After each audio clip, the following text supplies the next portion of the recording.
which places its emphasis on youth and achievement and rapid and efficient performance. On this tape, we've tried to focus on a few topics that touch on some of our most pressing contemporary problems. In addition, we've made an effort to review areas which suggest how people react to unfavorable environmental and life conditions. The aim of reviewing these topics would be hopefully to develop a model by which life stress can be understood so that corrective healthcare interventions can be developed. Part of our problem as mental health specialists is to deal the effects of our rapidly changing world, which is unparalleled by any other time in history. The first discussion is with Dr. Morton Beiser, who is Associate Professor of Social Psychiatry at the Harvard School of Public Health, Department of Behavioral Sciences. In this discussion, we attempt to delineate some of the differences in reactions to stress, which are a function of the culture of the individual. Now, this requires that we look at what kinds of life situations precipitate stress in different cultures. What are some of the typical ways that individuals from different societies cope with the pressures of their society? I asked Dr. Beiser about the different types of political and social values that might be important influences on the kinds of stress that people undergo.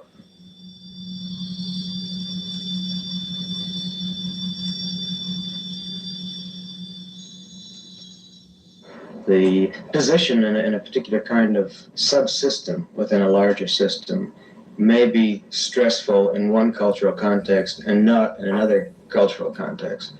Thinking of the kinds of things that have been done studying the birth order, for instance, and the chance of developing disorder based on birth order and sex.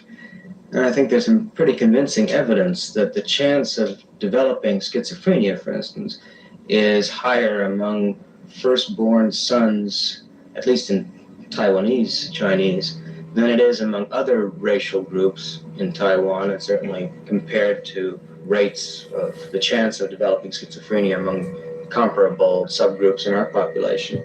The question is, somehow does the fact that the culture is so different create different role expectations and therefore subject different people in the system to stress? Maybe the question of role expectations, or the level of expectations of individuals, is a notion that would cut across cultures, in the sense that people who occupy roles where there are high levels of expectations attached to them are at greater risk of developing psychiatric disturbance or developing some kind of distress. But that the cultural influence is in placing different roles in this line of increased expectations. A common problem that we're all confronted with now is the role expectation of the disturbances about what one's role should be in at least 50% of the population of this country, and that is women. And what can we say about the role expectations as that's related to different cultures in the world today in relationship to men and women, and whether we see a higher or lower incidence of psychopathology in men and women because of different expectations? There are at least two dimensions that are important, and one is the level of expectations, and the other one is the clarity of expectations. And probably with regard to women, at least in westernized, technologically developed societies, the problem is confounded by not only increased expectations, but a certain ambiguity about what these expectations are. And this is reflected in most of the epidemiological studies that have been done in the United States, Canada, to a certain extent in some of the Scandinavian countries, where one very consistent finding at a population level is that women exhibit more psychiatric disturbance, primarily in the area of the neurotic disturbances, than men. And the only place that I know of where an epidemiological study has been carried out where that has been reversed, where women actually show less psychiatric disturbance than men, was a study that was carried out in Nigeria about 10 years ago among women, well, among a tribal group, the Yoruba, living in 12 small villages in western Nigeria. It was found that probably the healthiest population of any that's been surveyed in these epidemiological studies is women living in very traditional, socioculturally integrated Yoruba villages. So that somehow there, where the role of women is still clear, where the expectations are fairly high, a woman does have to perform a certain amount. It's not just raising children and caring for children, but Yoruba women are involved in trade and commerce to a certain extent. But at least the roles are clear, even though life is very hard. The roles are clear and the level of disturbance is lower than it is among the men, who are more subject to westernizing influences and more caught between the two cultures. If you look at the so-called American culture, what are we all about now? Are our goals so ill-defined that we are having problems placing our own activities in the perspective of the total community's activities? One of the problems with our culture, if you want to call it that, is its fragmentation. That somehow there are goals that are in opposition to each other, that those that are clear are often in opposition to each other. And then there are very vague and ambiguous kinds of goals. There isn't the kind of communality that one finds in some of these so-called primitive societies. And this makes people uneasy, it makes people uncomfortable. It leads to clashes, intergenerational clashes, obviously. And somehow we haven't been able to demonstrate that the chance of occurrence of stress varies very much by a social class, but that the experience of the stress and the perception of the stress may vary a great deal by social class.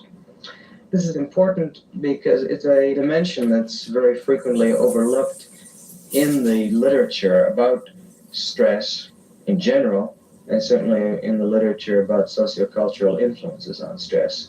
We have a notion that somehow there are experiences that will be stressful no matter to whom they occur and in what context they occur. Such things as maternal deprivation, for instance.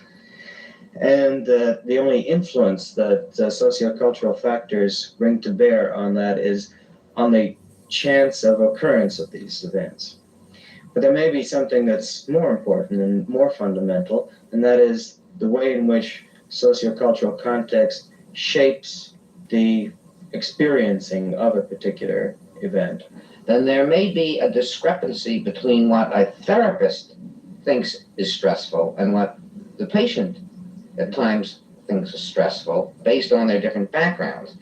And if the psychiatrist or a psychologist isn't aware of this, then if a patient isn't talking about some event as being stressful, the psychiatrist may make the assumption there's denial or repression going on, when in reality, based on what you're saying, some events may not be stressful for certain individuals, and others may be. Is that correct? Yes, that's one reason why I think it's important for mental health professionals to be aware of this kind of consideration. But maybe an even more important reason is that I think there are implications for prevention of psychiatric disorder in these kinds of considerations, particularly primary prevention. And ultimately the development of a public health psychiatry, which I think is the only answer, ultimately, for the kinds of problems that we know exist at a large population level. Another important aspect of trying to understand the impact of cultural factors on mental health problems is what influence culture has on the reactions to stress, particularly the maladaptive reactions, the psychopathological reactions. For example, are there differences in the kinds of symptoms that people in various cultures show? What kind of shapes those differences?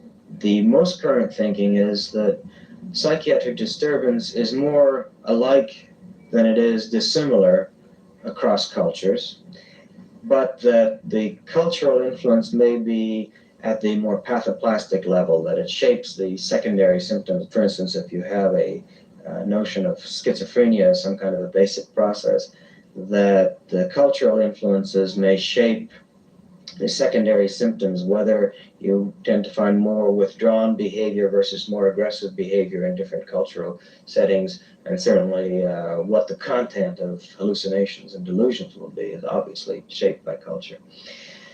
And the notion that there are specific disturbances, specific syndromes in different cultural groups has tended to fall out, although I can probably point to some that are culturally specific and maybe raise some questions about what the particular cultural stresses are that shape those disturbances. But I think somehow a more important question, or a more vital question than looking for culturally specific disease patterns or illness patterns, is looking at what a culture defines as disturbance, and somehow the breadth of coverage within cultures, and how this varies, what the tolerance for behavior is, looking at it from a different perspective.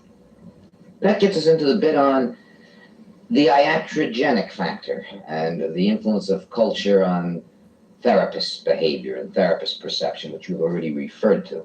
And I think we've tended to underplay this as a serious factor, and yet that's something we better consider very seriously, how mental health specialists view what's called mental illness and what we do about it.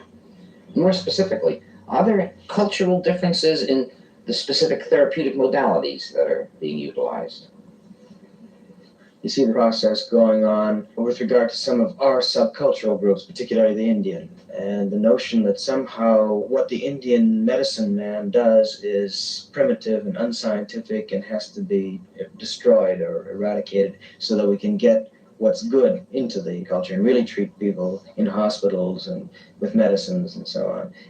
I think that perhaps there's some recognition that this may not be the most productive way to go about things. There's, I think, a very unique program for training Indian medicine men, providing scholarships for people to study to become Indian medicine men. And it's a long process, particularly on the Navajo reservation. To become a Navajo medicine man requires years of study, requires a long period of indoctrination, requires a long period of apprenticeship with a practicing medicine man. But the notion is that somehow this is worthwhile, that the position that the medicine man has in traditional Navajo society is important to maintain, that the practices, the rituals that the Navajo medicine man practices may be important for restoring people to mental health or for prevention of psychiatric disorder, and then one shouldn't go ahead and try and destroy that and replace it with so-called modern medicine. That perhaps one can supplement this with some of the knowledge from Western psychiatry and incorporate that as part of the medicine man's training, but that's different. This kind of accommodation is different from trying to destroy and replace. How can we take the information on how individuals react in different cultures to stresses and what defines a stress? How can we take that information and begin to help shape a world which is less stressful to people that live in it? I think the notion of stress and what constitutes stress and what conditions an experience so that it becomes stressful is important. We have some leads from research and from experience that really ought to be tried out as in the form of preventive programs, for instance. We know something about the need for role models, particularly sex models. We have partial knowledge about the effects of lack of adequate role models, particularly sex models, for young children.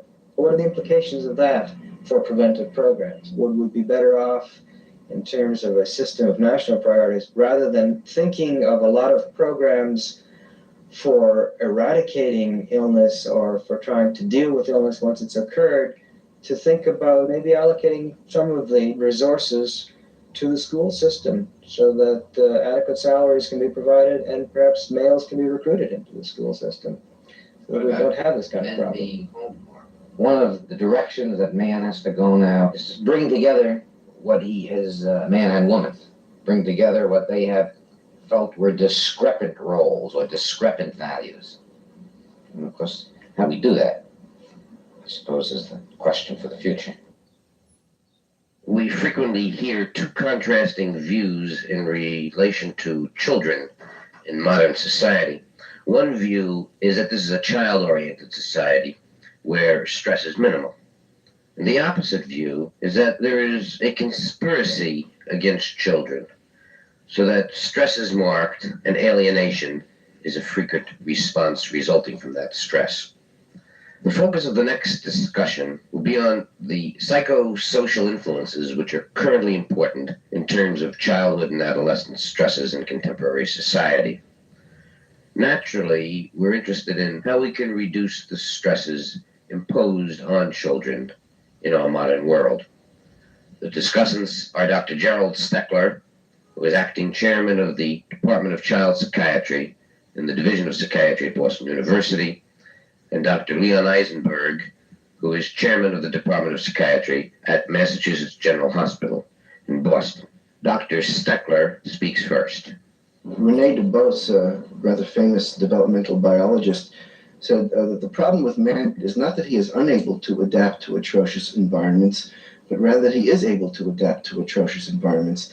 And I don't think anybody has thought of any environment yet that man does not only survive in, but in fact multiplies in. We will tolerate things that probably no other organism would stand for. He would have the good sense to lay down and die. I think one of the questions, looked at from the point of view of ego psychology, which is more than just adaptation to existing environment. It's a question, to what extent do we control our environment? To what extent do we determine who makes those decisions? And the system seems to operate that nobody makes those decisions. The changes just occur, and then we're caught up in it and have to do something about it. So I think that the educational process, or the acculturation process, has to have two components in it. One is you do have to give each individual who is dropped into this rapidly changing situation the capabilities, the equipment, the cognitive skills that he requires to deal with the situation as it is. But he also has to get some kind of historic perspective on the world. And as part of the educational process, not only to live in the world as we know it, but to really start facing the questions from the very beginning of life. What kind of a world do you want? And that this should be as much an issue of schooling as is learning how to read and write, so that we start gaining some control over the rate of change or the directions of society, rather than just assuming we are the passive recipients of this who must deal with it as best we can. The problem is we have never yet developed the imagination to do it. In science, there was a discussion of a House of Representatives vote to establish an Office of Technological Assessment. And in the discussion of that, serious questions were raised as to whether the scientists have the capability to predict effectively what the consequences of introducing some new device into the battery of technology would be. However, that doesn't alter the fact that we damn well better learn how to do it. The real chore is to examine what it is one wants in life, and to prepare children to look at life in order to be able to guide it in the direction that brings satisfaction, rather than being passively manipulated by it. I suddenly now have a sense of awareness that the statement conspiracy against children has a broader meaning than just a deliberate conspiracy, but there has been sort of a organized effort to sort of develop programs ostensibly for children, which are really to meet other needs. All right, I buy that, and I've been part of that conspiracy, if you will, and I say, now we've got to do something else. Now we must develop programs which will be helpful for children, to help them develop a greater sense of happiness, be able to adapt to a world which they will have some part in shaping.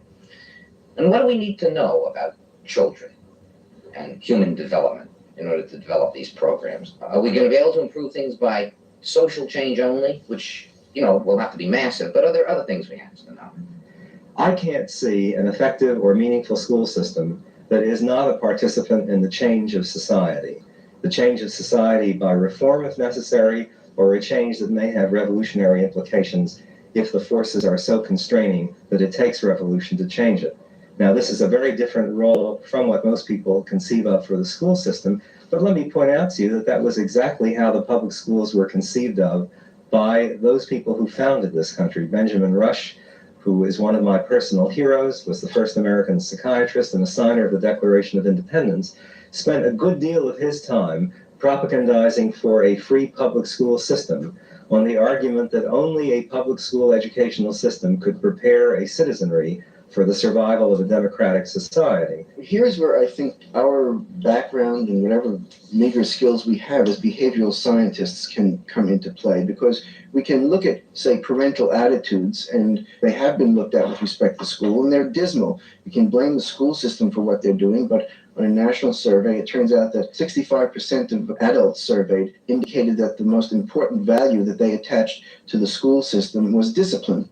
And you can sort of throw up your hands and say, well, what can we do with something like that? But you can also ask, well, why are the adults holding that position? How deeply held is it? Is it a defensive posture because they don't see any alternates, because they don't know of any other way to live, and so must hold on with desperation to what they feel is the only avenue to survival and maintaining some kind of equilibrium? And I think that what we have to do, agreeing entirely with your idea of parent participation in the educational process, and for the schools to address themselves to the parents as well as the children, is to examine these attitudes, and not only to analyze them in a sense for the parent, but for people to offer an alternate model, that there is another way to live, that you aren't giving up all that much, and in the long run you will in fact benefit from some kind of change in your way of living, whether it is giving up the belief that the most important thing that a school system has to offer is to discipline the children so that they won't rebel against the parent generation. This, I think, introduces questions about the future and the direction we go in.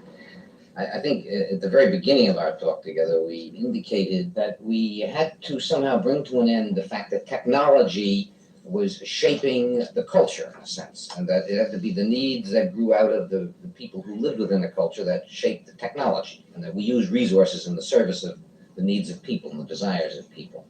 Well, we can look to future developments in things such as biochemistry and neuroembryology and a better understanding of structural and morphological characteristics of the nervous system.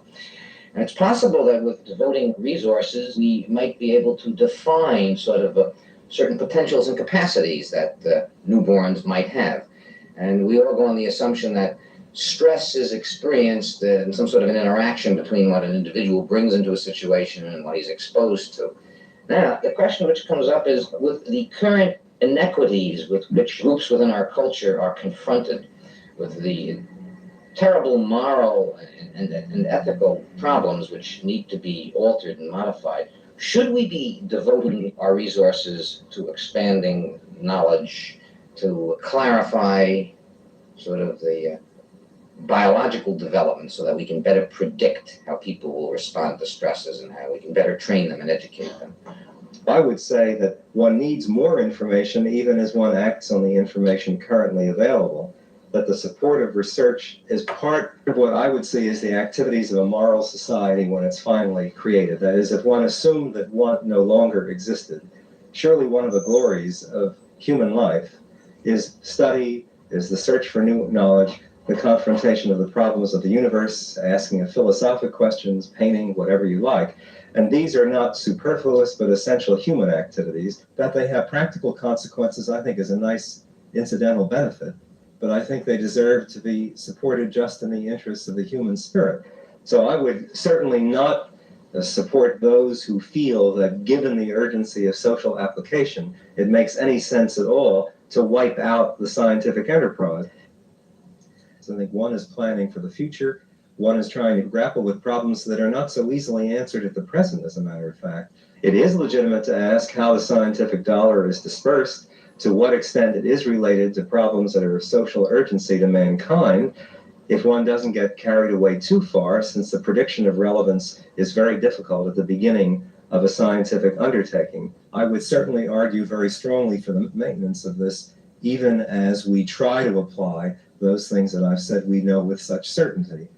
The thing I would stress, though, and that's a very serious problem that I haven't the political sophistication to be able to answer. Up until very recently, the favorite American belief that bigger is better and that progress is endless led many people to the feeling that poverty could be eliminated by simply increasing the gross national product without ever having to take away from them that has in order to give to them that ain't got. It's now perfectly clear that we're going to have to aim for something like a very gradual incline or maybe even a plateau in the growth of productivity. And under those circumstances, with a limited amounts of goods and services being produced, then the question is the present distribution to be maintained?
A variety of isms are tearing at the very base of our culture.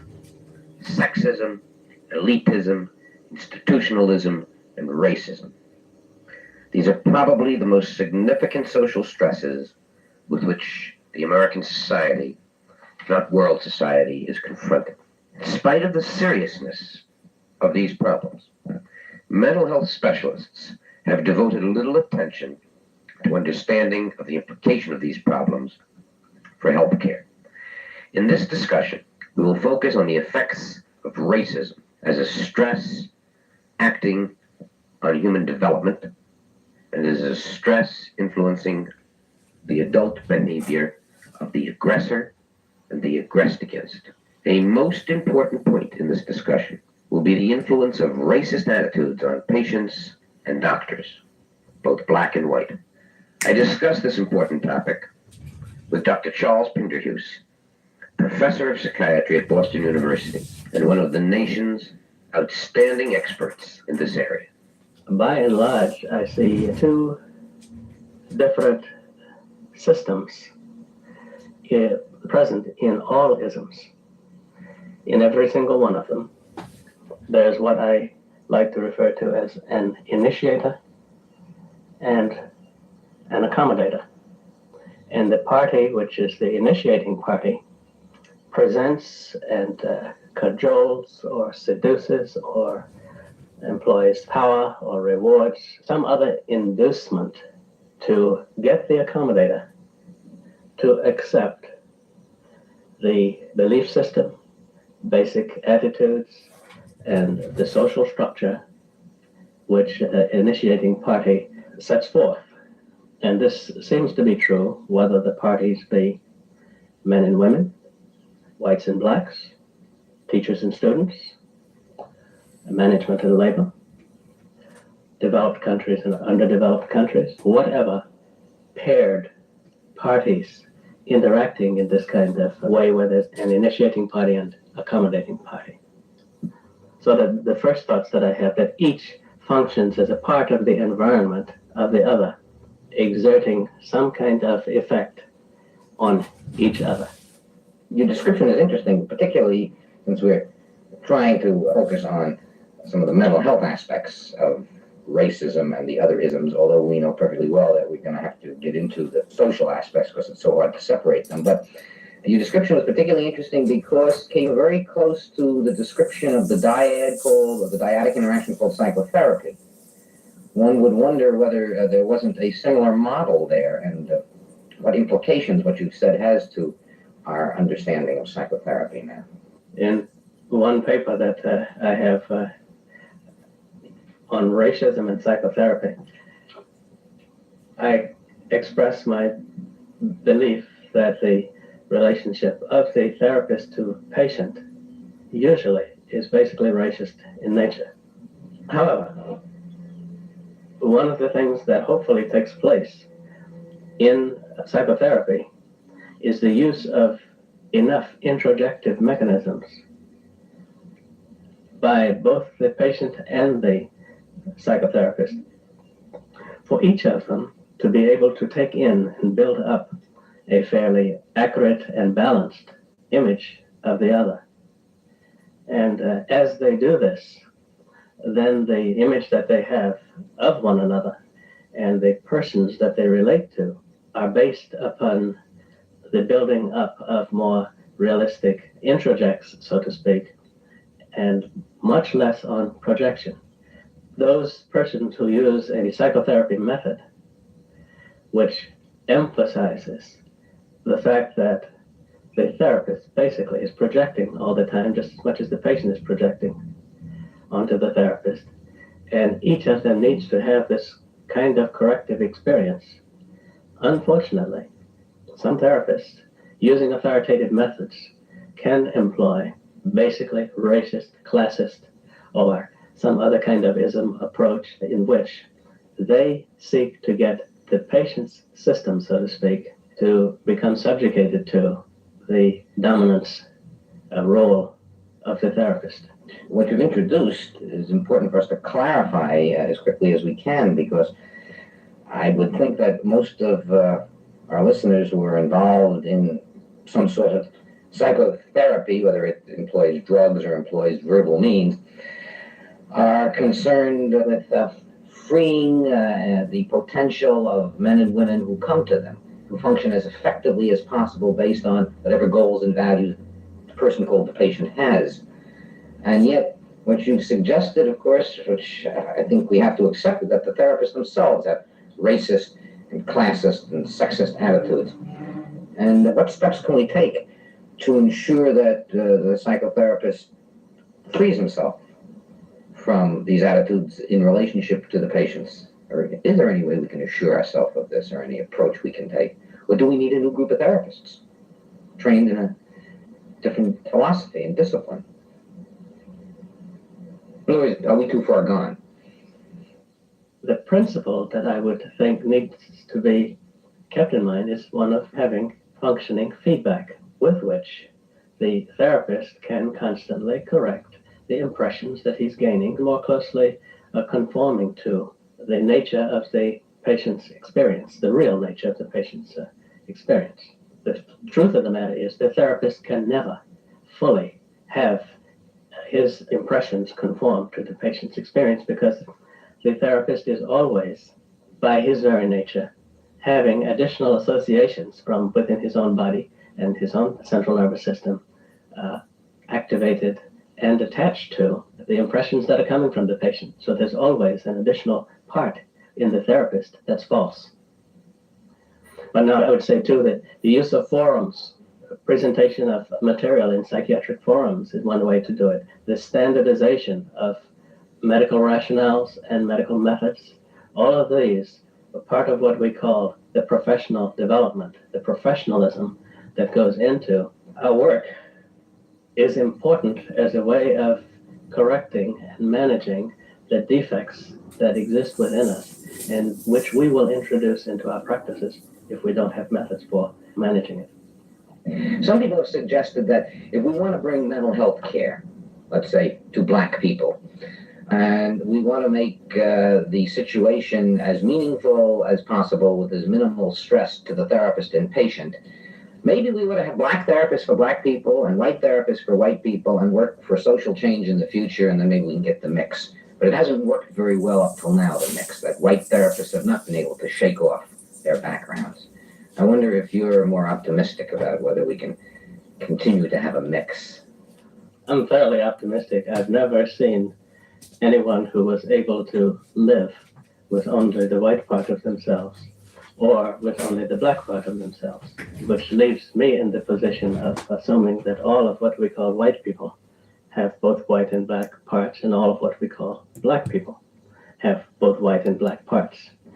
Now, what about the problem that we might potentially be confronted with in the black population, where perhaps large groups of people who, of course, object severely to the subservient position they've been placed in, but on the other hand, there may be some psychic benefit to having been as the group that is not as bound by the same morality and conscience as the white, but this gives them a sense of freedom. And the conscience can now be whitey, and one has more license. Although at a conscious level, I would anticipate most black people would reject that. From a psychodynamic point of view, do you think that this is a problem in terms of racism as a stress and what one would want to deal with psychotherapeutically? That's one way of looking at it. And if we have that exclusive view, we might fail to recognize the kind of group formation that's needed in order to control those things and the supports that each individual needs in the way of family, in the way of cultural supports. For instance, the lack of organization at low levels in society as compared with upper levels. As fast as leaders are produced, it's fascinating how rapidly they then become co-opted into the white society rather than useful in the further organization of black. And having successfully destroyed the black cultural patterns, as opposed to, for instance, Jewish group, when they were in slavery, they had the family and cultural patterns maintained. Their ghettos became something of a sanctuary, so to speak, as compared with the more disorganized ghetto situations of blacks whose group structure was very greatly interfered with. As an internationally known clinical psychiatrist and psychoanalyst who has investments in sort of current treatment modalities as well as investments in the future, do you think that our currently popular approaches to the treatment of what we call psychopathology or mental problems is going to help individuals develop the kind of orientation necessary to live in a society where one deals with shared values and community responsibilities? It seems to me that most of our treatment modalities are aimed at a number of things. One is to help the person adapt to society as it is. Two, to help the person be more successful with his achievement orientation in a competitive society, and to express himself more individually and his individual potential more. Will we have to develop new approaches to what we consider psychopathology in order to move towards this community-oriented or communal living almost? I think that the only way to do that, unfortunately, is through confrontation processes. Actually, the non-negotiable position of the therapist of yesterday was based on his belief that that was the way it had to be done. And it was only when the therapist encountered non-negotiable positions taken by patients and assumed by our new professionals that they began to take a look at other possibilities. And these confrontation processes which occur, basically, the only kinds of processes that work where there is an irrational belief system, and every group has its irrational belief systems. And I perceive the opportunity for confrontation to occur in the present day society at a level at which it never was. And this is why that high level of anxiety, high level of conflict, and the high rate of change. I think that the kind of crisis state that shifts in location, the civil rights movement moved from black people to other lower classes to poor to women, and one finds it shifting from urban settings in 1 year to colleges in another year and to prisons in another, always in relation to some previously oppressed group, but same processes and always the same methods and always the same interactions taking place, with confrontation processes being the principal tool for producing change. Eldridge Cleaver put it in graphic terms and related it also to this discussion we've had about the renunciation of one part of oneself and projection of it on another party, an outside party. As he put it, in the slave relationship, the white man lost his body and the black man lost his mind, gave up his mind. And in the integration process, and in the processes going on today, the white man is recovering his body and the black man is recovering his mind. And this has to do with initiative as well as with other things. In this discussion, the focus will be on how life stresses acting through the brain, nervous system, and endocrine systems may affect physiologic functions and possibly be the direct precipitants of a variety of physiologic disorders. The importance of ameliorating the influence of life stress in the treatment of a variety of somatic diseases is also of importance.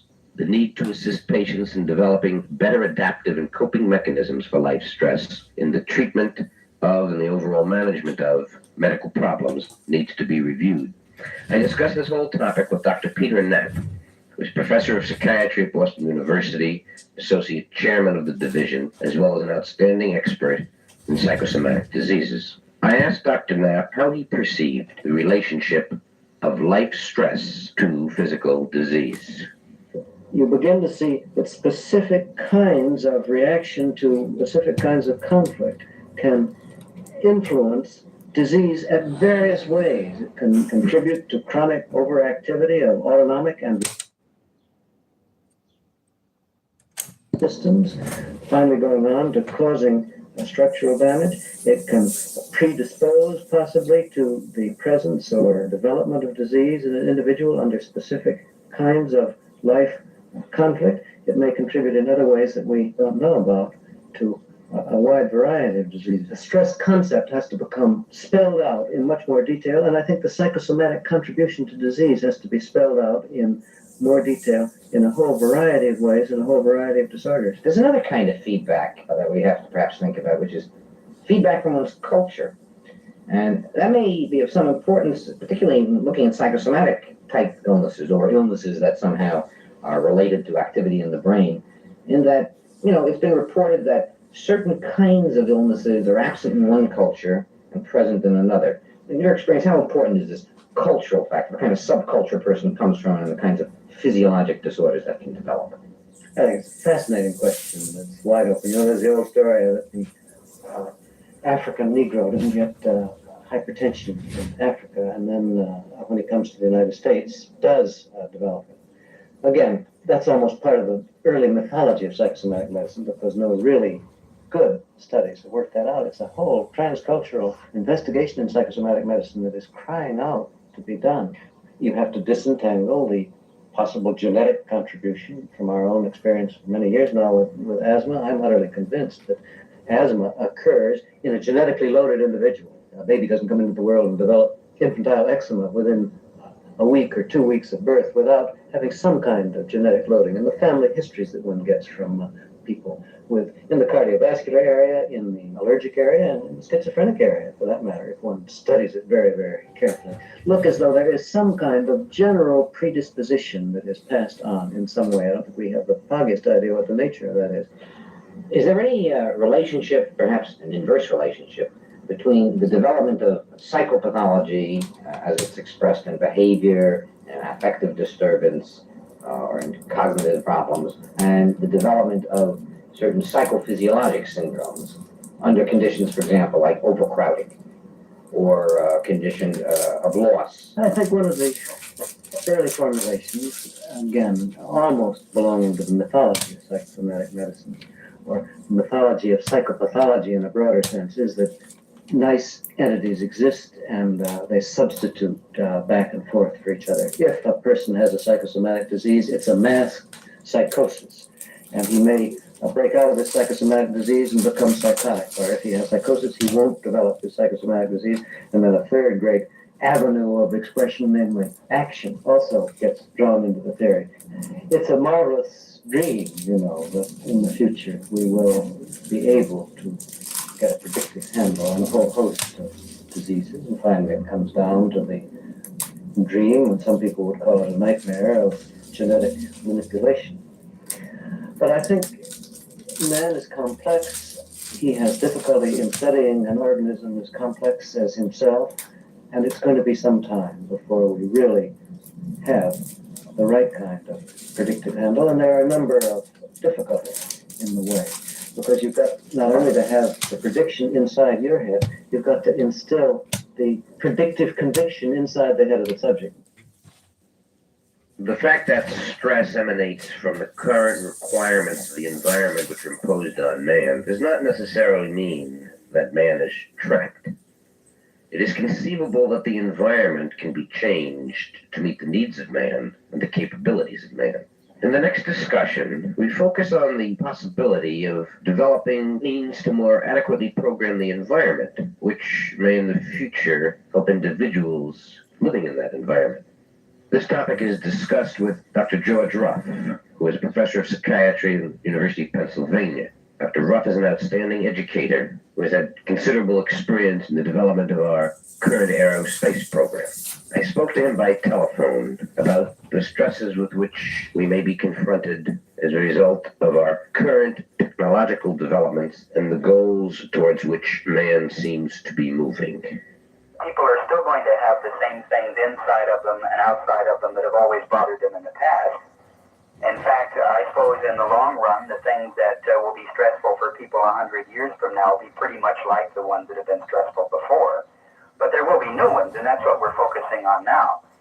And I think that the more fluid relationships people have with each other, and then the technological changes, including the very strong possibility that the standard of living is going to drop, maybe precipitously eventually, is going to add to this. When we think about the change in the level of affluence or the standard of living, is this a function, do you think, of population change or the modification of the resources that we'll have available? Or is there some other factor that you're thinking about? Well, I think it's both. Again, I think the other factors are a disenchantment, if I can use that phrase, with the results that our technological society has brought us. And it's not so much that a change in the standard of living per se would be disruptive, but the optimism that people have had may well change. You know, we've always had this rather odd view of the world as going to improve in every way. There's going to be more peace, less poverty, everything is going to be better. And now I think people are going to have to cope with the idea that not everything will be better. And I think if the kids get this idea from the beginning, it probably isn't going to be so much of a problem. The problem, as you stated before, is more for us. That raises the question, what your concept of the source of stress that people are experiencing now? Where's the major source of the stress, or the major sources? Is this coming from the unfulfilled expectations, or is it coming from sort of internal values and goals and incongruities with what people can find in the outer world, or is it coming from the technological advance, or do you think we shouldn't talk about stresses as being different now than before, that it's really the same contemporary stress as stress of the past? What are going to be stressful in the future, I think, are largely the internal problems that arise out of our human dilemmas in growing up. We start out as weak children, you know, in a world of adults, and develop all kinds of problems during that period, which, if we're lucky, we adapt to reasonably well in the future. And this is what's going to bother people most. You mentioned the space program. We didn't find in the space program that the things that bothered the astronauts had so much to do with being up in space vehicles and dangers as the ordinary human concerns about who was picked for a flight, what was the implications for people who weren't picked for the flight, and those things will continue. But I think in addition to that, there's going to be more uncertainty. And uncertainty itself is a highly stressful thing for the future. It seems to accelerate year by year. When you look at a society, as we're now suddenly having some information on, like the Chinese society, a lot of the information we appreciate is incomplete, where there may have been some changes, at least in contrast to our society. Do you get the feeling that the stress-induced illnesses are less in a society like in China, current People's Republic? Well, my guess would be that they are, but again, the grass may be greener in that particular sense. I think what we have heard about China has, you know, been fairly carefully filtered. But if I can take just the evidence of what we've been hearing recently, it does sound that way. It sounds like the educational system has aimed people in the direction of the society as it is existing, as it is evolving, and they've been fairly comfortable in that. They seem to have eliminated a lot of social problems. Now, along the way, I think they've cut down on the number of options available to people, and I'm sure for people who like a lot of options, like you and I do, that's probably a disadvantage. But for many people, it may not be a disadvantage. Suppose one of our colleagues is confronted with helping to develop a preventative program for a group about to be engaged in space travel of a year and a half's duration. Does he have the models at his disposal to help develop a program? Not really. Nobody has considered that seriously, at least seriously enough to do more than token research on it. I don't think now we could really figure out how to have a group interact for a mission to Mars. We probably could get by with it because people are adaptable. But I think after we've had Skylab projects and things of that kind and begun to have some more experience, coupled with laboratory research, we'll be in a better position to do it. As you've been talking in response to my question, I realize that I may have been using the same defense that perhaps many people in the world are using, and that is to deal with a theoretical problem which isn't really very pressing to avoid one that is pressing. For example, rather than having asked you about a trip to Mars or Jupiter, maybe what I should have asked you is, what kind of things do we need to prepare for if man must go in glass-enclosed cities because he's polluted the air so much that he can no longer exist? That's much more of a real possibility that we're confronted with. And does man have, currently, do we have the adaptive capacity to move into the glass-enclosed cities? Or as John Kennedy suggested, maybe we ought to build cities under the ocean. That was 10 years ago. I believe we have that capacity, especially because they don't come about tomorrow. You know, first people begin to talk about them and somebody says that's way out. Then people they view as responsible spokesmen begin to talk about them and they think, well, maybe there's something to it, you know. And so step by step you move in that direction. I think people are prepared for major changes like that. And it's not to say that everyone's going to be comfortable with it, but I think it can be done. Well, I'm glad to hear you're optimistic and encouraging. My big problem is not can people adapt to it, but is it going to work?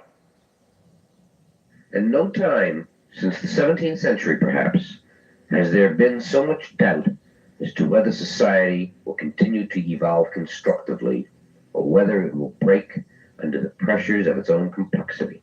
We've been assured to some extent by the experts on this tape that stress is a concept which has always been with us, that its definitions will expand as technology and population expand, and that in fact we may be in danger of overutilizing it, making it a catch-all. Perhaps, as mental health specialists, we can help to direct a definition for the benefit of treating patients who suffer from environmental as well as physically or emotionally induced illness, or what has been aptly called existential stress. We must also rely on the social system to guide us through. Most of all, we ourselves must undergo the experience of adaptation and become broader, more faceted, and more tolerant of change. Only then can we invest in an exciting future.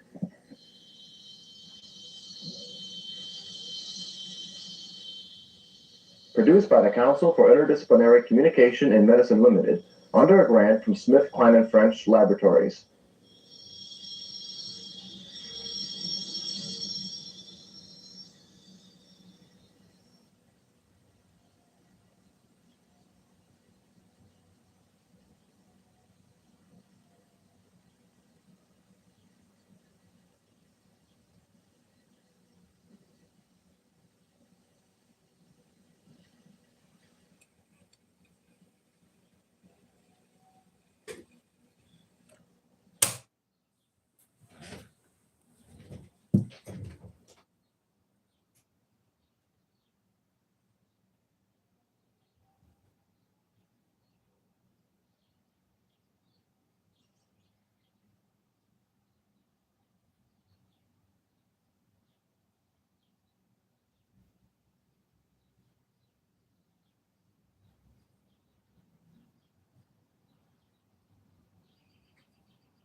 ChicagoMayorVote.com.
And I wanted to say, Regal, since you're a believer as well, and I think me and Lexicon are the only atheists on here. Hey, Lexicon. Hey, girls. Hey, Regal. Hey, Rabbi. Oh, God. Here's this troll. Hold on one second. I'm not a troll. You're a troll. You're the troll. You're projecting on me. You're projecting on me. Stop projecting on me. Stop projecting on me. Okay. There you go.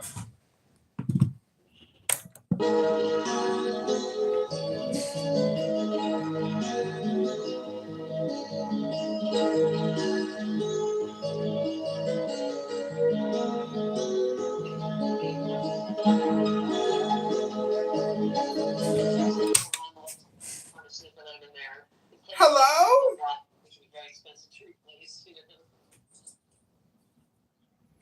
Do you believe in humans? Yeah, mine was she's pretty much a full indoor outdoor, but she's funny, like she'll like cower and she kind of hides and then she waits for my kids to walk by.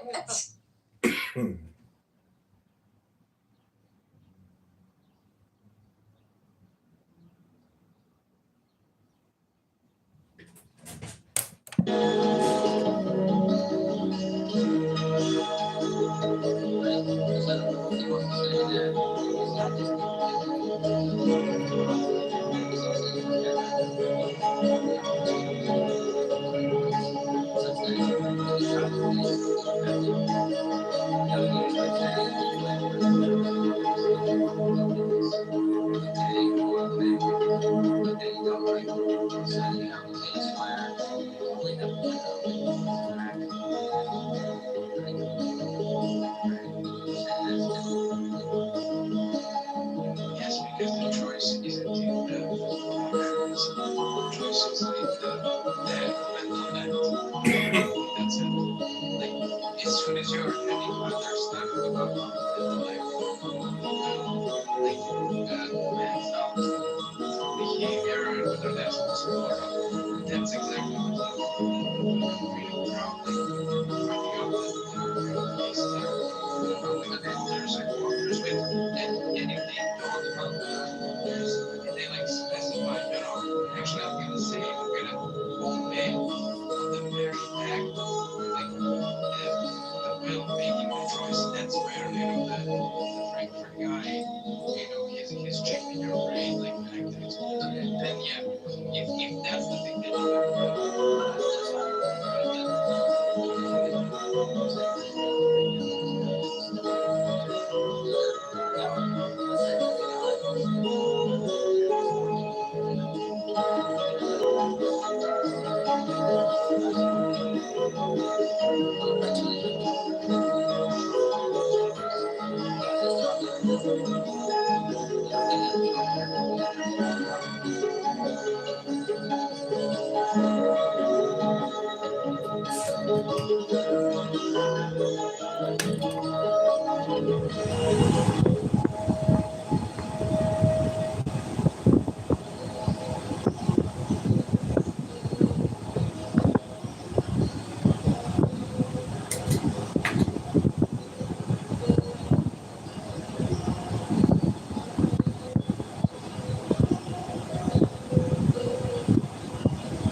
And that's like, it's rolling out other options basically, right? Yeah. Okay. So then, in this case of the ice cream, right, it's rolling out that chocolate is actually an open future for you to pursue, right? Yeah, as I said, on the very zoomed in, strictly precise.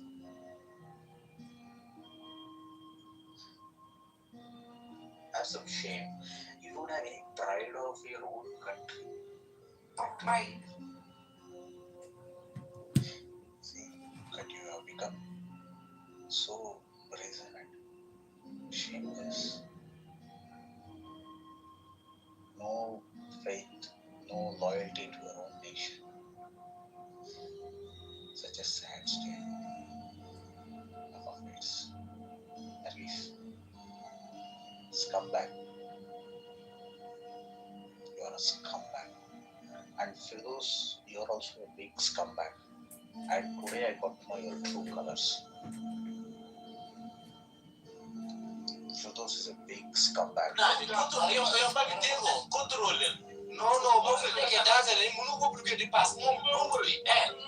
Room title you did not change. Scumbag. Are you hungry? All these days I thought well, right? I'm saying all these days I believe that you are my friend in Clubhouse.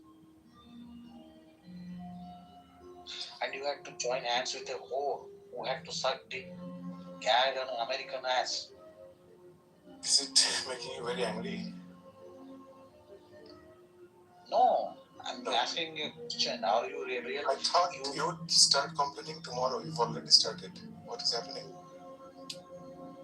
She's a fucking Iranian scumbag. You joined hands with her. You're all poor fuckers.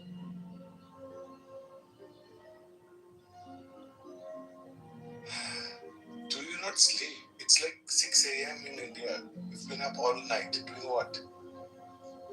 Arey, something happened. Like I had to get up. Okay. And after I came out of the bathroom, then I saw her piece and I had to pee in her mouth. That's what happened. Where is your mom? I live in my own house. Did your family leave you? No. They're in their hometowns. So you left your parents and siblings and everybody? I had to come out of my hometown for work. Oh, sorry to hear that. I was thinking of complaining to your mom that you are a very badly behaved child. That's okay, but you did not listen to all the things she said about me. I've never spoken to your mom. How will I hear what she's said about you? I mean, bro, you don't talk to me, bro. You always against me, and you're a pretend. You are also a fake person. It's because I don't have the right to scold you, and I'm going to complain to your mom, just like you complain about other people to me. It's only fair. I don't give a damn. You are a traitor. You betray people.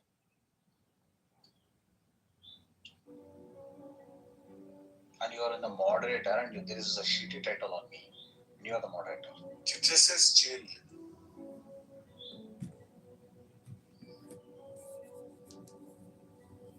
Oh, you changed it. Who changed it? Motherfuckers. I changed it, Gardu. Hey, Bob Gardu. Because I thought you were kicked out of the room. I didn't know you ran away. You know Canada, I know. You bitch. Well, how did you run away so fast? Wow. Because I thought you'll get out. What a pussy. You're a pussy. I think you're a smelly pussy. I'm recording all this. Eventually, you know what? I am going to become friends with you. And then I'm going to find out where you work. And then I'm going to email the company you work for. Do you know in LinkedIn? What is your LinkedIn ID? My LinkedIn ID is Firdos Alam.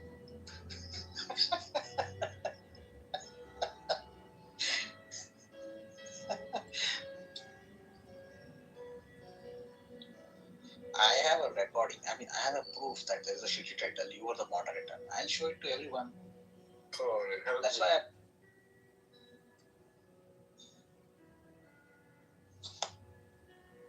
I'll show that to everyone and I'll prove that you are a scumbag also with those.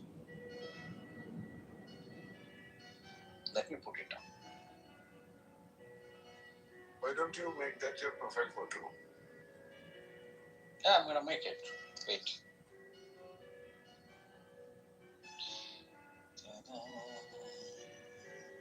I think I should put it back on. So, Liberator is a Gandu and Chutia.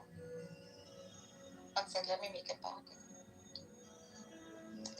Nargis Maybe is we a can have it for like 5, Nargis 6 is a hours. Iranian prostitute. I'll start a room. Prostitute. Who is going to join your room? You have no friends. No one likes you on this app. You don't have rapport. You don't have. You're so disliked. Everywhere you go, people laugh at you. They think you're a joke. You think I care about such people? Likes. Like, You think I care, bitch? No, I'm you not don't care. That's why nobody cares about what titles you make either.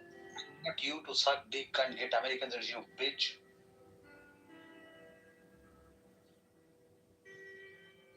You will do anything. You have no self-respect, you bitch. And Firdos, you are caught red-handed. Okay? Because I have proved you're a scumbag today. I've caught you red-handed. I will prove that you're a hypocrite. Hypocrite. And Namatika Mucho, Sula Munda. Mota bacha bota. Tika Mucho, Tika Putin Sula Munda in Nama. Mota bota. And Naman, Tika Mucho on the Sari, Badmash. Oh, you know the word Iranian word. It's a Badmash, it's an Iranian word.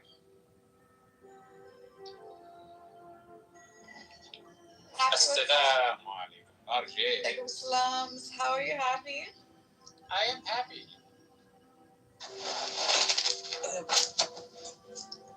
Okay, for those. I'll see you. Bye. Good night. Yeah, Bagatu. Bye, bye. Bagatu. And in Mampagan. చూడమని పడగొడదా Hey, Chucha Nargis. Hey, Abby, what's up? Oh, nothing. Just, getting busy with the World Cup. Yeah, we have the fan zone here in Orlando, Florida. Nargis is a certified professional prostitute. Where did you... What's that? Professional what? Prostitute. Yeah. He's Well, insecure. He's from like south of India. He's very insecure. He thinks Yeah. he's so rich, and everyone in America, in Iran, everyone's so... People who talk who say they are rich, usually they are poor. Yeah. Yeah. Anyway, yeah. So, I've been following this stuff going on with Iran. Iran is going to go down in history that actually saved Earth. Sacrificed themselves for Earth, for the globe, Yeah. And actually, Iran needs to be, the American needs to say, you know what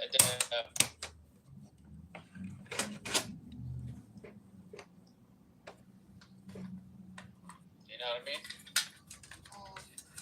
We're going to, if they kept on going that route, they would have been bankrupt because they cannot sustain that madness. You know what I mean? Crazy. Hopefully now, people will chill. So what's with the Bible and the Quran? Chill.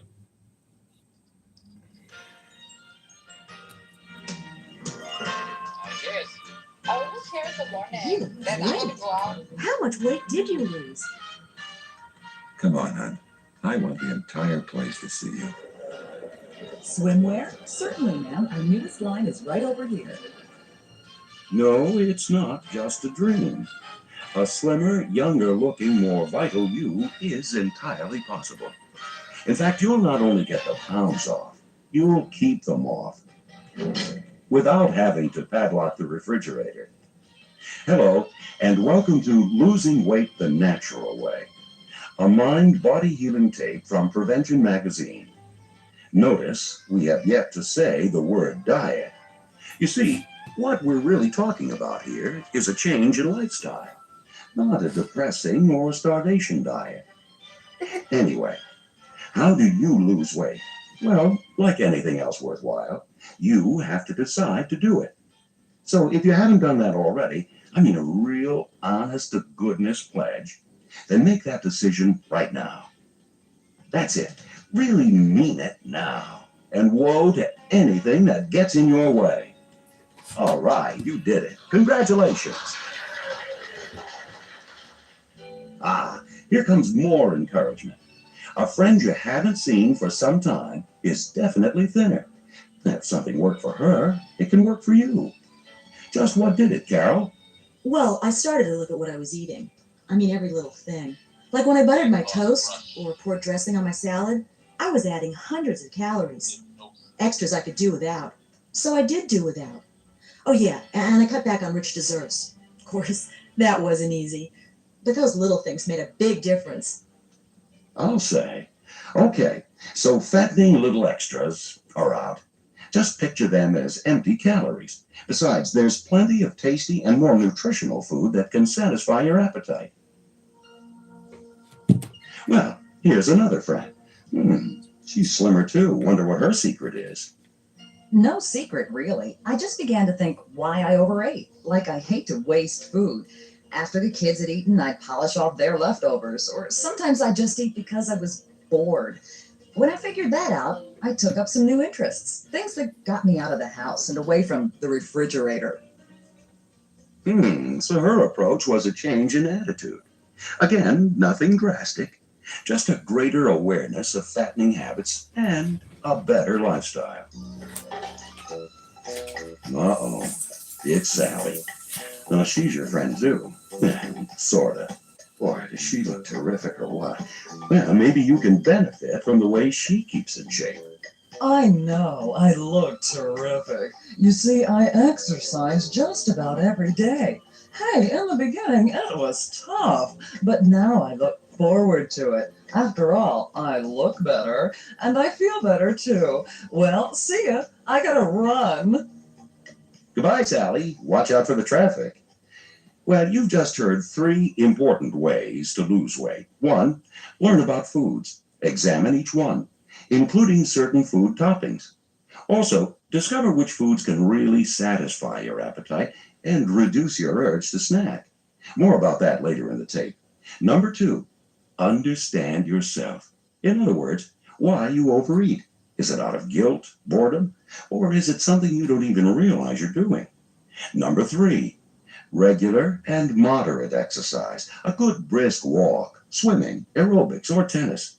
Start slowly, but once it becomes part of your lifestyle, stay with it. And above all, think positive. Oh, I know you've heard that before, but it's especially true for people who want to trim down. In fact, we suggest you identify your negative thoughts and counteract them with more positive ones. Psychologists call this powerful technique cognitive therapy, and it works. Here, for example, are a few negative thoughts of would-be weight losers, followed by the opposite or positive side you should replace them with. Negative. I can't lose weight. When I cut calories, I lose energy. Positive. I can lose weight. The best way is to cut just the right amount of calories and not starve myself to exhaustion.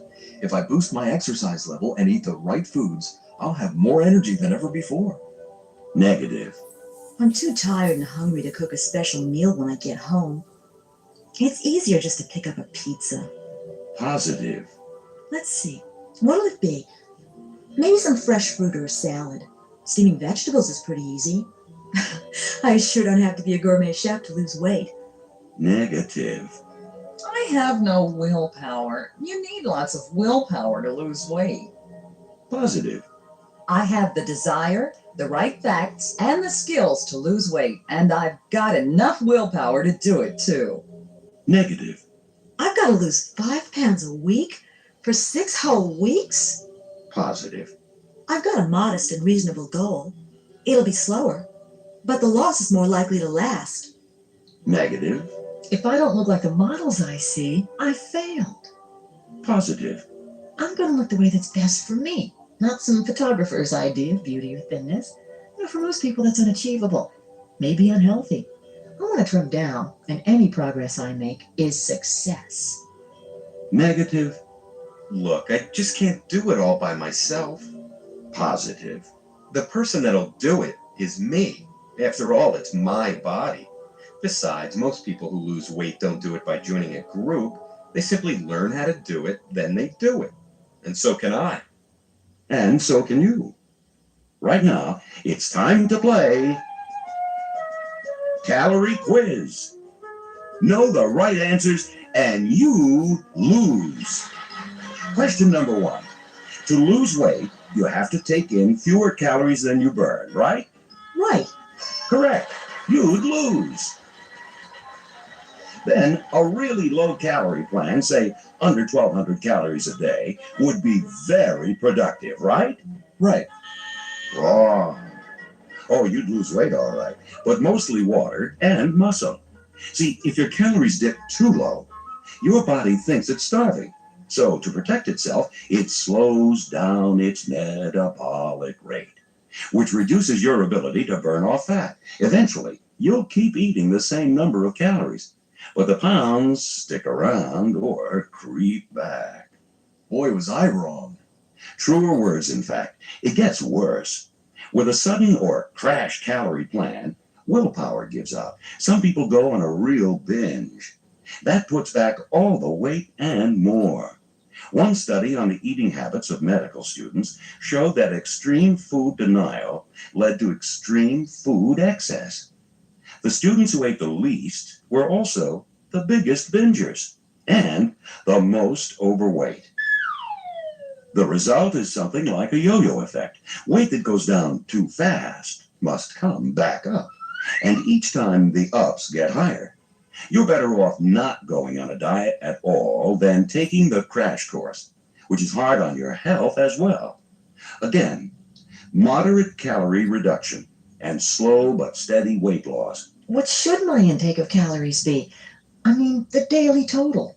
Women who are cutting back can total about 1,500 calories. Hey, how about us guys? Men should cut back to about 2,000 calories. Of course, if you play for the Chicago Bears, it's a whole new ballgame. The counts vary depending upon your size and activity. Enjoying yourself, Ralph? Uh-huh. But I doubt. Okay, you're gonna slip once in a while. So here's what you do. If you eat too many calories in one day, give yourself the next 7 days to make up for it. If, for example, you eat an extra 200 calories on Tuesday, and you wanted to cut back 200 calories that day, you have the rest of the week to cut those 400 calories, which really isn't that difficult. You don't have to shun your favorite foods. Just take smaller portions. Or find substitutes. Used to a bacon and cheese omelet in the morning? Replace it with a poached egg and a piece of whole wheat toast. The really bad guys, the ones you need to avoid completely, the ones high in calories, of course. We're talking gobs of butter and tartar sauce on your fish. A tablespoon of butter has over 100 calories. Tartar sauce close to that. But lemon juice adds almost no calories, and it's just as good on fish. No chocolates. Ever. Well, maybe once in a while. You deserve an occasional treat. Just be sure that when you do eat chocolate or some other goodie, you compensate for it. And don't make it a daily event. Okay, here's some other tidbits to think about. A mental snack, you might say. Spread your calorie intake out during the day, rather than eating it all at one time. Also, eating heavier in the morning and light at night is better than scrimping beforehand so you can eat a big dinner. In one study, people who ate their calories mostly at breakfast all shed pounds. Yet when they ate the same total at the evening meal, they lost less weight. In fact, some even gained. The reason? Your body's metabolism is slowest when you sleep, making nighttime a prime time to store fat. And now a word about the 4 F's: fat, fiber, fresh produce, and fluids. Fat, fiber, fresh produce, and fluids? Right. Fat, fiber, fresh produce, and fluids. Let's talk about each, starting with the first and least friendly, fat. Yep, there it is. The biggest of the 4 F's. You'll find quite a bit of fat in whole milk, butter, whipped cream, cheese. Actually, his full name is saturated fat. He comes from land animals. Fat's not bad in the tummy, but lousy on it. He may even cause heart disease and other problems. To top it off, fat is highly concentrated in calories, so aim for no more than 1 serving of animal fats per day. That means if you put butter on your toast at breakfast, no sour cream on your baked potato at dinner. Well, what can I put on my baked potato? Try low-fat yogurt. Skim milk, of course, should replace whole milk. Try mixing the two together, gradually increasing the skin. As for cheese, the problem with the regular kind is that it really concentrates the calories, especially hard cheeses like cheddar. So if you do eat whole milk cheese, make it no more than 1 ounce at a time. And eat more of the low-fat types like part-skim mozzarella, ricotta, and cottage cheese. Dream of ice cream. Just as tasty and better for you is ice milk, or low-fat frozen yogurt, or a fruit sorbet. I see, you're a meat and potatoes kind of person. Too bad. Like cheese, there's a lot of calories in a very small amount of red meat. Removing all visible fat would help. Eating red meat no more than twice a week would help even more. Try fish or fowl instead. You'll not only cut calories, you'll improve your overall health. Ah, come on, don't be sad. Sure, you'll be saying goodbye to some oldie goldies, but you'll be saying hello to today's hot hits in the healthful figure slimming food. On our charts is a steaming plate of golden corn pasta, a dish that's both zesty and satisfying. Another big hit is a fresh, crisp salad, perfect when teamed with a taste of whole wheat bread. Snack time? Try air-popped popcorn, or dig into a big juicy apple. Besides being low in fat, these foods are high in the second of our fat-fighting F's, fiber. The thing about fiber is that it almost works like magic. In fact, in some studies, people lost weight simply by adding fiber to their diet. Why? Because of fiber's stomach-filling traits. Fiber also aids food passage through the system, which in turn aids weight loss. Another great thing about fiber is that it seems to reduce calories absorbed by the body, especially fat calories. In fact, calories from high fiber might even count less, because they're less likely to be stored as fat. Okay. Where do I get this fiber? You'll find plenty of fiber in our third and flavorful F, fresh produce. Both fresh fruits and vegetables contain not only fiber, but a wide variety of nutrients, like vitamin C, A, the B vitamin folate, and the mineral potassium. Eat them raw, steam, or bake lightly. Just don't drown those beautiful veggies in butter, cheese, or sour cream. Use yogurt, lemon juice, or herbs for flavoring. By the way, high-fiber foods protect against certain illnesses, including, hope you're not eating right now, including hemorrhoids, varicose veins, heart disease, and colon cancer. There, that should cause your refrigerator to be flooded with fresh produce. Which brings us to our fourth and final F, fluids. The prime one being water. We all need from 6 to 8 glasses of water a day to cleanse and rejuvenate our system. A bit of ice water before a meal also fills the stomach and cuts appetite. Sip water while reading or watching TV. Have water instead of coffee at break time. Of course, if you do need a pick-me-up, try herbal tea. There's more and more flavors around. Plus, you can mix the tea with fruit juice for a low-calorie treat. Here's another super idea. Soup. Nothing beats it on a raw, windy day. Plus, people who consume soup regularly consume about 5% fewer calories. Why? Well, soup has 2 advantages. It contains a lot of water, so it's not calorically dense, and it's hot. So you can eat it slowly. By the time you're done, your body has had a chance to realize, hey, I'm being fed. Okay, appetite, switch off. The result is less calories, but more satisfaction. If you make your own soup, refrigerate it overnight so you can skim off the excess fat in the morning. Oh, my aching head. But there's one fluid that's really trouble: alcohol. That daiquiri before dinner, well, it's not only fattening, it can stimulate your appetite. Even alcoholic drinks that you might not think are high in calories can really add up. 2 glasses of white wine, for example. With a typical glass, that's 160 calories, or more than 1,000 calories a week. And yearly, would you believe, 58,000 calories. Enough to create over 16 pounds of fat. Okay, enough on the 4 F's. Let's get to the 2 S's, salt and sugar. The thing about salt is that our bodies need only a tiny amount of it. The more salt we eat, the more water we retain. And water is weight. So cutting down on salt is a simple and safe way to lose a few pounds. As for sugar, well, it's crammed with empty calories and tends to nudge more nutritious foods off your menu.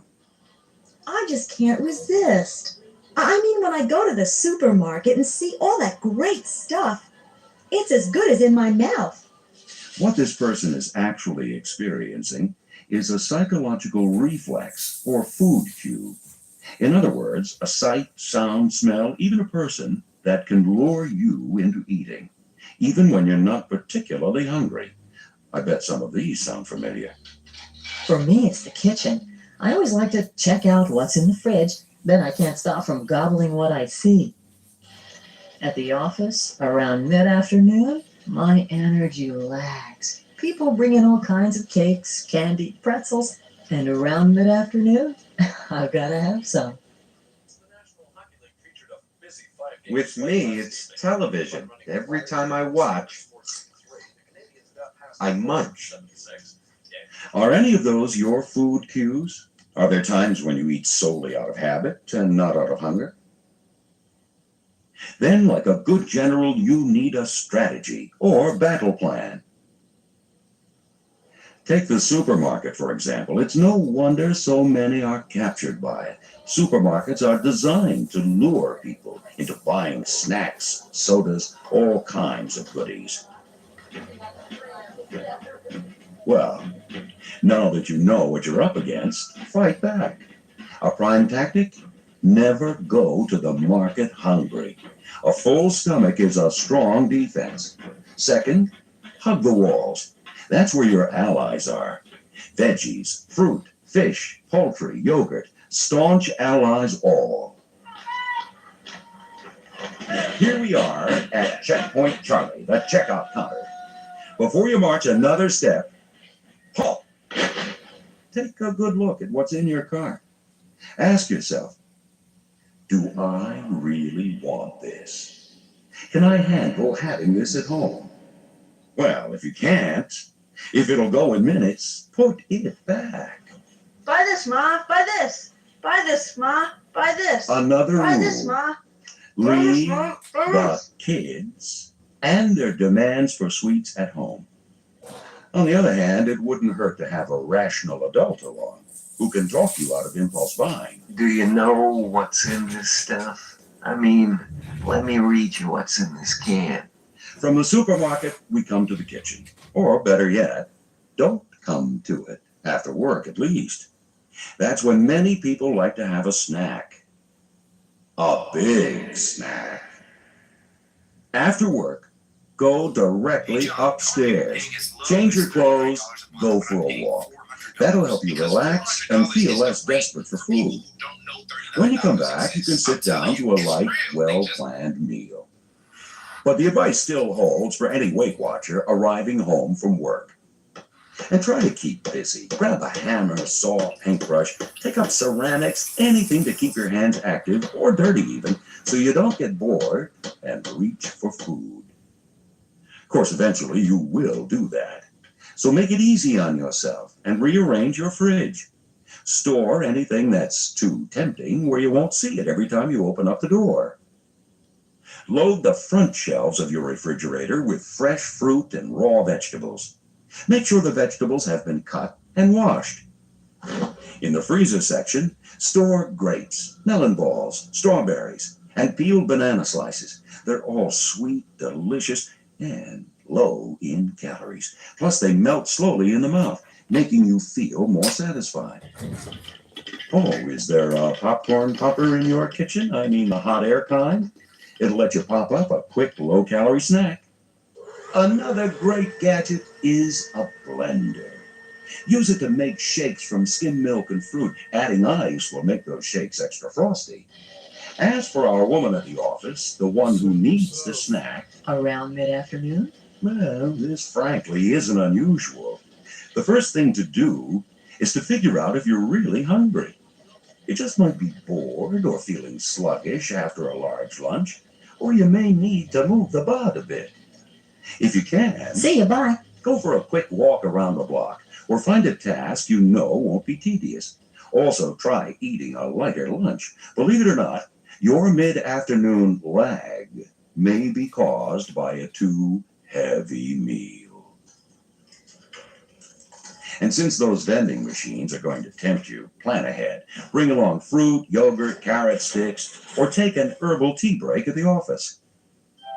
Bite into a big, thick super burger soon, crowned with cheese, bacon, ketchup, and mayonnaise. Oh, yes. TV commercials. Oh, they make munching in front of the screen as common as watching it. Better reaffirm your pledge to always eat in one spot. No, not in front of the set.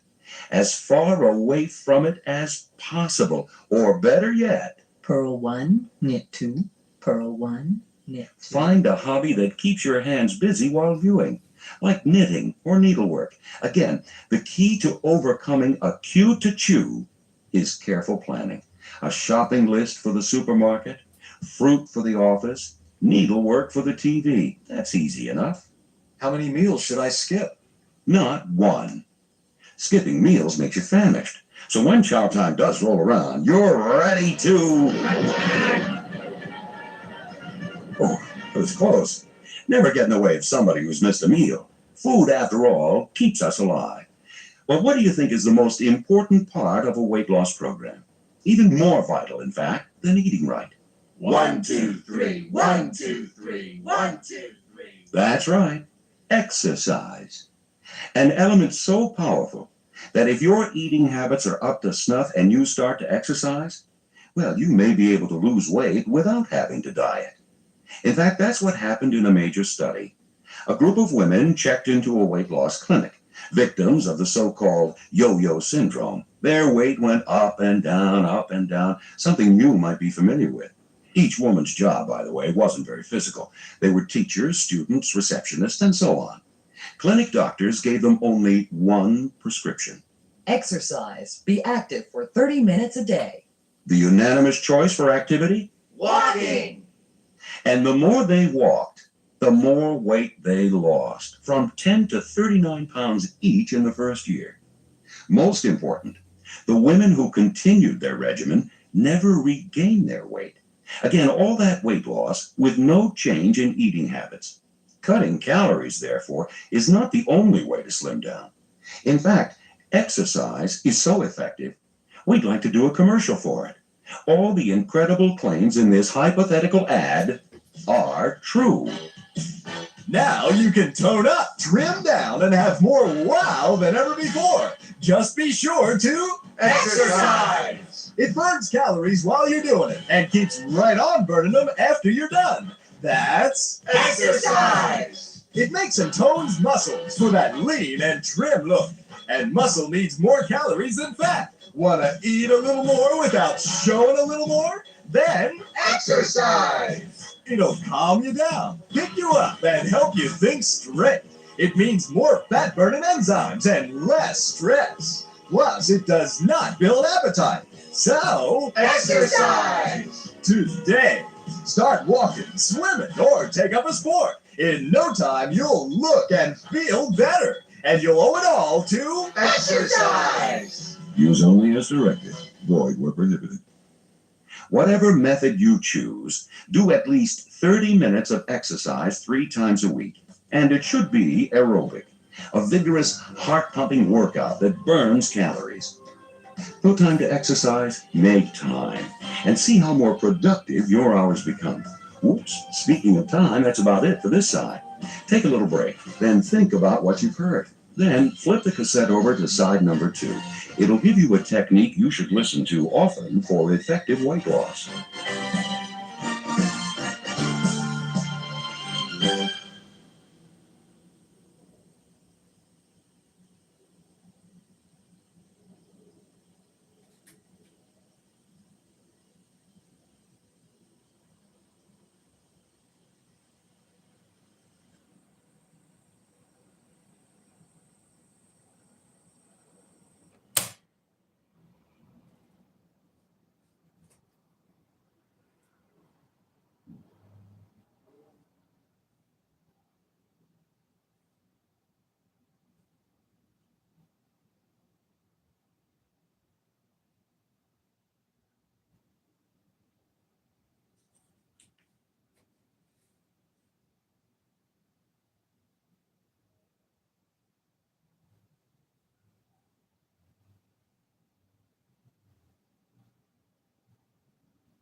Welcome to Side 2 of Losing Weight the Natural Way, a Prevention Magazine audio cassette. On Side 1 of this tape, you've learned several techniques that will help you to lose weight. However, weight loss experts know that no matter how good the techniques may be, they will not work if you don't use them. They will only work if you are motivated to use them. To help you reach your goal, we're going to learn a special and very effective technique called visualization. This technique is a tool that you can use whenever you like. A tool that will revitalize your motivation and reinvigorate your desire to stick to your weight loss program. The visualization exercise is presented in 2 stages. The first stage helps you to reach a state of deep relaxation, where your body is at rest and your mind is clear. Then you will learn a very powerful visualization technique, one that will affect you deeply at all levels of your mind.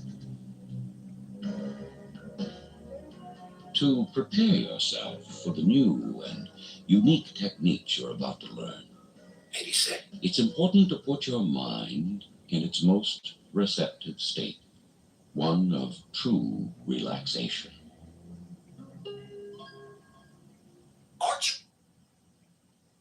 Close your eyes if you like. In fact, it's better if you do shut your eyes. Shoes off, nice and relaxed. Good. The important thing is to settle back and listen as we give you a special relaxation technique. Use this technique to rid your body of tension. Called autogenic training, it prepares you physically as well as mentally. Just listen to the words and repeat them to yourself. Let the feeling the words evoke flow to specific areas of your body. Again, after each phrase, there'll be a pause, so you can repeat the same phrase to yourself, several times in fact. Imagine the words as kind of a wheel going around and around in your mind. If you're distracted by something, an itch or a twitch, gently remind yourself to concentrate. The very next thing is to make your body as fully relaxed as possible. If you're sitting on a chair, allow your arms to lie gently on the armrest. Now, spread your knees a bit and place your feet very flat on the floor. Make sure there's no pressure at the backs of your legs. If you're lying down, spread your arms and legs slightly apart. That's it. Get good and comfortable. Now, with your eyes closed, allow your breathing to become slow and even.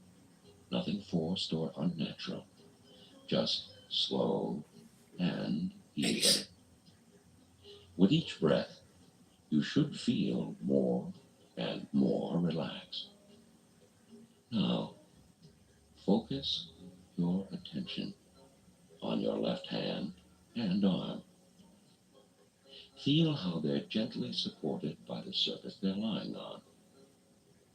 Now, with your breathing slow and even, concentrate on your left hand and arm. Say to yourself, my left hand and arm are heavy.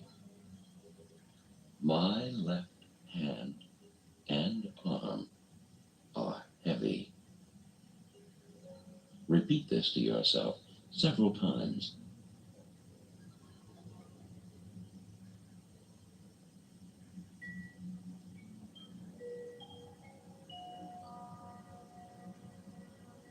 Note the sensations.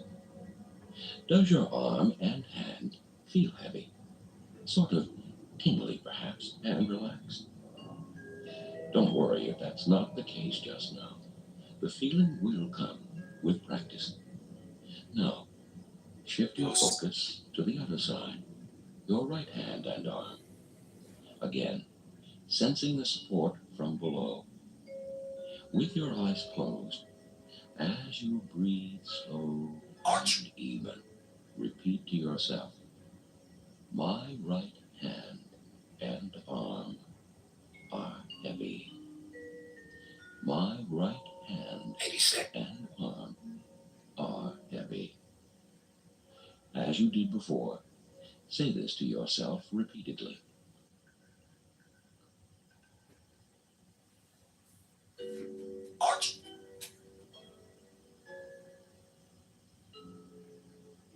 What do you feel? Is your right hand and arm heavier than before? Is there a peculiar flow or tingling? Now, focus on both sets of hands and arms and become acutely aware of how they feel. If it's difficult sensing both sides at the same time, shift your focus back and forth from one side to the other, from right to left, and then left to right. Now, as you continue to breathe slowly and evenly, repeat to yourself, my hands and arms are heavy.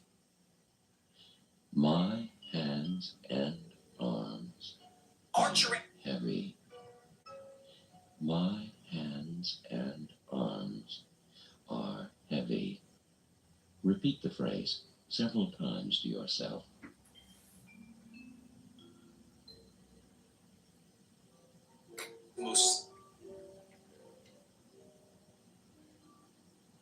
Do you sense a certain heaviness? Does one side feel different than the other? Make a mental note of what's happened. Now, as you continue to breathe slowly and evenly, imagine that the relaxation in your arms is spreading throughout your body. In fact, to all parts of it. Each time you breathe out, the relaxing flow increases. Now, keeping your eyes closed, focus your attention on your left leg. Be aware of your left thigh, knee, lower leg, foot, and toes. Now, as you breathe deeply and evenly, say to yourself, my left leg is heavy.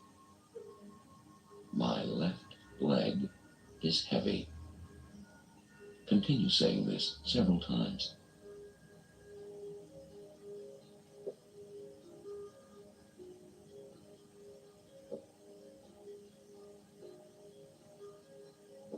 Now, note the way your left leg does feel. Be aware of each sensation. As you continue your relaxed and even breathing.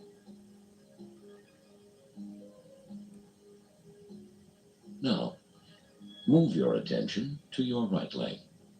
Again, repeat to yourself, my right leg is heavy. My right leg is heavy. Say this again and again.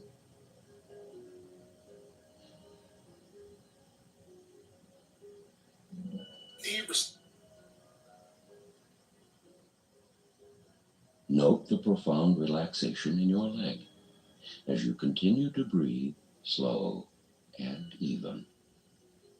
Now, focus your mind on both legs. Again, if it's difficult to sense both at the same time, shift your focus back and forth from right to left and turn left to right. With your eyes closed and your breathing slow and even, repeat, my legs are heavy. My legs are heavy. My legs are heavy. Repeat it several times.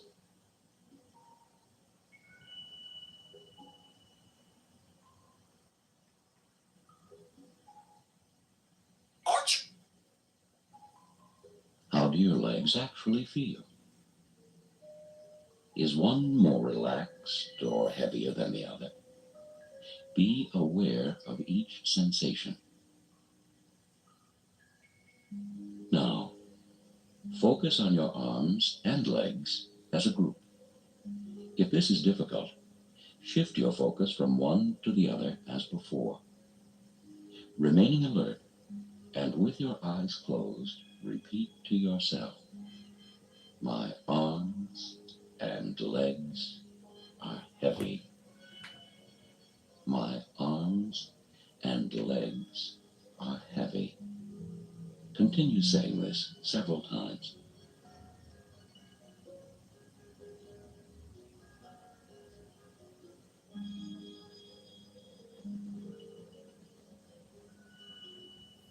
Letting your arms go completely limp, be aware of how they feel. Now, let the relaxation flow throughout your body. As you continue to breathe slowly and evenly. To deepen the feeling, imagine a sense of warmth and heaviness. Feel it flow to different areas of your body. With your mind focusing on your arms, say to yourself, my arms are heavy and warm. My arms are heavy and warm. My arms are heavy and warm.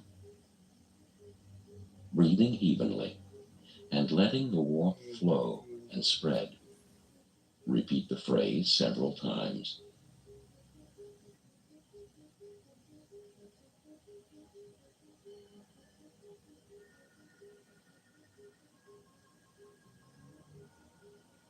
Be aware of what you feel. Do you sense warmth flowing through your arms, hands, fingertips? How about a kind of heaviness? Do you feel that as well? Let the sensations deepen. As you become more aware of how well and relaxed you feel. Now, focus your attention on your legs. Note how your thighs, knees, calves, and feet are feeling. Say to yourself, my legs are heavy and warm. My legs are heavy and warm. My legs are heavy and warm. Continue saying this as you breathe evenly, allowing warmth and heaviness to flow throughout your legs.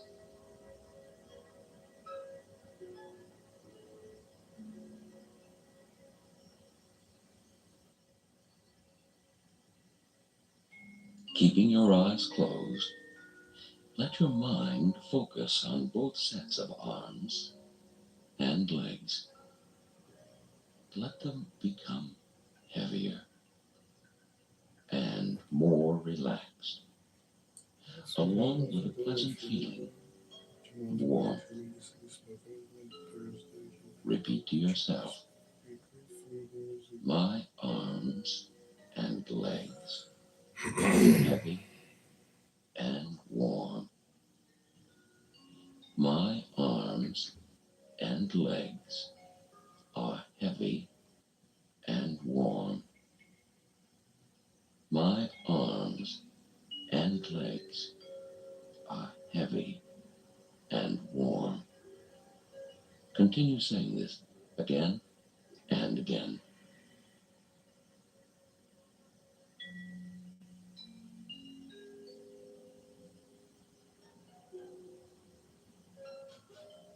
Really examine the way your arms and legs feel. Now, let your attention roam about your entire body. Sense the warmth and heaviness there. The feeling in your arms, neck, shoulders, chest, stomach, and legs. As you breathe deeply, say to yourself, my body is heavy and warm. If I have so My body is heavy and warm. My body is heavy and warm. Repeat the phrase again and again.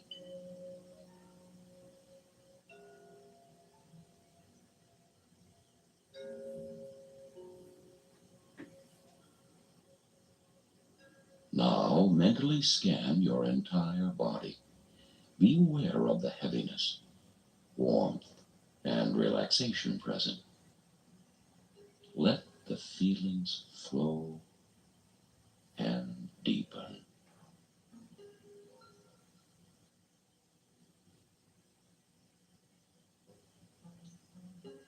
Now, as you gently enter an even deeper state of relaxation, sense the regular beat of your heart. Allow yourself to become very still and aware of your beating heart. Breathing evenly. Say to yourself, my heart is calm and regular.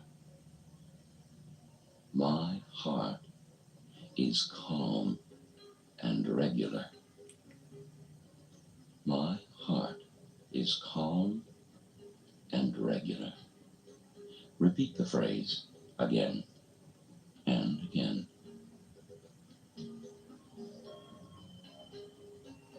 Now, notice how calm and quiet your body feels as you sense the slow, regular rhythm of your heart.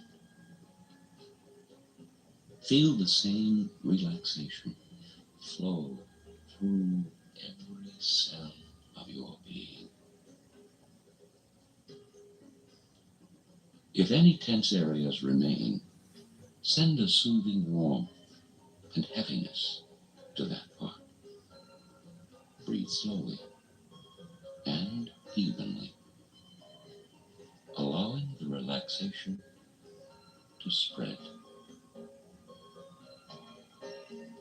Now, gently prepare for the visualization sequence. Close your eyes if they're not already closed, and imagine yourself at an ideal weight. Picture yourself toned and slender and wearing a beautiful outfit, an elegant evening gown perhaps, or something more casual, even a bathing suit. Get the picture clear in your mind. Yes, there you are, looking fit and well, and feeling full of energy. Now, imagine yourself doing things right, things that maintain that image, like sitting down to a delicious meal, a dish you've prepared for yourself. Why, it's not only low in fat, it's high in nutrition. You can almost taste the fresh fruit you're having for dessert. And because of such meals, you look terrific. In fact, picture your family and friends telling you that. Now, go to the mirror and take a good, long look. Examine your face and figure. That's it. Smile. Be proud of yourself. Make that feeling of pride and the image itself very, very clear in your mind. Your body, the clothes, the great way you feel. In fact, linger there a while. Now make a slow return by concentrating on your breathing. What did such an exercise just do? It's given you a positive image that you can use when needed. Those times, for example, when you reach for a fattening food, stop for a second and summon up that image of an ideal you. Recall how great you looked and how alive you felt. That should deter you from eating something your ideal self wouldn't.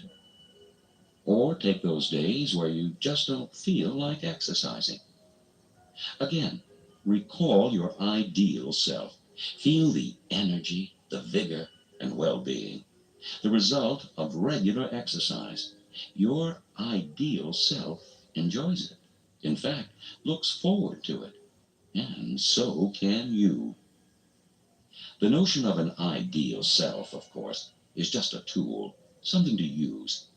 Keep in mind that in real life, you may not get all those compliments, or you may slip occasionally in your exercise or eating habits. The important thing is not to give up the ideal. Reinforce it by doing the relaxation and visualization techniques as often as possible. Progressive relaxation will most certainly reduce tension. And as for the visualization, you can vary the imagery as needed. Say your downfall is cocktail parties, the ones where you might overindulge. Picture yourself before the party, getting ready for it. You're now at the refrigerator, taking out a small salad. Calmly, calmly, you sit down and enjoy every bite. You'll also drink plenty of water, so you won't be thirsty for alcohol later on. Now you're slipping into a really great outfit. Can you see it? One you know is flattering. Well, you're at the party, feeling poised and confident, having fun. You are in control of yourself and your appetite. You are enjoying the company of your friends, enjoying the music, enjoying the festive atmosphere. Now, picture a friend coming over, offering to get you a drink. Hear yourself saying that you'll have a club soda. You don't need an alcoholic drink to have a good time. You don't need those empty calories. As your ideal self, you smile, sip the soda, and enjoy the little tingle as the bubbles touch your nose. You savor the slight tang of lime. Now see yourself at the buffet table. Picture the many platters of tempting food. Remind yourself that party food is almost always high in calories. Remember that you had something to eat before attending the party. Consciously realize that you are not actually hungry.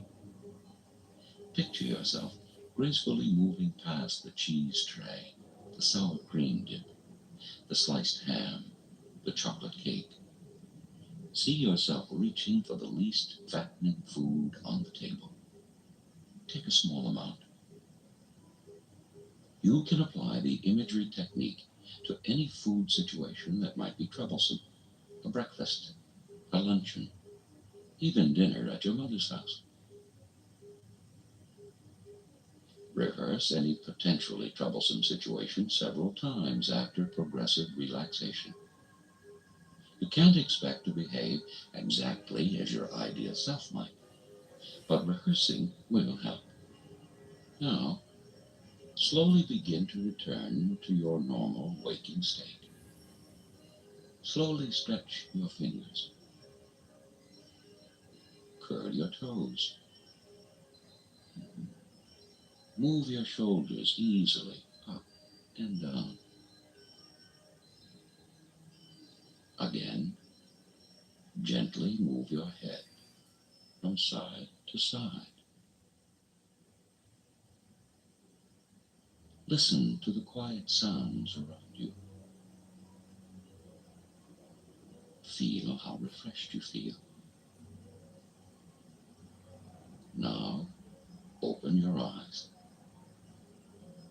You have completed the relaxation and visualization exercise. Listen to it often, and with practice, you will be able to return to the ideal you whenever you wish.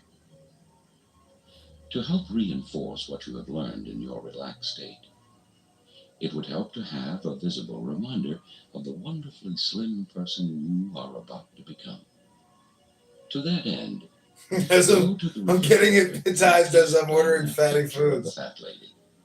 Replace it with one of you at your best weight, or of someone you'd like to look like.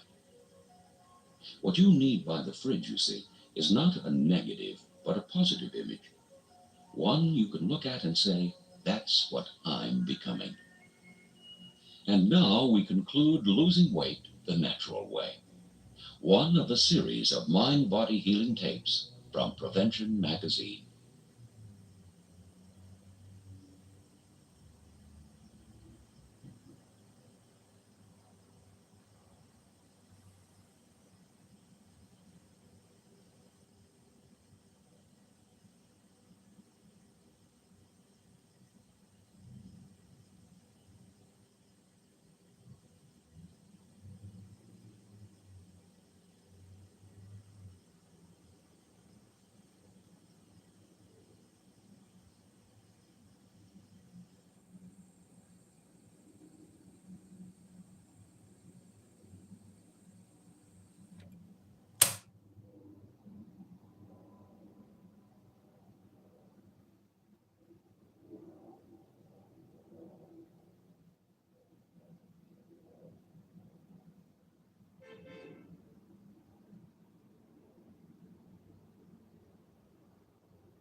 Are you getting a lot of pressure at work?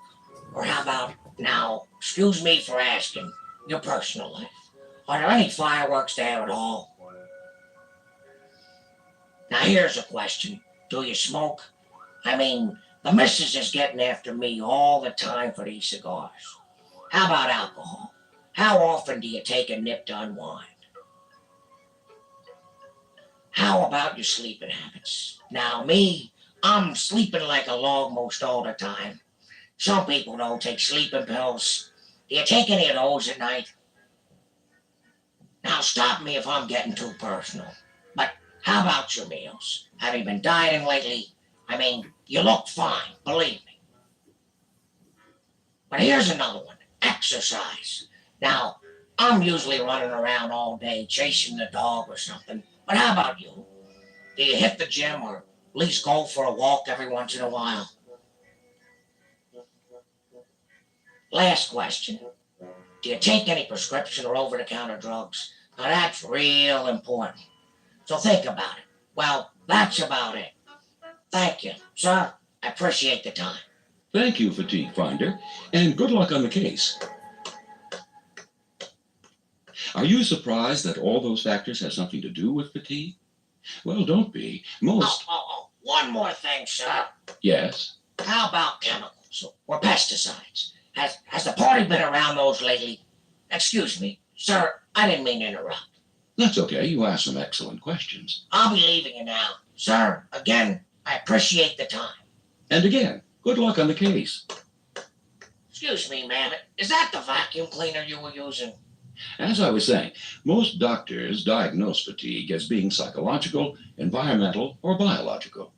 Let's look at these possibilities one by one. Feeling tired? It's all in your head. Well, maybe not all in your head. Certain emotional problems can cause a real lack of energy. If you're depressed, for example, chances are you're feeling tired as well. Depression, such as that caused by divorce, death of a loved one, or any major life change, can interfere with sleep. Oh, what time is it? 3:30. I thought it was morning. Maybe you're waking up during the night, or rousing too early, only to find you're now up for the day. Or the reverse might be true. The time right now is 10:55. Here with a late morning news report is Kevin Bryce. Some depressed people sleep more than usual. What they're really doing, of course, is trying to escape from whatever it is that's getting them down. Still, another energy thief is stress. Whether it's in your personal life or on the job, constant pressure can make you tired. The reason for that is the fight or flight syndrome, a kind of inner safety valve that goes back to the days of the caveman. Faced with a wild predator, our forebears could either fight or flee, a choice that remains in today's concrete jungles. Attacked by stress or fear, the body responds with a burst of adrenaline, plus a rise in blood pressure, heart rate, and muscle tension. Without some kind of release that is either a fight or flight, the pressure mounts and the body gets tired. Other emotions that bring on fatigue? Why don't you look where you're going, you? Anger. Or in some cases, just plain boredom. A good way to ease coiled up tension is exercise. There's nothing like a good workout to relieve the fight or flight syndrome. Sometimes, though, fatigue doesn't come from within, but from without. In other words, the environment around us. Take weather, for example. It's a nice, bright, clear summer day. The temperature's in the 90s. Great day for the beach, right? Just don't be surprised if you can't muster enough pep to drive there. Why? Because weather can sap vigor just as surely as stress or medical problems can. Dr. Edgar Folk, professor of physiology at the University of Iowa, has studied temperature effects on the body. Any extreme, he says, whether that's too hot or too cold, can rob the body of ambition and slow it down. The same applies to humidity. A sudden drop in barometric pressure can also be tiring, particularly if you're sensitive to it. A remedy? Acclimatization. This simply calls for a gradual exposure to any extreme weather condition. If it turns very cold, for example, begin by spending a short time outdoors. Then spend longer and longer periods in the cold, and you'll soon be able to handle the chilly temperatures. Since our metabolic rate tends to rise when the mercury falls, adjusting your body to the cold can also be an energizing experience. Now, for hot weather. Weatherman says another summer-like day today. High about 94. Humidity 72%. Be sure to drink plenty of water on hot days to keep your body temperature down, and wear loose-fitting and lightweight clothing. Above all, don't be at odds with the environment. Live in harmony with it. A cold shower on a hot day, for example, will just tire you out. Choose a lukewarm spray instead. Make it close to room temperature, so there's no drastic change or contrast. The same notion applies to air conditioning. Going from a hot street into a cold building may seem inviting. So large that it'll become a moderation problem, but we'll see.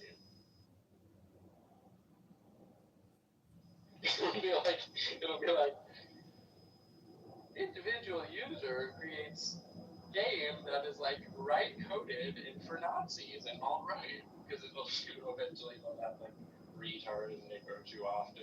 I don't know. Like, this is a game for the far right. I was like, no, it's not. It's for anyone who enjoys.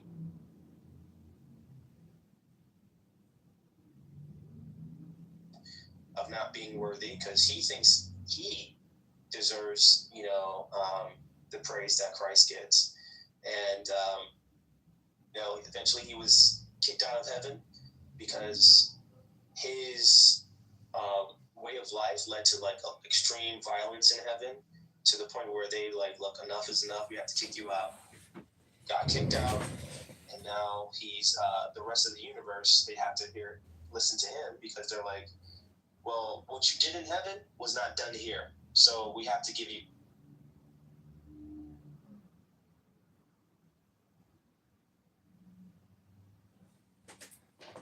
It makes the body work harder to adjust. Another tiresome element? Noise.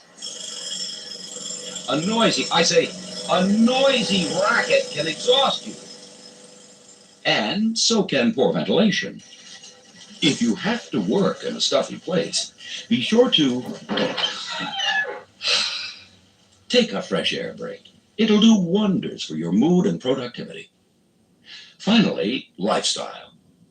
Perhaps more than any other factor, your daily routine has a profound effect on whether you feel, this is living, or, hey, this is living. The difference? Well, diet sure makes a big, what's that? Oh, you're on one of those crash diet things. Let's see, for women, that's... Fewer than 1,000 calories a day. And for men, it's... Fewer than 1,500 calories a day. Great. Both of you may not be eating enough to get the energy or nutrition you need. Crash diets, they're more likely to make you crash instead, like into the nearest bed. That doesn't mean, of course, that you shouldn't be concerned about weight. Carrying a lot of extra pounds around is tough work for the body. So by all means, lose weight if you need to. Just do it slowly and sensibly.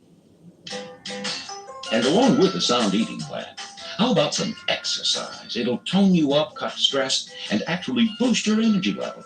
Again, your body responds to whatever you supply it with. Can I have this refilled, please? Which brings us to prescription and over-the-counter drugs. Many of them can cause extreme drowsiness, so keep that in mind as a possible reason for your feeling, drugged. Check with your doctor or pharmacist about possible side effects, particularly with tranquilizers, high blood pressure aids, and over-the-counter remedies for colds, coughs, or allergies. And while an occasional cocktail or glass of wine won't hurt, just be aware that both alcohol and tobacco deplete the body of essential nutrients. The end result? Fatigue. Remember, too, that alcohol is a depressant. So the next day when the party's over, it's over. Oh, somebody shoot me, please. Okay, those are some of the things that can rob you of energy. Now, what can you do to restore it? Well, as a fatigue fighter, nothing beats a sound, restful sleep. Or as the mythical Morpheus might say, 8 solid hours in my arms. Of course, your sleep needs might be different. You might require only 6 hours a night. While your mate turns into a walking zombie with less than 9, it's best, doctors say, to follow your own natural sleep-wake patterns. In fact, there's a name for them. They're called circadian rhythms. Generally speaking, a circadian rhythm is the 25-hour cycle that regulates everything from hormone level to body temperature. This ebb and flow in all our cells is very clear when it comes to sleep. According to the circadian rhythm, human beings sleep best at night. The most beneficial sleep period? Many experts say it's the time just before midnight. Oh, if I could only sleep. As for chronic sleep disorders like insomnia that just won't quit, well, there, a doctor might help. Occasional wakefulness, though, is something you might be able to cure. But first, forget about sleeping pills. They can have a rebound effect that'll leave you feeling sluggish the next day. Or you could build up a tolerance to the drug. The result? An ever-increasing dependence on it. Instead, try this helpful advice courtesy of Dr. Fred Rogers, Professor of Family Practice and Community Health at Temple University. First, do something relaxing before bed. Try taking a warm bath or reading a good book. Avoid any thriller, though. That's too intense. Anne felt the shadowy form behind her. Terrified, she turned as an icy hand reached for her neck. It could keep you awake at night. Just wait, any real nightmare might. That louse! He won't get away with this! Don't call your ex-spouse or start figuring your income tax. Clear your mind of painful thoughts and try to be pleasantly tired. How? Well, how about a brisk evening walk or a late afternoon bicycle ride? Avoid anything too strenuous, though, just before bedtime. A tough workout boosts your metabolism, and the energy surge could keep you awake. Also, go to sleep and wake up at the same time every day. That'll get your body into a certain pattern it'll automatically follow. Let's see. Salami, cheese, pickles, Pizza, nice and cold. And while you shouldn't overload at bedtime, a light snack can calm the body and actually improve sleep. Carbohydrates are your best bet. That's because the glucose in such foods triggers insulin, allowing a substance called tryptophan to enter the brain. There it's converted to serotonin, which promotes relaxation and sleep. An ideal bite at bedtime, then, might be A blueberry or corn muffin. Or why not try a breakfast cereal without milk? Then there's popcorn, cookies, not too many now, and those waffles you just toss in the toaster. What about milk, you ask? Well, sure, it's a source of tryptophan. But milk's fat content slows the switch to serotonin. Okay, a good night's sleep is important. But if you still need an energy lift, listen to the words of a former chief executive, Harry Truman. If I feel tired, even while in a meeting, I excuse myself and take a nap. Wise old Harry knew the value of a good nap, all right, as did Winston Churchill, Jack Kennedy, and Tom Edison. Don't nap too long or too late in the day, though. Otherwise, your night's sleep might be ruined. Yes, sir. The presentation's at 3 today. Don't worry, sir. I'm really up for this one. Right. Thank you, sir. Goodbye. Oh, please, just let me get through it. Sound familiar?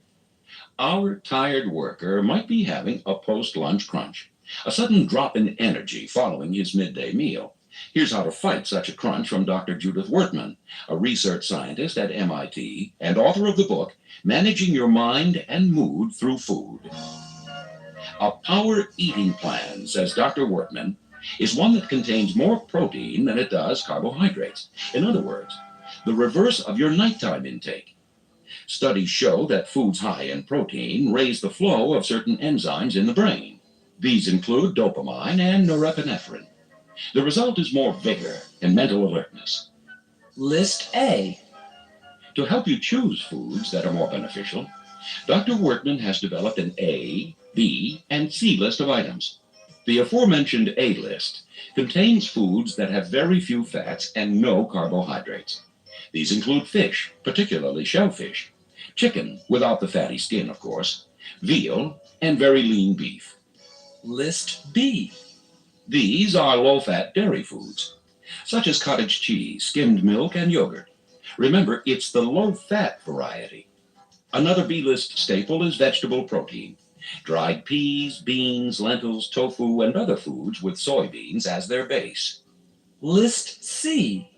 C-list foods include beef, lamb, pork, and pork products, lunch meats, organ meats, whole milk, and regular yogurt. Now, these may be high in protein, but they're also high in fat. The catch is, fat slows their absorption into your system, so you won't get the burst of energy you need. By eating foods from the A and B list for lunch, you can boost both your energy and alertness. Let's look at a midday menu that's packed with power. 3 to 4 ounces of lean roast beef, 2 slices of whole grain bread or a bagel or a roll, 1 sliced tomato, a small cup of sherbet, and finally an 8-ounce glass of low-fat milk. As for coffee, tea, or other caffeinated drinks, they can pep up performance. Just don't go on a Java jag. Oh yes, the vending machines, big, bright, just filled with little goodies. That candy bar, oh sure, it'll raise your blood sugar level. You may get a brief energy burst. But then, as we've learned, carbohydrates tend to promote feelings of fatigue. A better and more enduring pick-me-up is a brisk 10-minute stroll. In a study done at California State University, subjects rated their energy level after eating a typical-sized candy bar, and then after walking for 10 minutes. The results? While the candy provided an overall lift of about 20 minutes, that was nothing compared to the walk. Stretching their legs invigorated the walkers for a much longer period of time. Okay, forget sweet, you say. What you need are vitamins, lots of them. Well, first of all, there's no magic pill that can cure chronic fatigue. And that includes even a megavitamin tablet. Too many, in fact, can be harmful. As one nutritionist points out, Vitamins are called supplements for good reason. They're meant to, well, supplement a sensible diet, not to replace a variety of wholesome foods. The basic fatigue fighting plan? Well, as we've said, a good night's sleep is your best weapon. Reinforce that with a nap when you need one. Power your lunch with plenty of high protein. And for the coup de grace, give fatigue the boot with a brisk walk. Now, turn this cassette over to side 2 for a mental technique that'll give you even more vitality. Are you sure this was the vacuum cleaner you were using at the time the robbery was committed?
Welcome back. On side 2 of this mind-body healing tape, you will discover a wonderful mental exercise. It was developed by Dr. Errol R. Korn, a board-certified doctor of internal medicine and gastroenterology. He has developed techniques that relax and energize. These exercises should be repeated often to help you develop a deep reserve of energy. They also can be performed whenever you need a lift, sort of energy on tap. Now, let's begin. First, move into a comfortable position. Loosen any restrictive clothing. Make sure your arms and legs are uncrossed. Now, simply close your eyes. 85% of the external world is perceived through vision. And when you block out external vision, you begin to focus more easily on your own inner self. As you go through this experience, you may periodically find your mind wandering. This is perfectly natural and will not in any way interfere with the benefit you gain from this experience. When you realize your mind is wandering, just gently and easily bring it back to the sound of my voice. Excessive stress is the most vicious culprit in robbing you of your energy and leading to long-standing fatigue. The relaxation exercise you are about to experience, if practiced every day, will eliminate the adverse effects of excessive stress and enable you to use your full potential of high-energy living. Focus your mind on your feet and allow them to feel whatever they feel when I say to you the word relax. It may be lightness, heaviness, coolness, or warmth.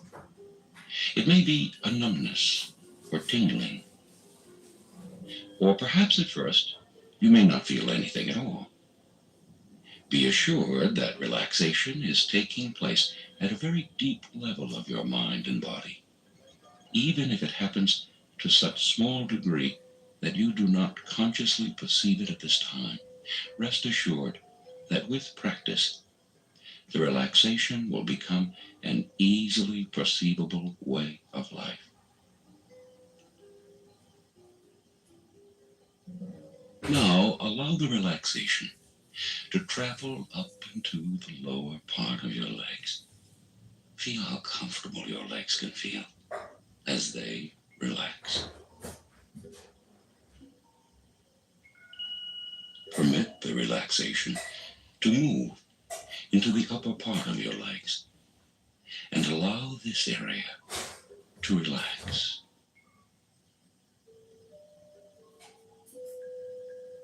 Allow the wave of relaxation to move slowly but surely into your lower back and abdomen.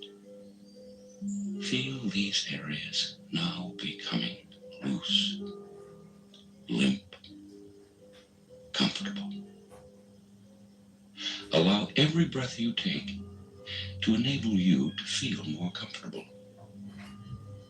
And allow every sound you hear to enable you to become more comfortable.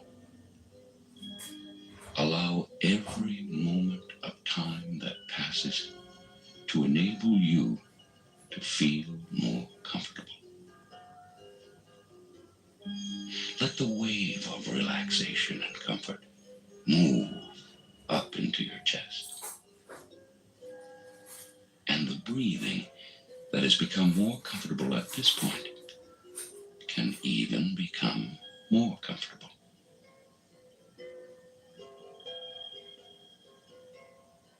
Now, allow the relaxation to spread into your shoulders.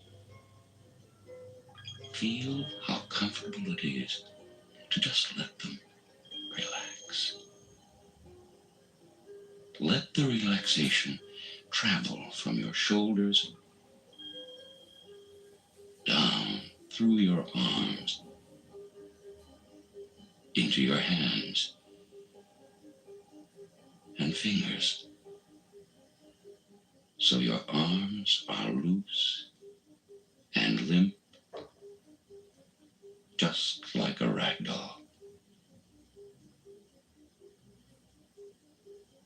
Now, let the relaxation spread into an area in which we all hold a great deal of tension.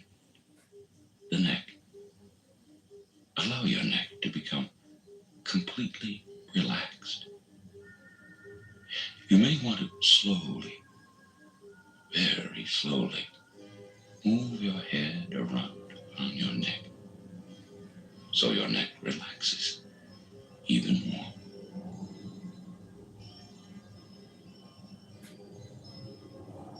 Now, let the relaxation spread into another area of tension, the jaw. Allow your jaw to just drop and feel how comfortable that relaxation feels.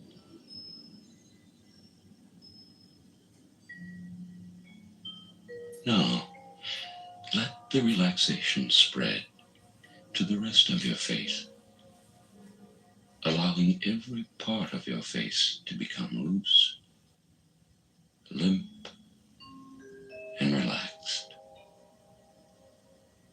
Allow every breath you take to continue to relax you even more. Allow every moment that passes to relax you even more. Every sound you hear to enable you to relax even more.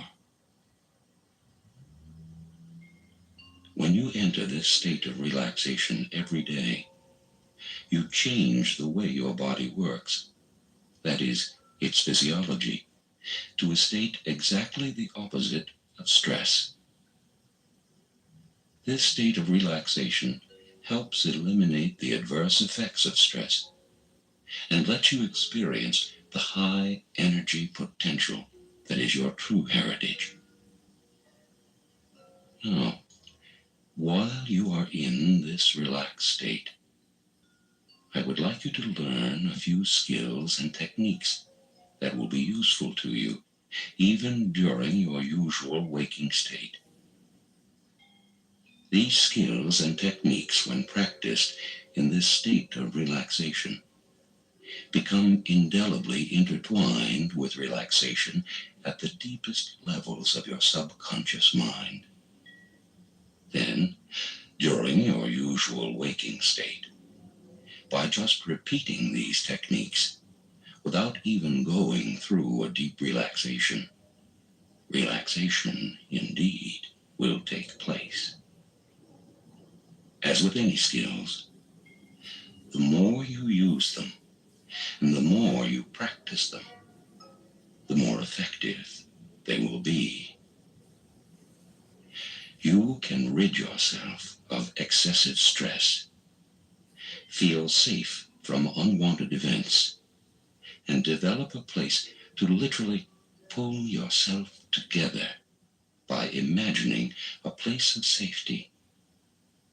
Great athletes use this device to develop what they call a cocoon around themselves, to protect them and give them strength and energy during their performances. You can use a similar technique to help give you strength and energy during your everyday life. Think of the words peace, safety, comfort, and happiness. Peace, safety, comfort, happiness. Think of a place that means as many of those characteristics as possible to you. It may be a place that you visited often, or one that you visited only in the distant past, or it may be one that is totally imaginary. Allow the first place that comes to your mind to be that place.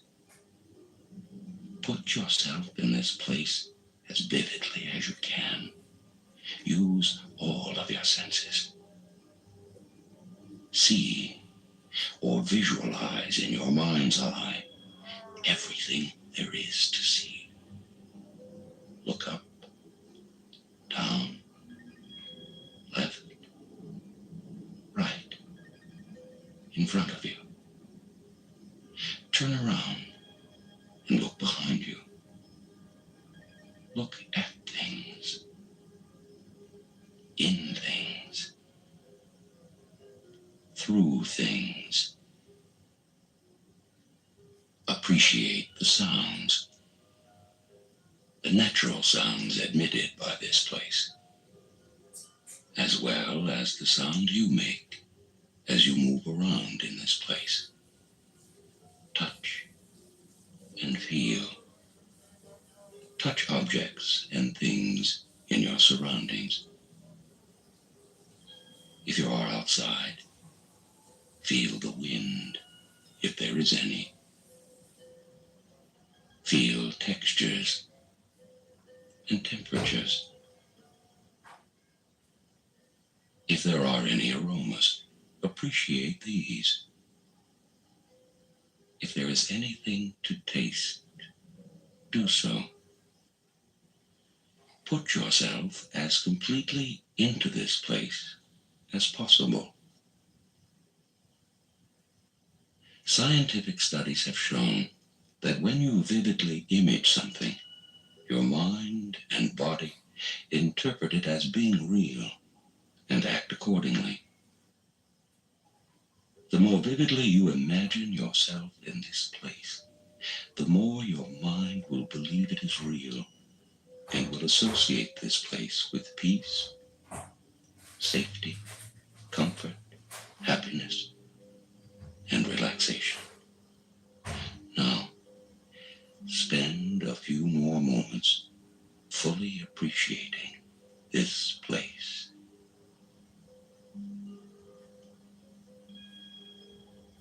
In addition to the mental technique of the place of safety and comfort you have just experienced, you can also use physical techniques or cues, which act as shortcuts to experiencing energy, relaxation, and even to help put yourself to sleep. Now, while you're in a state of comfort and relaxation, a state in which you are building up a tremendous amount of energy to be used when you return to your usual waking state, take your non-dominant hand, the left one in most people, and touch your thumb and a finger together. Spend a few moments touching your thumb and finger together, and don't let them come apart until I instruct you to do so. As you spend these few moments in this physical position, with your thumb and finger touching, your mind interprets this physical maneuver to be a signal of the way you feel at this moment, relaxed and comfortable. Practice this cue several times while in this relaxed state, so that in the future, just touching your thumb and finger together while you are in your usual waking state can bring on a degree of relaxation and comfort.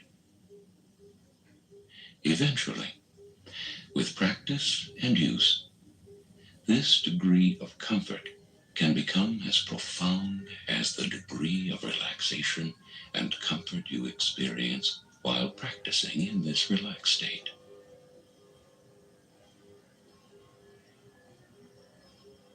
Continue to allow every breath you take to enable you to feel more comfortable.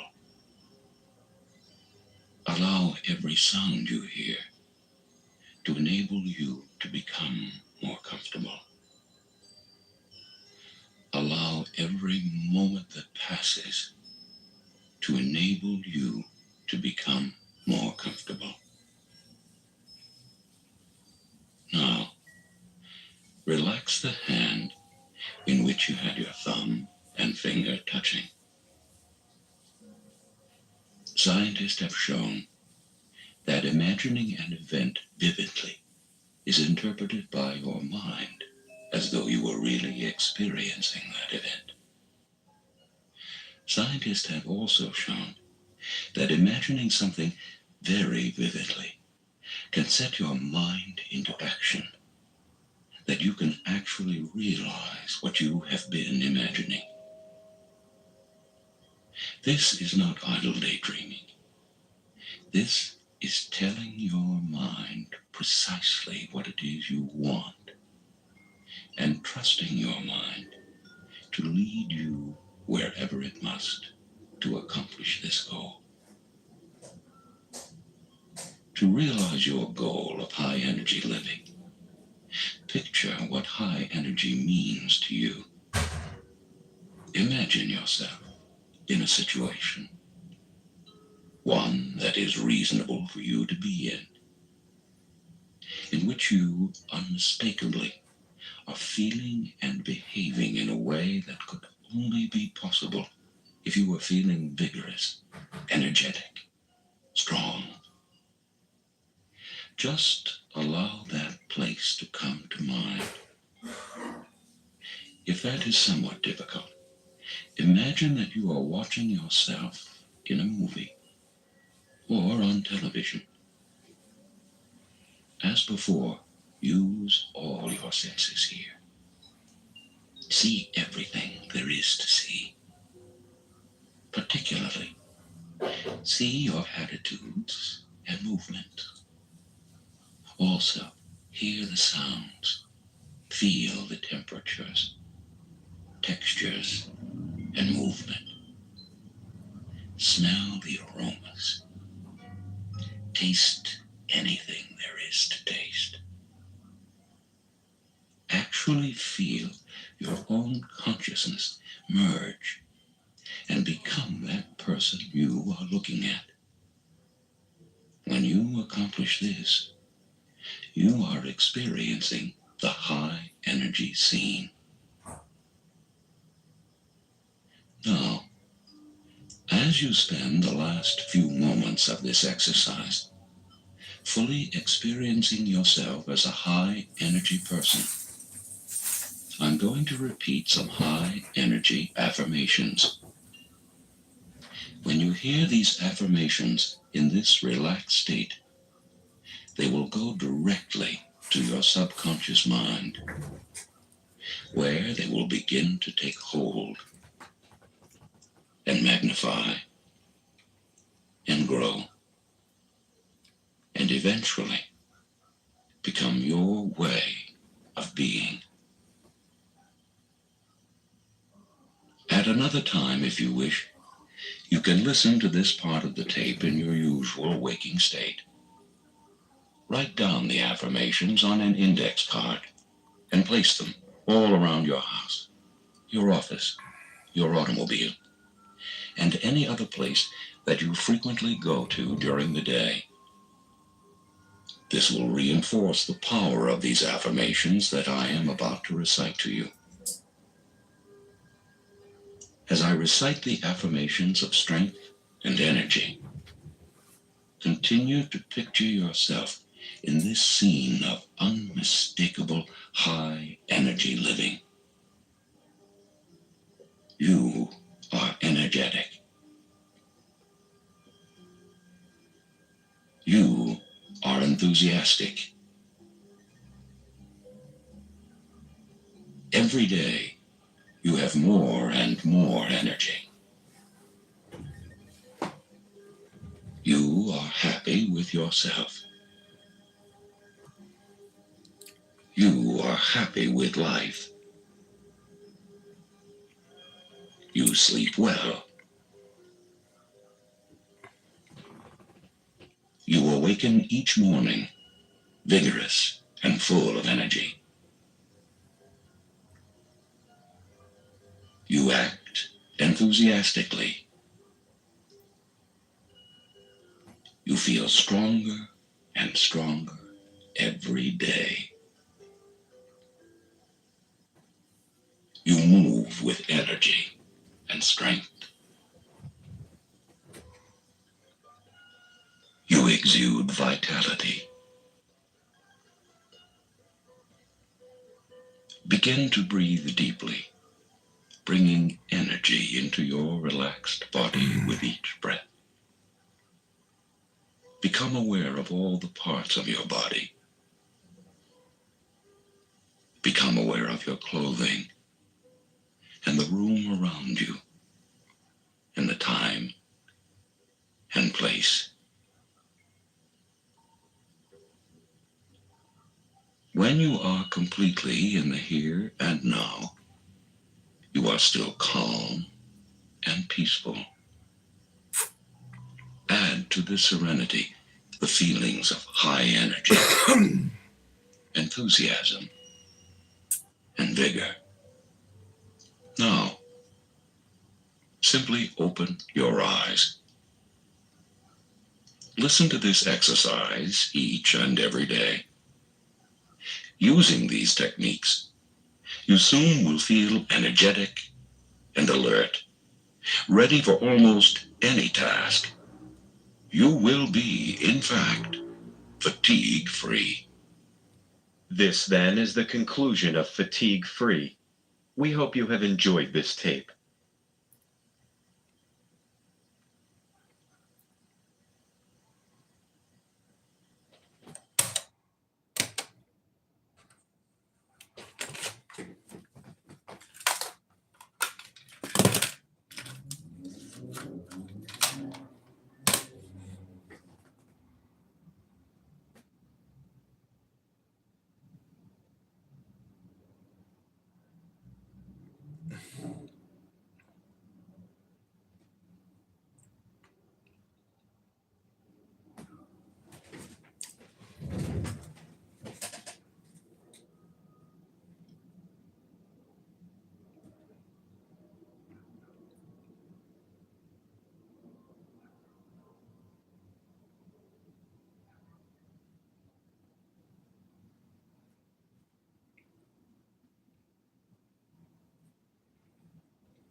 Crept its way into the power centers of the West. It has not materially improved our life. In fact, it's done the exact opposite. And I encourage everyone in the audience, have the courage to call out what you know to be true. It's not like Islamophobic to say. The online hate campaign to silence this point of view. Like, you're not allowed, at least as a conservative or a right winger or somebody who's perceived to be on the right side of the aisle, to be in any way soft on Muslims. My God, it's like, you know what? Fuck off. I'll be whatever I want to be. And if I want to reevaluate any POVs at 55, I'll do it. Too bad. Yeah, look what's happening in London. You don't have to go far to find out what's happening. Do you feel like there is more? Okay, so this was that. This is. I'm gonna post. This is from. This is amazing. I mean, I have a ton of people I've gone to work with and know that are Muslim. I've never had a single issue, not a single one. But what I do have a problem with is what I'm seeing happening with the takeover on the Red and Green Alliance on the left, and candidate are aware of and critical of Jewish supremacy. What percent are aware of but obfuscate on behalf of Jewish supremacy? And what percent of the country do you think is completely oblivious to all of this taking place in the first place? Well, the last part's probably pretty big, but I don't really know the percentages, my friend. I do think that it's a great awakening is you can only inspire people with guilt for so long. Earlier, what you were talking about has a name. It's cultural relativism. And if you turn the chessboard around, you need to promote these ideas if you want to destroy civilization. What have we been talking about? What does everything, if you can run a thread through everything we're talking about, now, first of all, it is Jewish supremacy.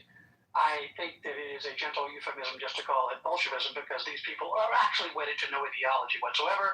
It's just outgroup psychopathy. They wield ideas as clumsily as a monkey would wield a radio for a hammer. It just doesn't matter as long as it knocks you out. So what are we talking about? We're talking about demoralization. So the people that our friend here was just talking about that are sort of selling the other side. Those are the people, you've heard me say this before, who have had the strings of guilt strung across their soul and the enemy is playing them like a virtue. Well, so what do they say? I want to be a good person. I want to be liked by this power structure. Well, these people have always existed. This is called demoralization. And the whole point, of course, of establishing a tyranny or authoritarianism for all of time is to demoralize everyone. You all heard me say this because if we still have our morals, we will rise up. So I'm not really concerned with the coward.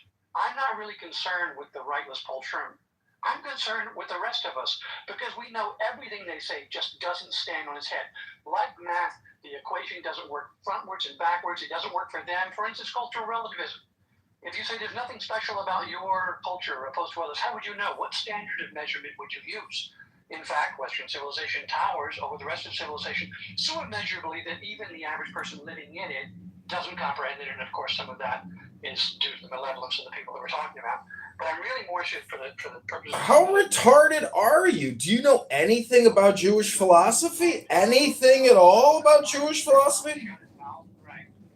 Oh, you're the supremacist. You're the Nazi. Got it. Okay. How retarded are you? Do you know anything about Jewish philosophy?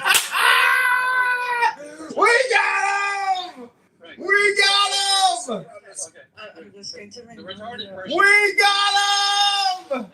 We broke their hypnosis!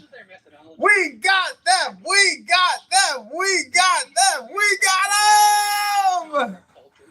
We got them! We got them! Us to forget it. They want us to give up on it. Forget it and forgive. Let it all go. You're obsessed with Jews. No Jews, no news. Pedophilia, lies. Oh, that's the Catholic Church, sir. That's the Catholic Church, sir.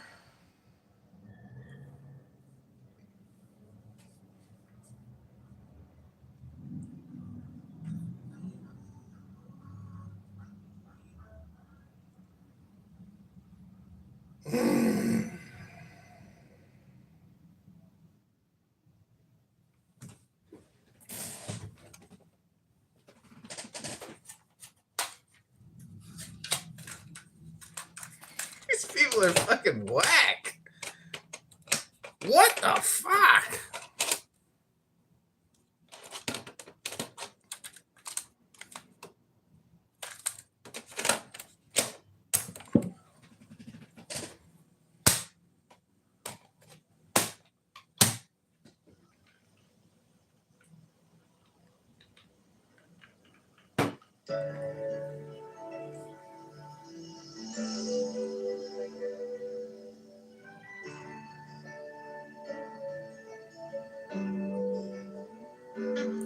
Hello, and welcome to another in a series of mind-body healing tapes from Prevention Magazine. During the course of this tape, you'll learn how to remember names, places, facts, numbers, directions, and lists. You'll master techniques giving you a super memory. So you'll no longer mislay items, wonder if you left the stove on, or even, I know that person. Why can't I remember her name? on this side of the cassette, you'll learn that memory is not something that fades with time, but is a skill that can actually improve with age. Did you know that a brief stroll and a round of Scrabble can keep your memory cells young? And your rusty? Well, they can. And you'll learn why. You'll also learn how to make memories more indelible by linking them to certain visual, verbal, and sensory cues. By paying attention, and with a little practice, you'll connect faces with names. Why, if it isn't Art Brandhorst and his wife Cindy, how are you? Recall lists. Yes, I'd like to rent Jaws 2, Star Trek 3, Rocky, Superman 4, and The Revenge of the Nerds. Remember phone numbers. 1-800-792-6733. What you read. As Shakespeare once wrote, glory is like a Why is circle in known as the the water, police? which never ceases to enlarge itself. Where you put things. The instruction book, yeah, in the hall closet, top shelf, gray box, left side. Then, on side 2, you'll learn a technique you can use every day to reduce tension and anxiety. 2 things that can often cloud your ability to remember. For now, though, let's take a cold, hard look at memory lapses. Those annoying bouts of forgetfulness that nearly everyone has. Take Jerry, for example. The other day, he left his keys at his favorite restaurant. Excuse me, I think those are mine. Oh, I'm sorry. Pardon me, please. His parents' wedding anniversary? It's okay, son. Dad and I know how busy you are. Sometimes, Jerry forgets where he puts his glasses, or where he parked his car. Then, last week, he was introducing his wife to a coworker of his when... Oh, Jan, I'd like you to meet, Mike Fuller. Nice to meet you, Jan. Mike, of course. How could I forget? Yeah, how could I forget? Is there something wrong with Jerry? Do all those memory lapses mean he's growing old, or even a bit senile? Well, the truth is, people of all ages forget things. Names, numbers, things that are too complex, or just aren't known to them. We also forget when we feel excited, frightened, distracted, nervous, tired, or rushed. Think back to when you were a kid, and in the heat of a game, you dashed out in the street, forgetting about traffic. Stage fright? That's caused many an opening line to just vanish, no matter how well the line was rehearsed. And rushing. Look, I'm late. I've got to get going. I can't miss that appointment. Well, that often leads to things getting left behind or misplaced. The point is, excitement, tension, haste, all make for memory lapses, regardless of age. In fact, only about 15% of those aged 65 or older suffer memory loss due to a health problem like Alzheimer's disease. So don't worry about occasional lapses if they don't mar your daily routine. On the other hand, if you can't remember the day of the week, or keep forgetting your daughter's name, it may be wise to see a neurologist. Your memory lapses might be caused by less serious factors, like the overuse Can of you even run a alcohol, basic calculation? Nope. medication, Chicago's getting ripped even off. ordinary antihistamines. All can leave you feeling drowsy or confused and impair memory. More data just came in. Better bone up on these as soon as possible. Your memory can also stall if it's overloaded, or if you have too much stress or too little sleep. But again, keep in mind that you can't wear out your memory like an old tire, nor does it fade like an old photograph. Experts say you can learn new facts or skills at any age, and you can retain it for the same length of time as when you were young. In fact, some parts of your memory actually improve with age, including its power to solve problems and form complex sentences. Think of all the not-so-young scientists, inventors, and authors. What then causes certain facts to be slow in coming, What's the name of that town? It's on the tip of my tongue. Episodes which seem to occur more as we get older. Dr. Michael Epstein, a psychologist at Rider College, gives this reason. Think of your memory system, he says, as a computer. With every passing year, you collect more memories. That means when you want to recall something, it takes a bit longer to scan what's on file and transmit it to your consciousness. Maybe that's why the town you couldn't think of will suddenly pop up unexpectedly. Bridgeville, of course. So, is there anything you can do to speed up the computer? The answer is a definite yes. One memory mobilizer is physical activity. Exercise pumps more oxygen to your brain, fueling its billions of neurons, or memory chips, if you will. Want a super memory? Get your body moving. A brisk walk or a stroll through the park, for example. Getting out, in fact, adds another benefit. The sights you see, whether it's some kids playing or a guy roughhousing with his dog, may bring forgotten memories to the surface or give you something new to think about. So while the physical movement is fueling your brain, what you observe is adding new input to your mental computer. And input is vital to memory. Next, how's your social life? Gabbing with friends and exchanging thoughts and ideas is another memory tonic, as are hobbies and different interests. If you spend the day pretty much alone doing the same old thing, almost nothing will be memorable. You read the paper? At 8:30. Eat the same lunch? At noon. Watch the soaps? At 3. Make no special plans, do nothing different. Well, what's there to add to all those old memory chips, huh? In other words, No input. no memory. Lack of psychological stimulation is the start of memory decay. So says Dr. Kurt Sandman, co-director of the Memory Disorders Clinic at the University of California. Indeed, boredom is memory's chief enemy. In Dr. Sandman's studies, for example, are patients whose memories are quite limited. When they did something out of the ordinary, though, like going on a picnic or an outing, they recalled that day very clearly. When they did nothing special, however, well, that day was often a blank.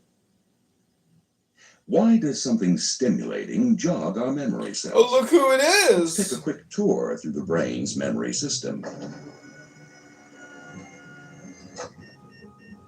Well, here we are inside the most mysterious and complex of all human organs, the brain. Surrounding us are billions of nerve cells, or neurons, which are essential to memory. Neurons look a bit like long-handled brooms that sweep incoming data through. I would just wait and then do whatever they want. Hey, I hate to interrupt. I just want to say you guys are all brain rotted out. This is like a chillism room now. All of Andrew's rooms are basically chillism, brain rot, retard rooms. The handle part is called an axon. The bristles at the other end, meanwhile, are called dendrites. Neurons don't just float idly about, by the way. They communicate with each other. Any sensory input appears as an electrical signal. In a flash, the signal shoots down the axon, or broom handle, until it meets the dendrites. Special chemicals, meanwhile, relay the signal to a neighboring neuron. Finally, science believes the signal is stored as a memory in these tiny dendrite branches. Now let's trace the actual making of a memory. Say you encounter some new information, a new song perhaps. It enters your ears, then flows into your brain, where it's transformed into the signal we mentioned. When it hits certain dendrites, the basic structure of the neuron is changed forever. The memory is now permanently stored. So when you hear the song again, the dendrite memory chips are activated. And voila! Oh, I know that song. The catch, though, is that we stop producing neurons by the time we reach the age of 30. But here's the good news. Studies show that if you're active and continue to stimulate the old noggin, you can create new dendrites in your brain. Your memory bank can stay strong and healthy all your life. How do you stimulate your brain? Well, you don't need to study thermodynamics or try to speak Swahili. Simply reminiscing can give your powers of recall a lift. One study showed that when older people spoke about their past and the people in their lives, it sparked certain kinds of memory power. Of course, you can do a more strenuous memory workout. Games like Scrabble, Bridge, Trivial Pursuit all keep your retrieval skills nice and sharp. They involve specific information. Now, here's how to sharpen your memory in areas not so trivial. First, try to be acutely aware of your surroundings. Or, as Samuel Johnson once said, The art of memory is the art of paying attention. if you can't remember where you parked your car, for instance, you probably focus too much on where you were headed. Keep forgetting to put the gas cap back on the tank? You were probably thinking, Let's see, should I charge it or pay cash? to really remember that cap, you've got to concentrate on it fully. It's what one memory expert calls Learning to shift from automatic pilot to manual. that parking lot that seems to swallow up cars like the Bermuda Triangle. Examine it consciously. Let every landmark be stored in those data-hungry dendrites. Mixing a recipe? Give it your full attention. Not while You're kidding! Frank said that? talking on the phone. Otherwise, Oh, wait a second. Did I put in the egg yolk? really concentrate on each task. Shut off. I say, shut off any distraction like the TV set. There. But you're not done yet. You need to be sure that what you want to record is deeply processed in your brain. And the deeper, the better. Start by deepening your short-term memory, the one that holds a small bit of material somewhat briefly. Here it is. Arrow Cab 65450. This short-term or working memory lets you recall a number you looked up. Till you dial it. Arrow Cab. Then it's forgotten. It's believed you can manage 6 or 7 items, like the digits in a phone number or zip code, using your short-term memory. But what if it's a figure you want to store permanently in your mind?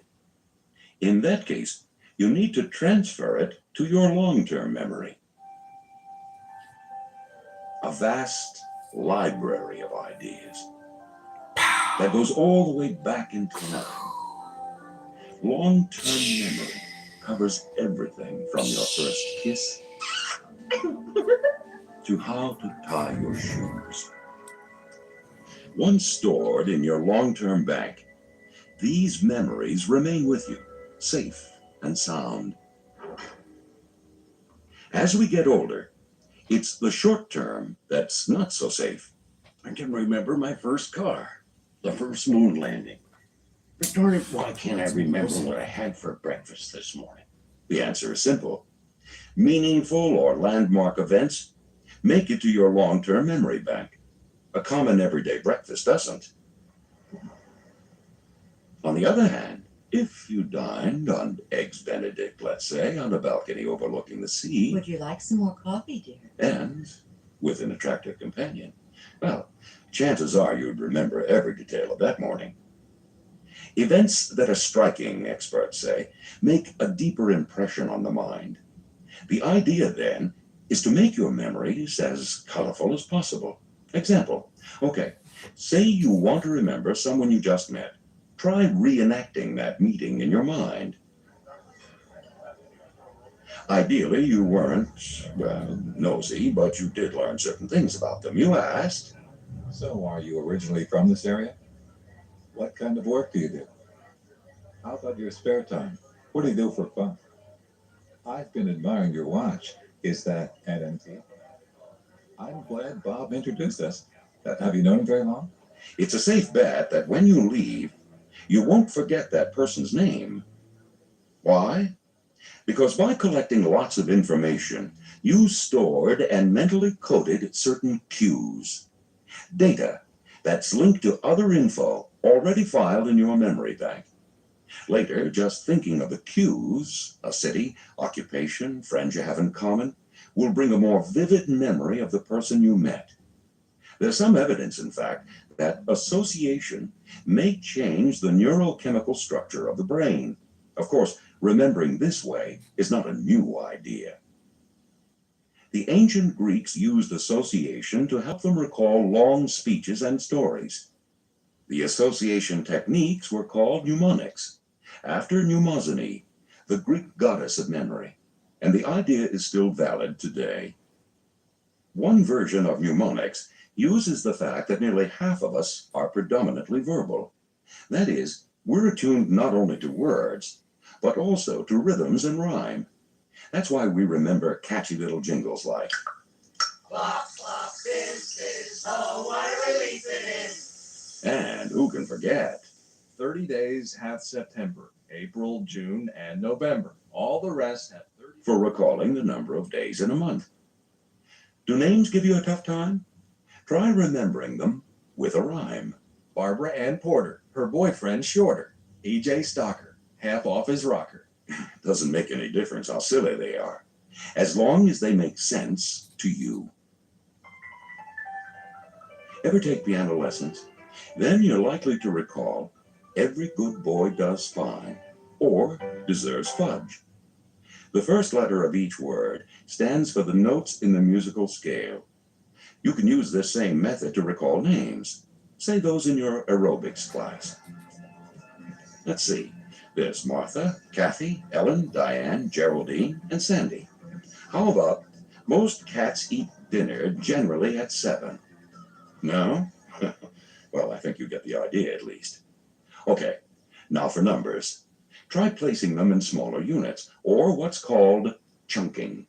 400-78990. Wow. How about 478,990? Or you could try to visualize a number. Mental imagery is one of the most powerful of memory tools. Research shows that when something is shown in a visually distinctive way, it stays in the mind longer. Try using your mind as a camera. Need to recall 33F? Maybe it's your seat at a ball game. Imagine a seat with 33 frogs sitting on it, all wearing jerseys with the number 33 on them. Again, the more bizarre an image is, the more memorable it is. A super memory, you've got to look, listen, associate. When you meet someone new, for example, be sure and look right at them. Search the face for a prominent feature, heavy eyebrows, a mustache, or some other physical trademark. Next, listen. Really focus on the name. Does it remind you of something? Or sound like something else to you? Hi, the name's Howard Bryson. Jack's told me a lot about... Bryson. Sounds a bit like bright sun. Okay, now the third part. Associate. Connect the outstanding feature with what the name reminds you of. How about a bright sun with a mustache or heavy eyebrows? That's okay, let your thoughts run wild. Create an unforgettable image. And beside your visual sense, don't forget sound, touch, smell, and taste. When French author Marcel Proust bit into a certain cookie, for instance, It triggered enough memories to fill 4 volumes. Even if one lives under the equivalent of a bell jar, associations of ideas, memories, continue to act upon us. A classic work. In fact, aptly called Remembrance of things past.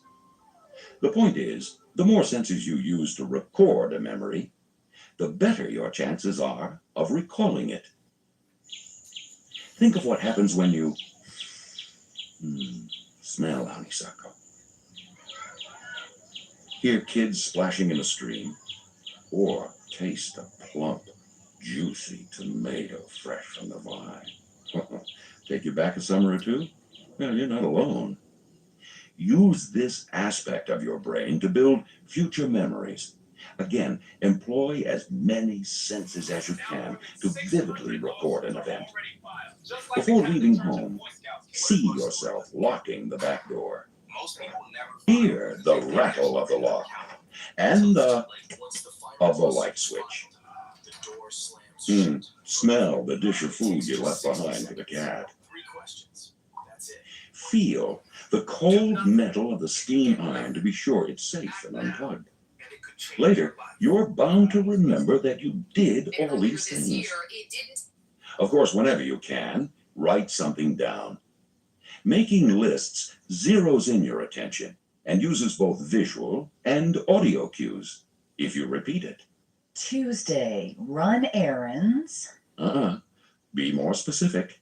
Tuesday, go to cleaners, deposit check, stop by jewelers. That's better. And be sure to stick that list where you can see it. But if writing is inconvenient, use the loci or location method. What you do is associate your to-do list with familiar locations, say the rooms in your house. Now, suppose you want to remember a series of tasks that must be done before you go on vacation. At your front door, think, leave the key with the neighbors.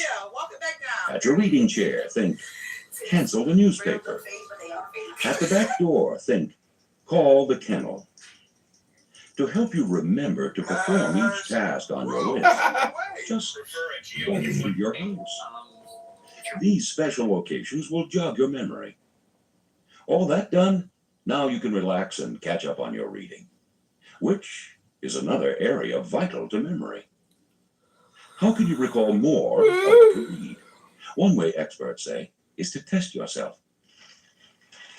Okay, you've read the paper thoroughly. Now, give yourself a multiple choice quiz. The city of Gdansk is in Denmark, Poland, or Russia? Multiple choice questions can cue up the correct answer. When you hear Poland, it will sound correct, just like magic.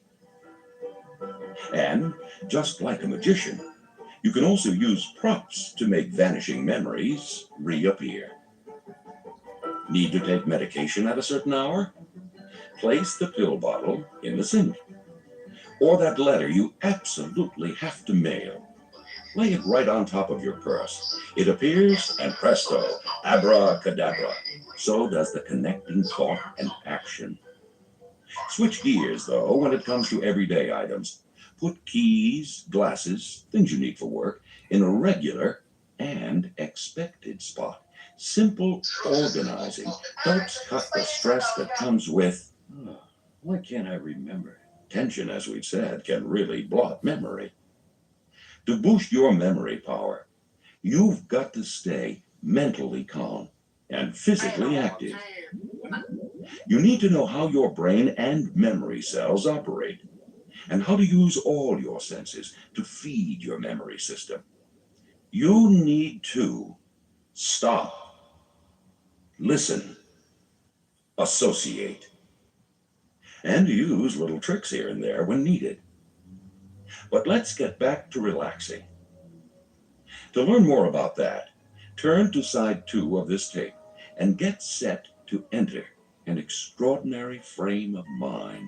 It's just the edge you need in acquiring a super memory.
Hello?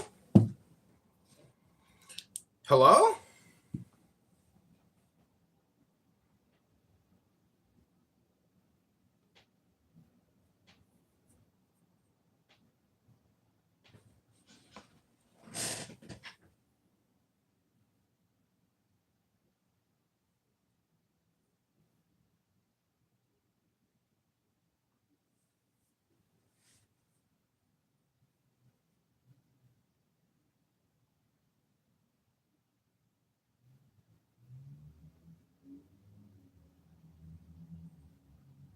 God talking about he want that man ain't never wanted a kid.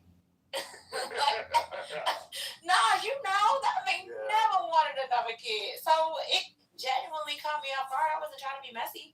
How am I supposed to know that you talked to her? I did not know that. But apparently Drew knew, didn't tell me. Drew started laughing. I'm laughing. And I'm thinking we just having a laugh because we know what he said in the private. You know, I didn't think that he thought we were laughing at him because we knew that he was trying to talk to this girl and we just fucked it up. Did not know that. Right hand to God. So now that makes sense. Drew don't be knowing how to tell a damn story. Okay? Because Drew, you should have been put that together that way. I mean, I didn't think about it though, because I'm just thinking like, who would be that? You know what I'm saying? Like, you know what I'm saying? So who would be that man? You know what I'm saying? But what? So my question to you then, Shan, well, how does that connect with my question to Drew? So what's all the animosity toward Drew? Because he thinks that Drew had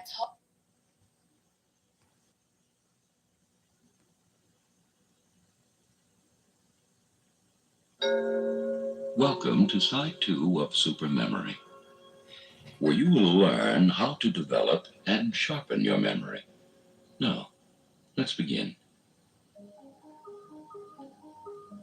First, move into a comfortable position. Loosen any restrictive clothing, and make sure your arms and legs are uncrossed. Now, simply close your eyes. 85% of the external world is perceived through vision. And when you block out external vision, you begin to focus more easily on your own inner self. As you go through this experience, you may periodically find your mind wandering.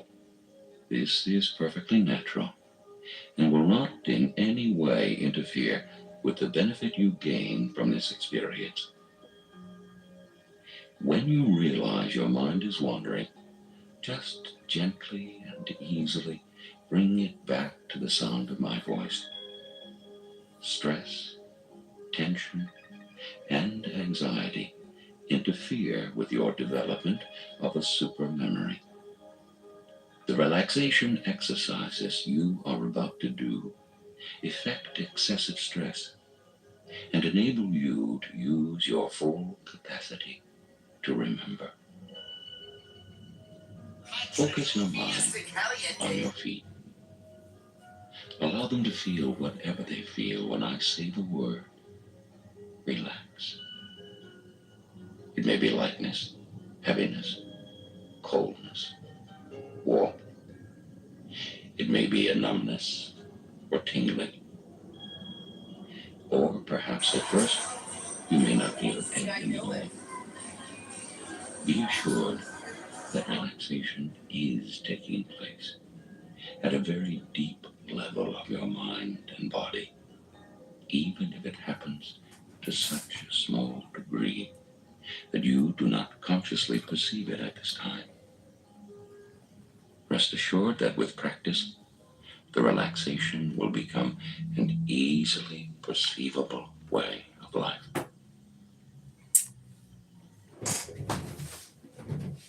Now, allow the relaxation Because that. Oh, into the lower part of your legs. Feel how comfortable your legs can feel as they relax.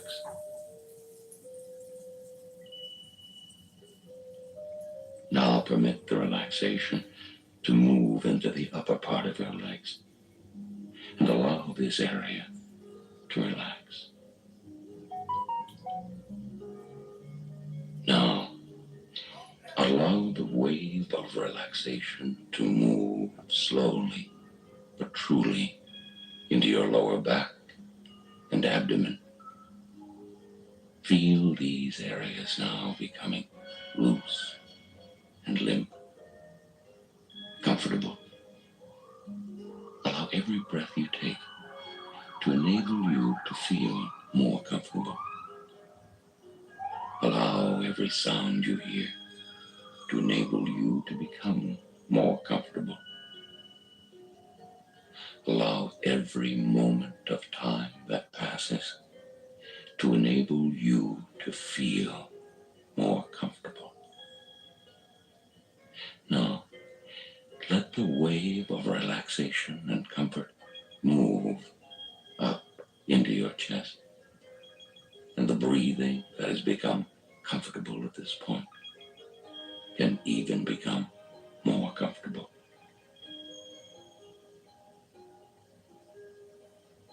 Let the relaxation spread into your shoulders. Feel how comfortable it is. Let the relaxation travel from your shoulders down through your arms, into your hands and fingers, so your arms are loose and limp, just like a rag doll.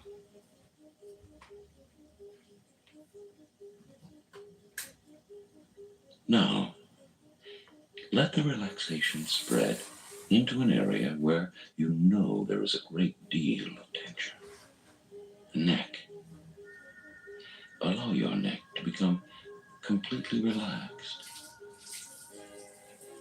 You may want to slowly, very slowly, move your head around so your neck relaxes even more.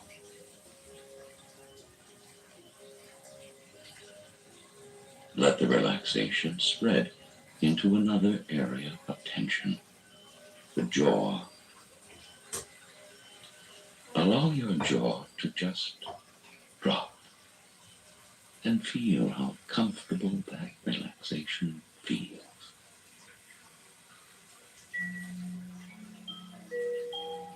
Let the relaxation spread to the rest of your face, allowing every part of your face to become loose, limp, and relaxed. Let the relaxation spread into your head and mind, so that your mind becomes receptive to retaining new experiences and developing your super memory. Allow every breath you take to continue Every to relax breath you take. and allow every moment to relax you even more. Allow every sound you hear to relax you even more. When you enter the state of relaxation every day, you change the way your body works. That is, its physiology, to a state exactly the opposite of stress. This state of relaxation helps eliminate the adverse effects of stress and allows you to develop your super memory. While you are in this relaxed state, I would like you to learn a few skills and techniques that will be useful to you in developing a super memory, even when used during your usual waking state. These skills and techniques, once practiced in the state of relaxation, become indelibly intertwined with relaxation in the deepest levels of your subconscious mind. Then, during your usual waking state, by just repeating these techniques without even going through a deep relaxation, relaxation indeed will take place. As with any skill, the more you use it and the more you practice it, the more effective it will be. In these exercises, we will use the power of imagery. Scientists have shown that imagining an event vividly is interpreted by your mind as if you were really experiencing that event. Scientists have also shown that imagining something very vividly can set your mind into action, so you can actually realize what you have just been imagining. Imagery, in part, consists of visualizations, that is, seeing pictures with your mind's eye. Some of you may not be able to see pictures clearly, but even then, you can imagine their essence. This type of imagery is just as effective as vivid visual imagery. However, we also feel in our images. We touch things, and we feel the sensations and emotions associated with the image. We hear, taste, and smell things in our imagery. Use of all these senses will make the imagery much more potent and much more effective. If you have some difficulty in conjuring an image, the following practice will be helpful for you. You may want to repeat this over and over. This is just like a Happy Pride Month, Andrew. Are you going cruising at the Pride Parade this year? And don't forget, your room is like a chillism room. It's brain rot, bro. You got brain rot. Yeah, it wasn't even what we were discussing specifically wasn't even harmful to anything Muslim. So I don't know why they couldn't just like basic points that weren't even contentious. Like it's just like, whoa, what the heck? Right? Yeah. They just, Well, what was the point of contention? What was the Hello? Before going any further, first, imagine a pet or a very, very good childhood friend. See that person or pet in a usual setting. Allow the person or animal to move around. Interact with the person or pet. Also, as mentioned before, hear the sounds, touch, and feel. Hey, Taddy Mani, boss bancho, saltinas ho gaya kutte. And smell. Develop an image of the home you now live in. Shut up. Or any home that you've had in the past, that you had particular fondness for. As you were instructed before, look, move around, feel, hear, smell. If there is anything in the house to taste, by all means, go ahead, taste it. Imagine some very special clothing that you have.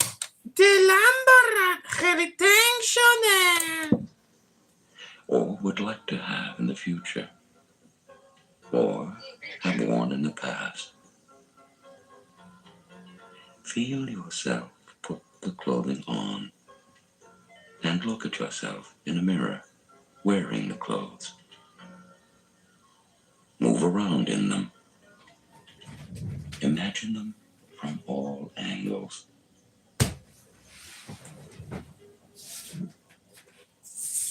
At this time, I would like to lead you through an exercise to help you apply these techniques in a specific, hypothetical situation. Suppose, for example, you are experiencing a typical tip-of-the-tongue episode of forgetfulness, such as introducing someone whose name slips your mind. What usually happens in this situation is that you tense up, criticize yourself for your forgetfulness, and thereby further block your memory power. Instead of panicking and blocking your memory power, you can imagine yourself untensing and then unblocking your memory. In order to relax in your usual waking state, we are going to use the physical technique of a cue. This technique provides a shortcut to experiencing relaxation. Now, while you are in a state of comfort and relaxation, a state in which memory and retention naturally develop, take your non-dominant hand, the left one in most people, and touch your thumb and a finger together. Spend a few moments touching this thumb and finger together. And don't let them come apart until I instruct you to do so. As you spend these few moments in this physical position, with your thumb and finger touching, your mind interprets this physical maneuver as a signal of the way you feel at this time. Relaxed and comfortable. Practice this cue frequently while in this relaxed state, so that in the future, just touching your thumb and finger together while you are in your usual waking state can bring on relaxation and comfort. Eventually, with practice and use, the degree of comfort you feel when in the waking state can be as profound as the relaxation and the comfort you experience while practicing in this relaxed state.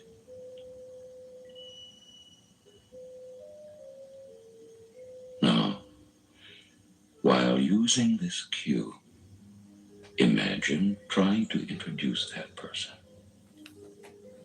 Imagine the person's name as blocked from you by actual blocks.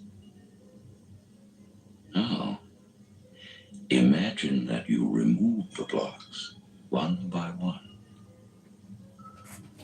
As you remove the blocks, you become even more deeply relaxed, and you begin to remember and see the person's name.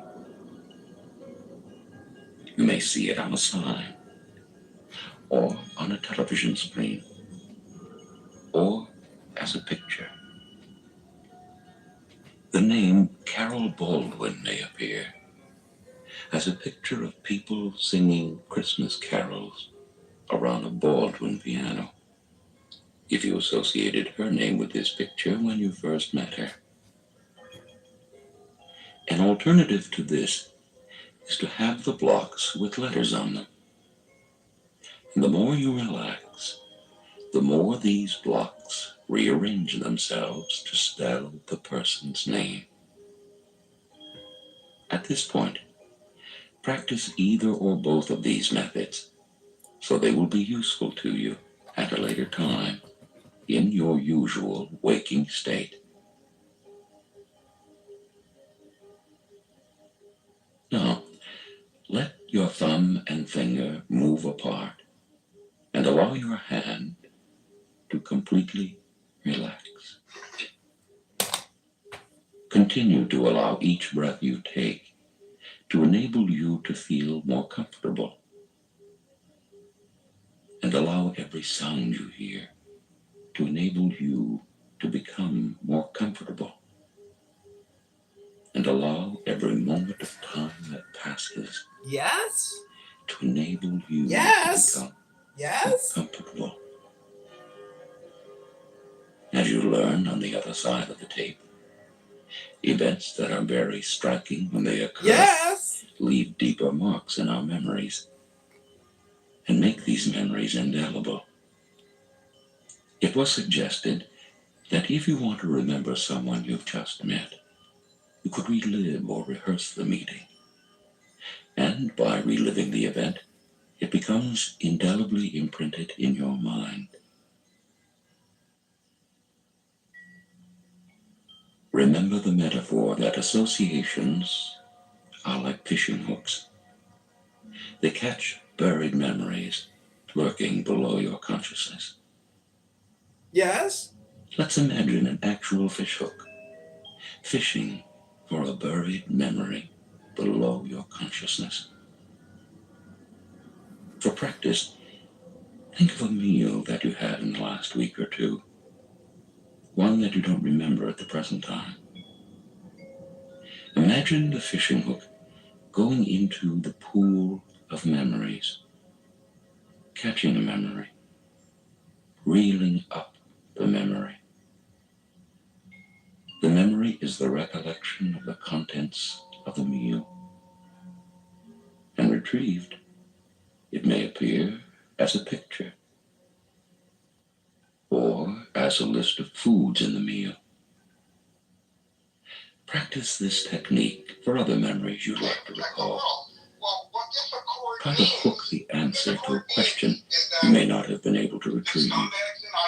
Someone's name, particular fact, or anything else that has eluded you. Remember again, by practicing these techniques while you are in this relaxed state, they will become more easily usable in your usual waking state. The more you practice, the more potent they become. Here is another imagery method to enable you to perfect your memory. Imagine yourself sitting in front of a television set. You are very comfortable, in a comfortable chair. The scene may be something completely imaginary, or it may be in a favorite room in your house. No, think of something you would like to remember. When you first practice this exercise, think of something that you really do know, but that you just can't remember right now. Perhaps the author of a book you've read, or the name of an old television show. Later, you will be able to use this method for things that escape your memory completely. Now, turn the television on, and a hazy image of what you wish to remember begins to appear. At this point, you may have a spontaneous memory of what you wish to remember. If the memory does not become clear right away, wait a few moments in your relaxed state, and the memory, as manifested by the picture on the television, should clear. However, if it does not become clear in a few moments, begin to use the fine-tuning of the TV set. You may wish to change channels. All of these techniques are available to you to enable you to recollect what it is you wish to remember. As you spend the last few moments of this exercise fully experiencing this technique of developing supermemory, I am going to repeat some memory affirmations. When you hear the affirmations in your relaxed state, they will go directly to your subconscious mind, where they will begin to take hold and magnify and grow and eventually become your way of being.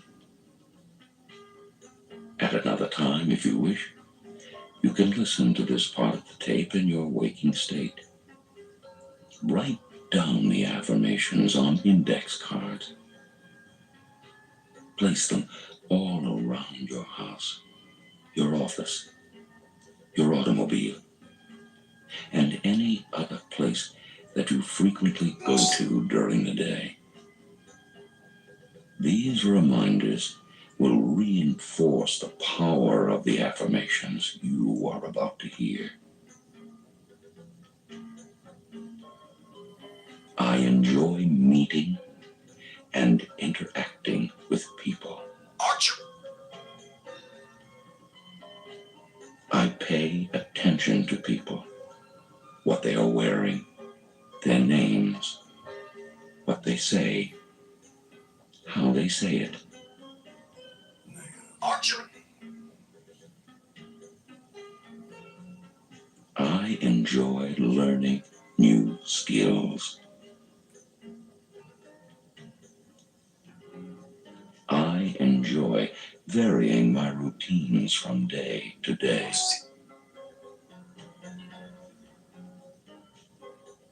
I enjoy challenge.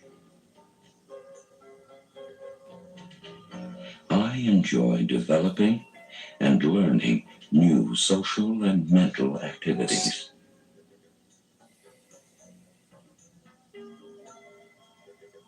I am attentive to those things I wish to remember. I find my memory improving every day. I use the cues learned on this tape every day.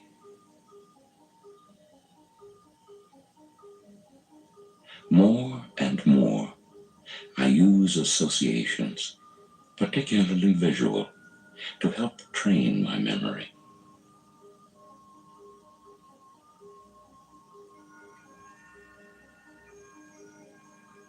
Begin to breathe deeply, bringing energy into your relaxed body with each breath. Oh, he's a doctor. Become aware of all parts of your body. Become aware of your clothing, the room around you, the time, the place. Even when you are completely in the here and now, you can retrieve the calm and the peaceful feelings. Now, add to this serenity the feelings of high energy, enthusiasm, and vigor. Simply open your eyes now. Listen to this exercise each and every day. Using these techniques, you will soon notice your memory significantly improving. Prevention hopes you've enjoyed Super Memory, another in a series of mind-body healing tapes.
Give me the sign of the open eye,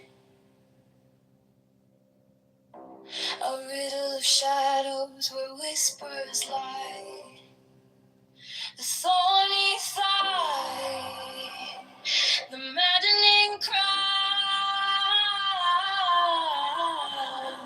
Open, you pen, you pen.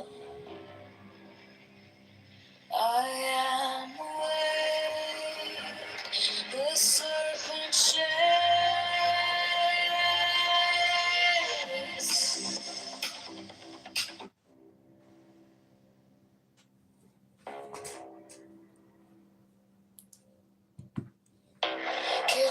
the sign of the open eye. A riddle of shadows where whispers lie. The thorny thigh, the maddening cry. Open, open, open. I am awake. The serpent shakes.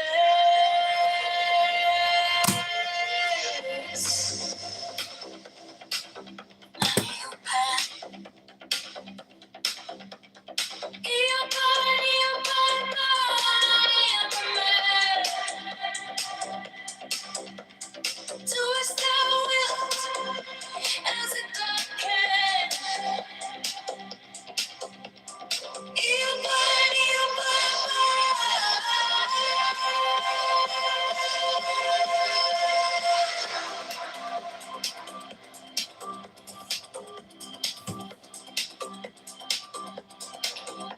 The eagle strikes with his jagged claw. The beasts emerge as the gods withdraw.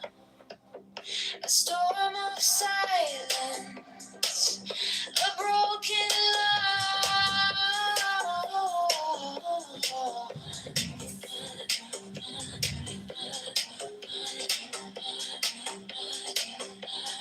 I am born to death, reborn on the heart. I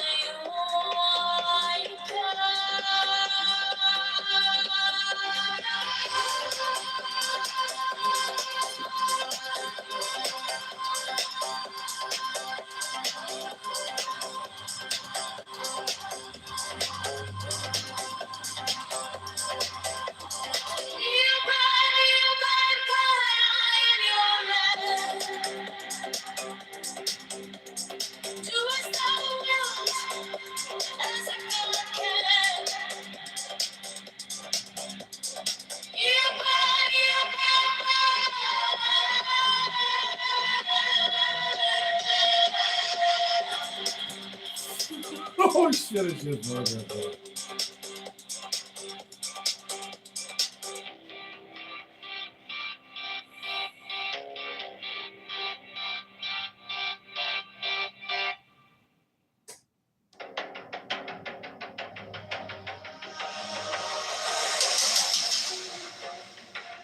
under neon skies where the starlight comes.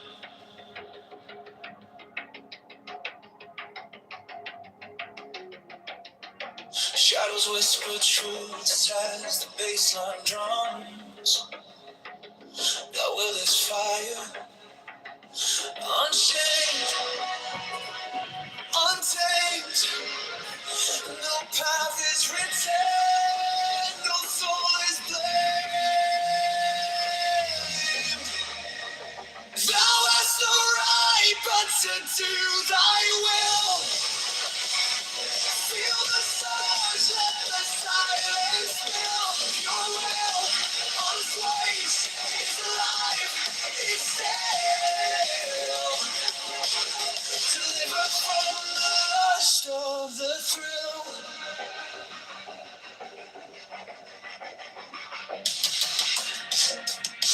Echo shattered glass where the circuits glow.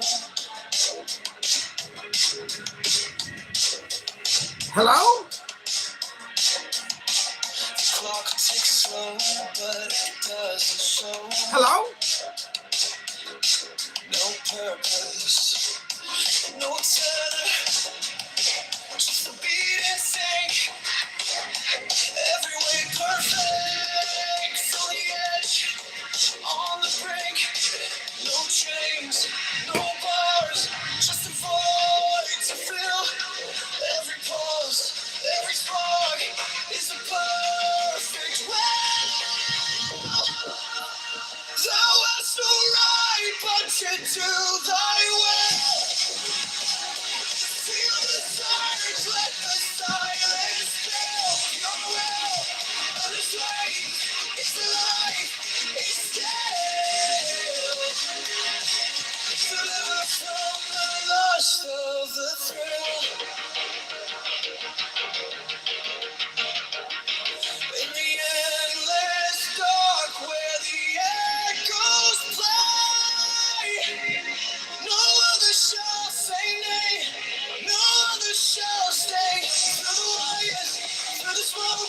Let it all decay. The will remains forever in the fray.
I walk alone where the silence hums. No shadows chase, no voices come. The air is still, it wraps me tight. No fear, no sin, no way to bear. The sweetness whispers everywhere. Sweetness of solitude fills my veins. Soulful rivers wash my chains. No need for gold, no need for fame. This quiet place, it knows my name.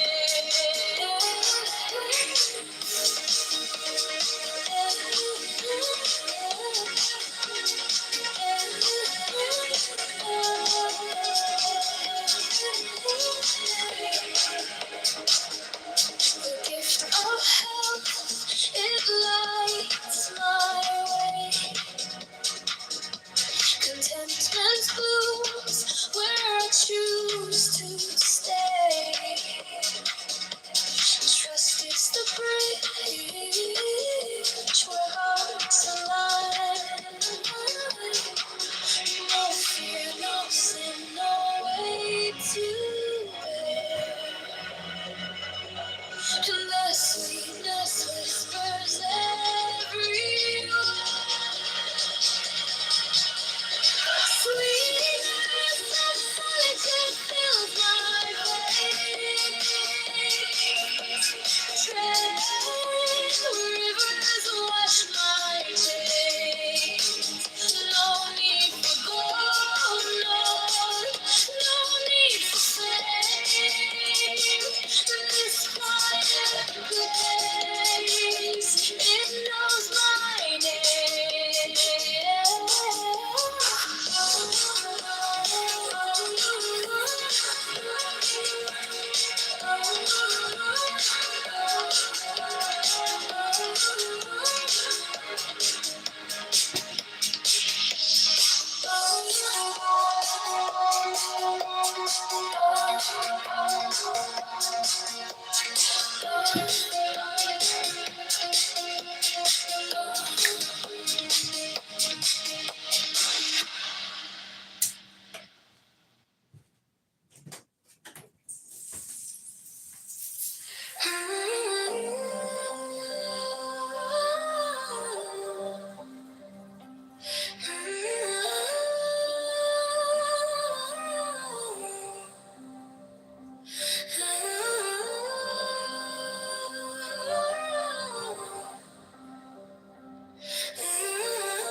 of stone. Rest, whisper, star, the only throne. Hunger is the beast, the sharpest sting. Body cries its constant claim. But to truly see nirvana waits, it sets us free.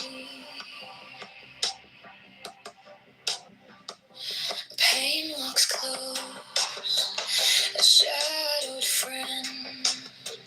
Each step we take, it will attend. But joy lies quiet, just out of view. A higher peak, a sky so blue. Feel the weight, feel it break. Every ache, every quake. Hunger's the beast, the sharpest sting. The body cries its constant cling. But to truly see nirvana waits, it sets us free. No flame is fierce, no chain is tight. This body's war, this endless fight. But higher still, beyond the fray, rest calls my name, and I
let us live, let us breathe, free as air. No hate, no chains, no despair. Among the shadows, we shine so bright. We carry peace into the night. Happily then, we'll rise again. No hatred, no pain, no bitter end. Happily then, live the life.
The serpent shakes. Eopan,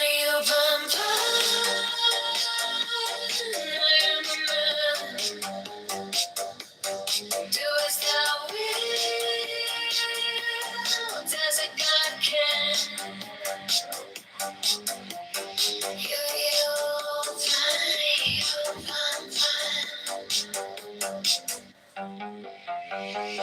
The eagle strikes with its jagged claw. The beast emerges, the gods withdraw. A storm of silence, a broken law. Open, be open, be open. I am born to death, reborn on the horn of the unicorn.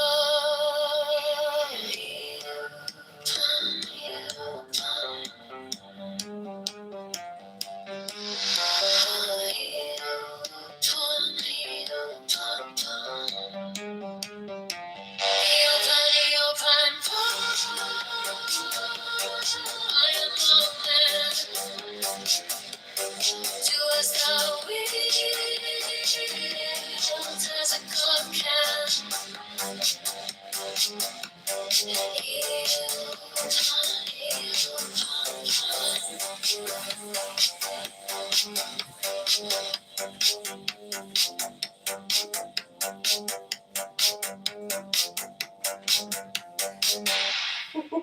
I guess I became invisible tonight.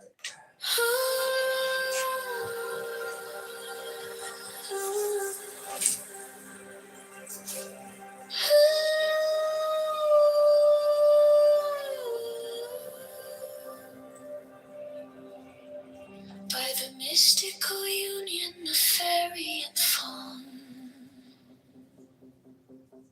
a dance in the shadows from dusk until dawn. Unspoken the whispers that drift through the trees. Unbroken the vow carried soft on the breeze. Oh, fiery Valkyrie, I invoke. Through the flames and the embers, the spell is bespoke. Your arrows and slinging, the springs tender glow. A force wild and brilliant, a power I know.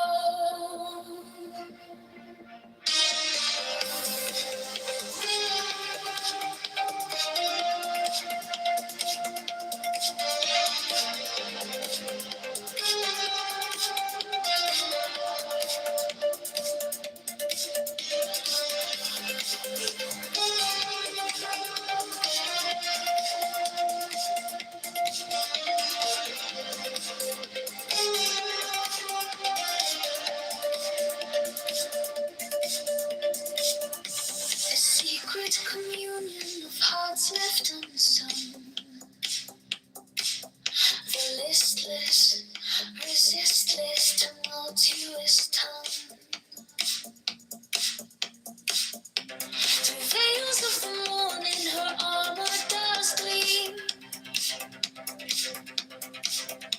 The warrior spirit ignites every dream. No godhead could charm her, no throne could command. But manhood awakened, she took up her stand. In brilliance resilient, her fire does burn. A goddess of spring, with the world left to turn. With fire of archery, I invoke.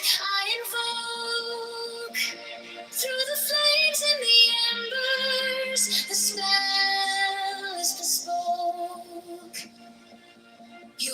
rose and singing the spring's tender glow.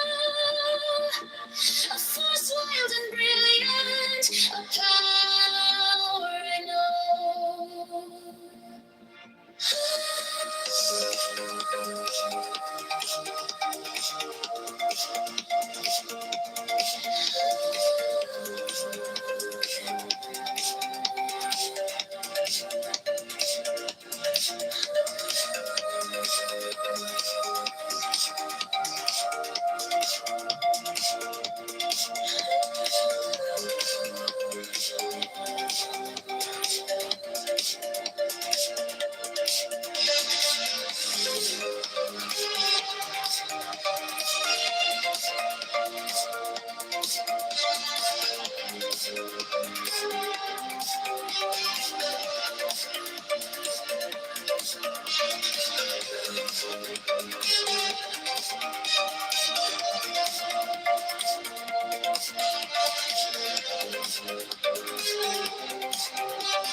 By the mystical union of fairy and fall,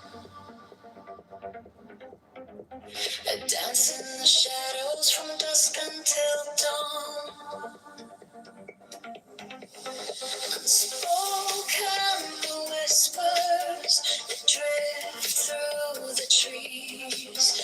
Unbroken the vow carried soft on the breeze. Oh, fiery Valkyrie, I invoke. Through the flames and the embers, a spell is bespoken. Your arrows on sling in the spring's tender glow. A force wild and brilliant, a power I know.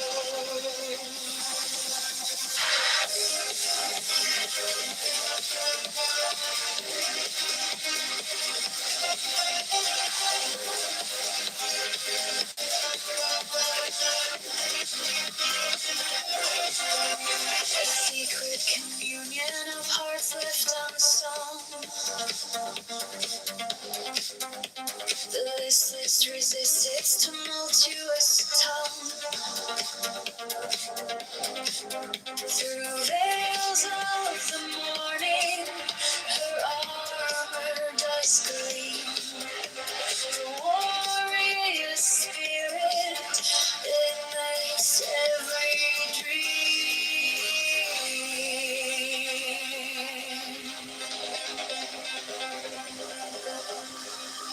No godhead could charm her, no throne could command, but manhood awakened, she took up her stand.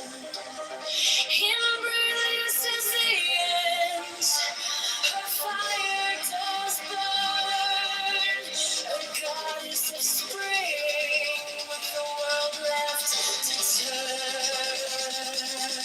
Oh, fiery Valkyrie, I invoke. Through the flames and the embers, the spell is bespoke.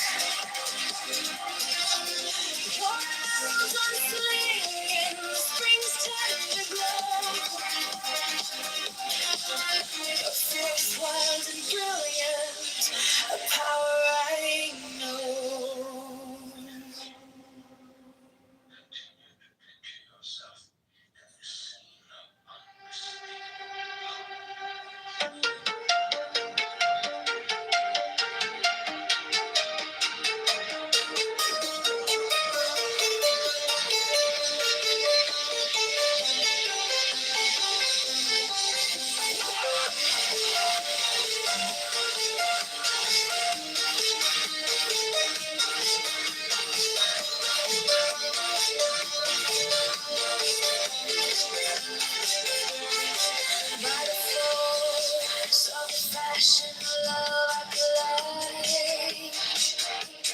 Through the shroud, through the cloud, where secrets reside.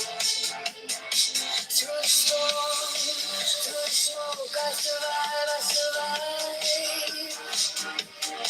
To the mountain canyon climb. By the rays of the light, I invoke, I invoke, by the fire in the sky, I awoke. Through the midnight of madness we spoke. You were mine, I invoke. The lone light sea whispers low to the shore. The swoon of the moon pulling tides of the more. Your swoon to me like a spell, like a door. To the night we can't quite stop. By the rage of the mage, I invoke, I invoke. By the fire in the sky, I awoke. Through the midnight madness we spoke. You were mine, I invoke. Sentinel pine on the cliff clings tight, a silhouette carved in the shadow of night.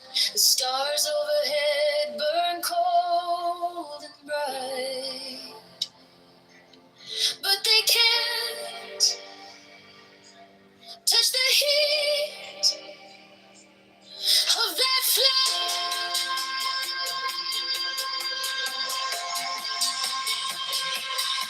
By the rage of the maze, I invoke. By the wrath of the fire in the sky, I awoke. Through the midnight of madness we spoke. You were mine, I invoke.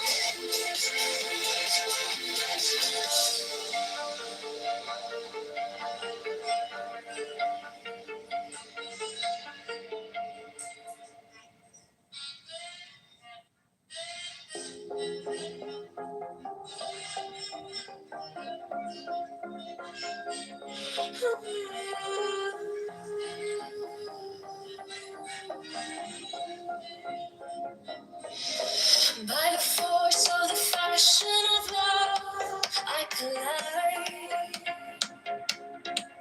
Through the shroud, through the cloud, where secrets reside. Through the storm, through the smoke, I survive, I survive.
sentinel pine on the cliff clings tight, a silhouette carved in the shadow of night. The stars overhead burn cold and bright, but they can't touch the heat of that fire.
Shadows dance, they break the light, echoes hum, the stars ignite. I was yours, you were mine, a spell woven in the spine.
was true.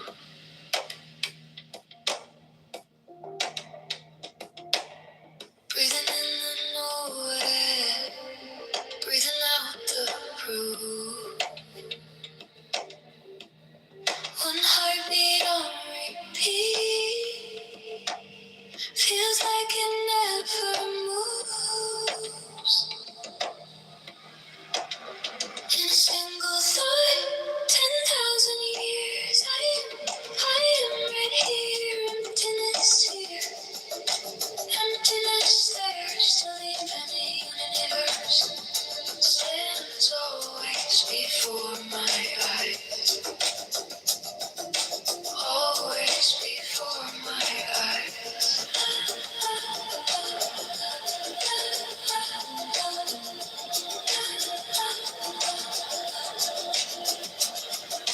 Infinitely large, infinitely small. I reach to draw a line and there's no line at all. Every time I name it, it slips right through my core. No distance now, no then and now. Definitions vanish, I let it all fall out. No edge, no start, just this open heart. In a single thought, 10,000 years, I am right here, emptiness here, emptiness there, still even a universe stands always before my eyes, always before my eyes.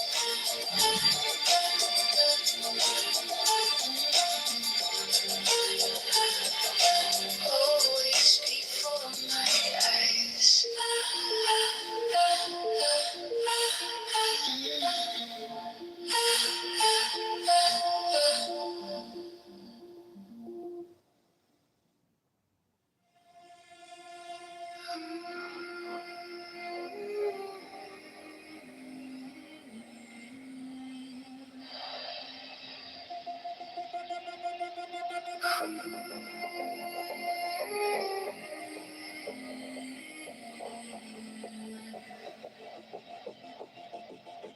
A single thought, 1,000 lives, stretching wide, where time collides, emptiness whispers, a silent sound, no up, no down, no edges found.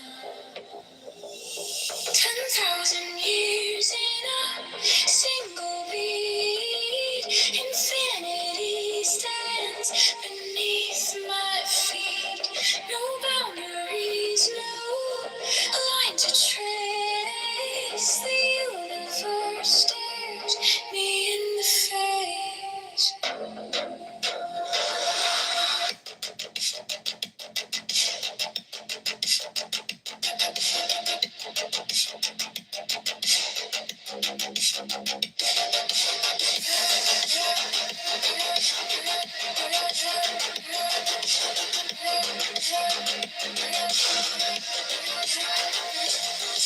Infinitely small, infinitely wide. Where do I end? Where do I hide? Definitions crumble, they slip away. The truth is here, it doesn't sway. A thought that bends, a moment stays. No time, no space, no numbered days. 10,000 years in a single beat. Infinity stands beneath my feet. No boundaries, no line to trace. The universe stares me in the face.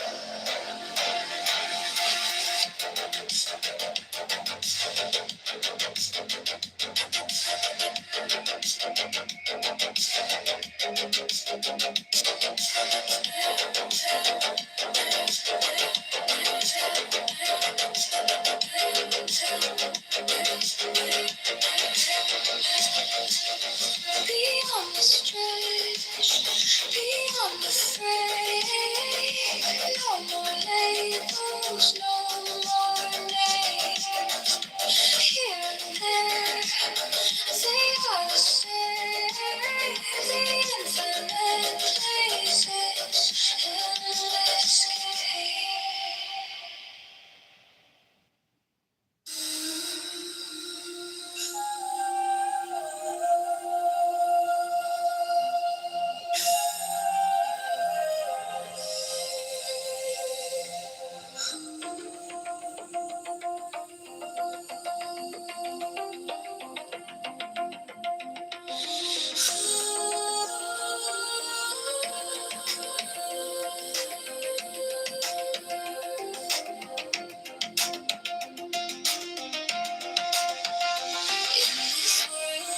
Suchness we dissolve like streams. No self, no other, no splintered dreams. The sky falls inward, the stars lean low. When doubt arises, say not to. All things merge, nothing is new. Not two, not one, nothing divided. In this truth, the universe hides. No borders, no walls, no lines to trace. A single thought spins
this. I never thought I would start a YouTube video off here. Teal has built a secret society. We know the name of that secret society. Invocation of Satan Hail, Almighty One, ruler of the unseen. It changes how elections are funded. Yeah, but that was 5 minutes. 1,500 child predators.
It's obviously been very from about the 1800s.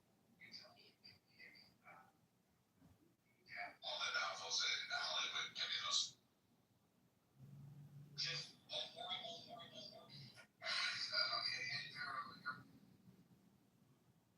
he responded to it.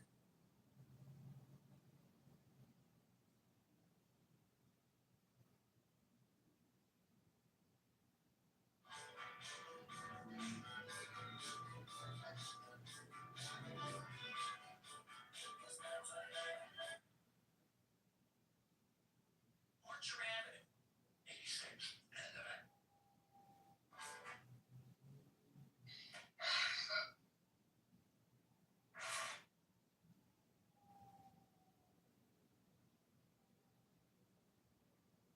Orchard Avenue.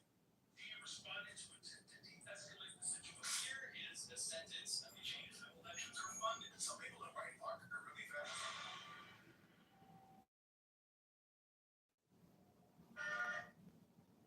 Why about Chicago? He's got the exclusive for it. Just trust me, you'll be fine.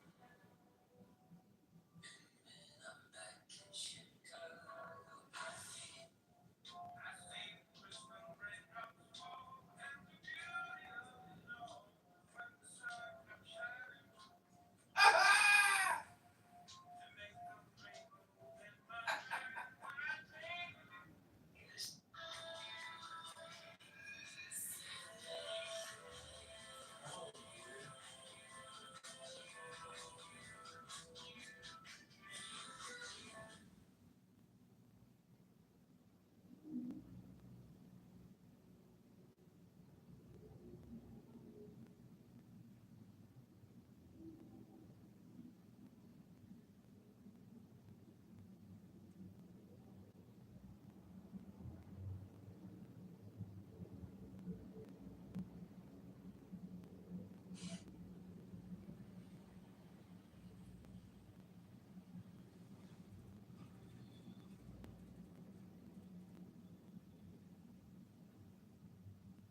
Dreams and flowers hang in the sky.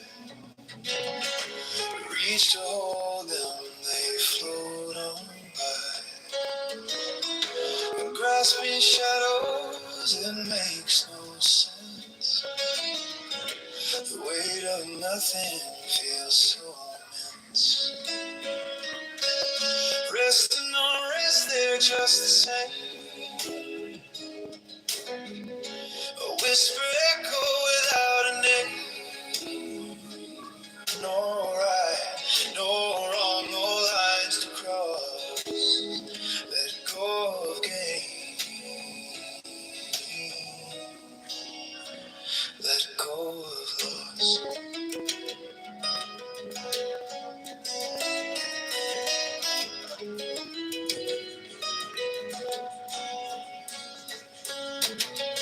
A mirror ripples with every glance. Truth and fiction caught in a dance. The mind it builds a fragile wall, but every duality's bound to fall. It's foolish to chase the air. There's nothing solid there.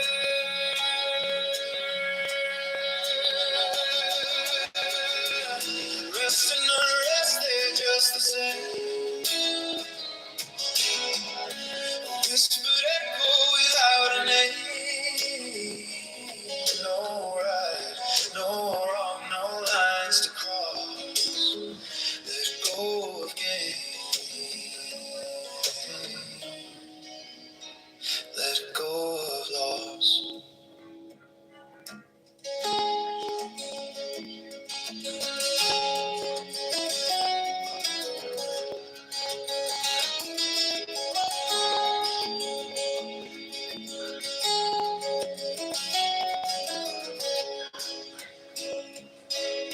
The world's a dream wrapped in disguise, a fleeting moment before it flies. No liking, no disliking here, just illusions in the air, so clear.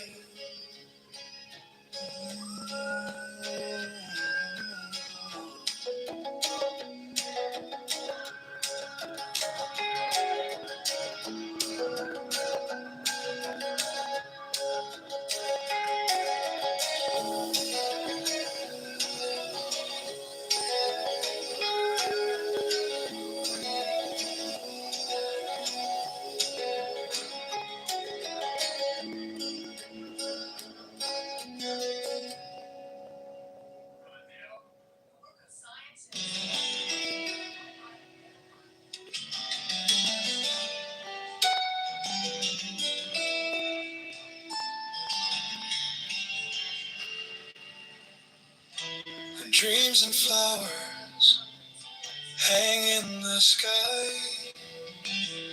Reach to hold them, they float on by. Grasping shadows, it makes no sense. The weight of nothing feels so immense. Rest and unrest, they're just the same. A whispered echo without a name. No right, no wrong, no lines to cross. Let go of gain, let go of loss.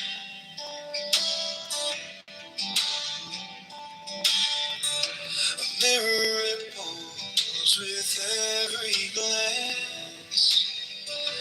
Truth and fiction caught in a dance. The mind it builds a fragile wall, but every duality is bound to fall. It's foolish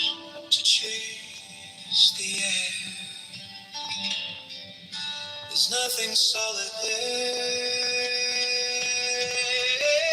Rest and unrest, they're just the same. A whispered echo without a name. No right, no wrong, no lines to cross. Let go of gain, let go of loss. The world's a dream wrapped in disguise, a fleeting moment before it flies. No liking, no disliking here, just illusions in the air, so clear.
Shadows dance where the mind is tired.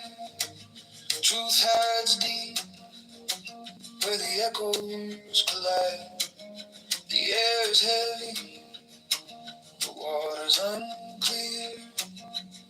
No compass, no guide, just a sea of fear. Chains of thought, they hold us down. In the murk we spin around. What's the gain? What's the cost? In all this judgment, we're just lost. Oh,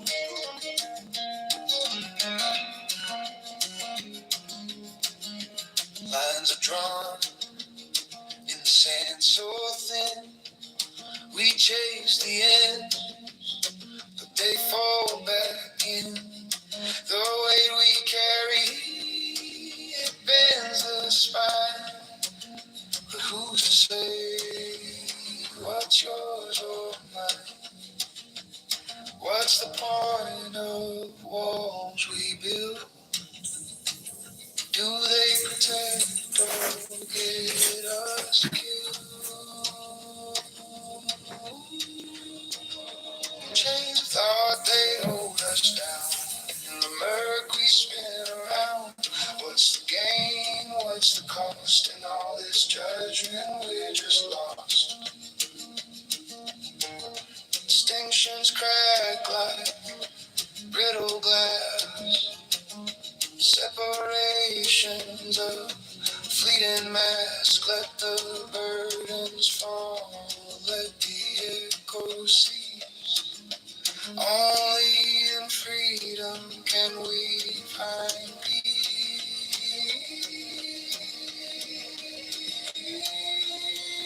Chains of thought, they hold us down. In the murk we spin around.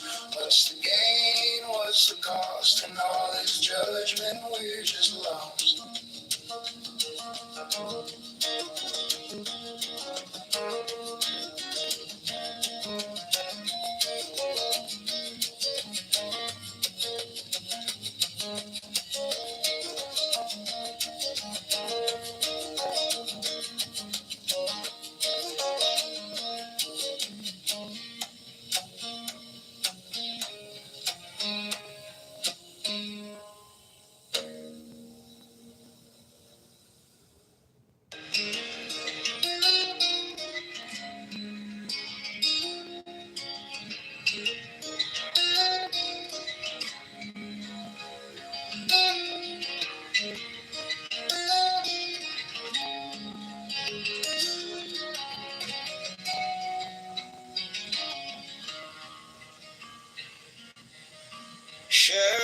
waters dance where the mind is tight. Truth hides deep where the echoes collide. The air is heavy, the water's unclear. No compass, no guide, just a sea of fear. Chains of thought, they hold us down. In the murk we spin around. What's the gain? What's the cost? In all this judgment, we're just lost.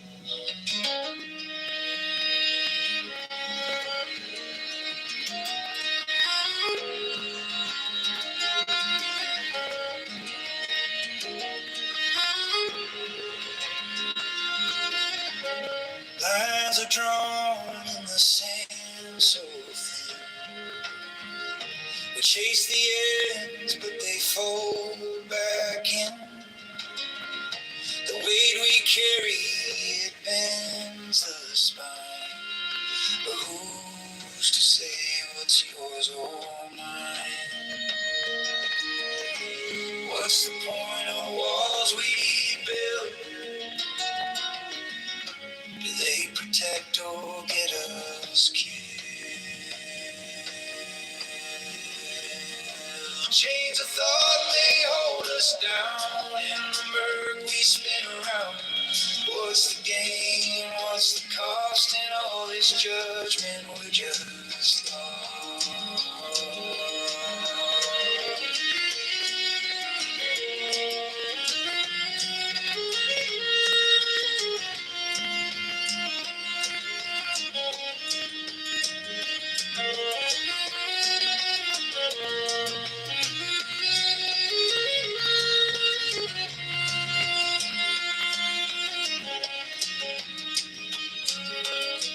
Distinctions crack like brittle glass. Separations of fleeting mass. Let the burdens fall. Let the echoes see. Only in freedom can we find peace. Can we find peace?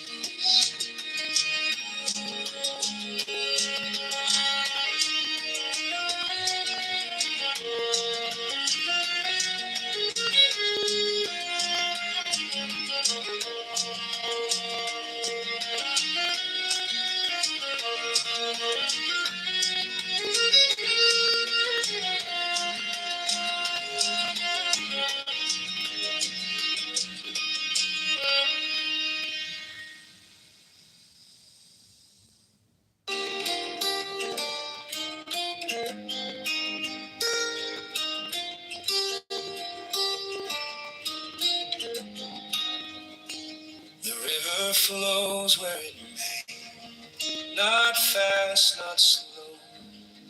No fear in its waters, no path to follow. The stone sits still, no need to grow.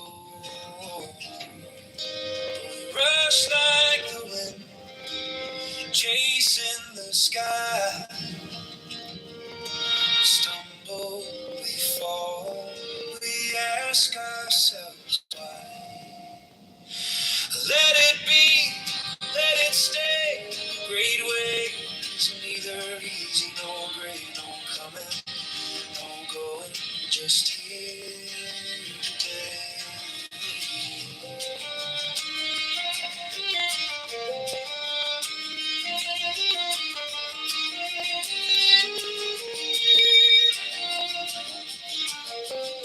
Cling to nothing, not even the dawn. The tighter you grip, the quicker it's gone. Even the light casts a shadow long. The faster you run, the further you stray. The slower you go, the closer you stay. Let it be, let it stay. Great wave is neither easy nor gray, no coming, no going, just here today.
The river flows where it may, not fast, not slow. No fear in its waters, no path to follow. A stone sits still, no need to grow. But we rush like the wind, chasing the sky. We stumble, we fall, we ask ourselves why. Let it be, let it stay. The great way is neither easy nor great. No coming, no going, just here today.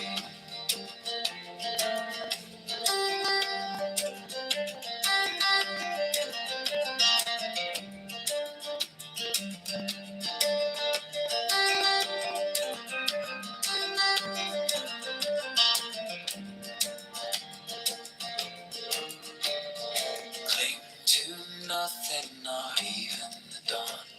The tighter you grip, the quicker it's gone. Even the light casts a shadow long.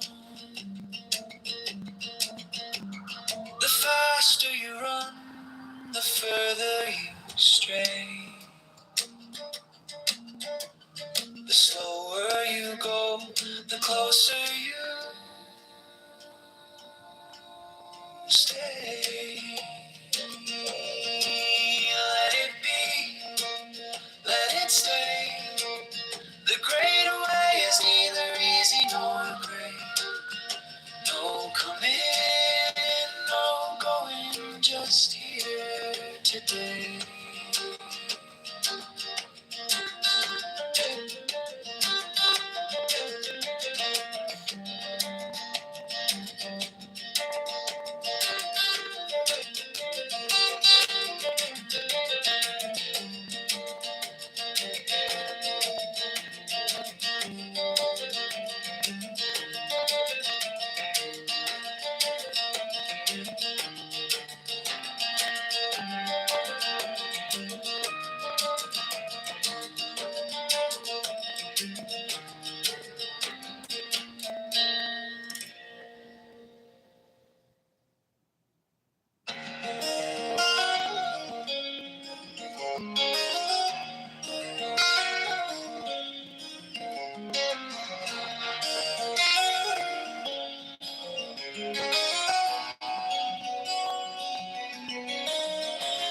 The cup holds water, but the shape is air. What's a path if no one's walking there? A mirror reflects, yet it's hollow inside. The world turns outward, but it spins from the mind. You think it's here, you think it's you, but every shadow swallows truth. Things are things 'cause we think they are. The mind's a mirror, not a star. In emptiness, they're all the same. The dance of nothing takes no name.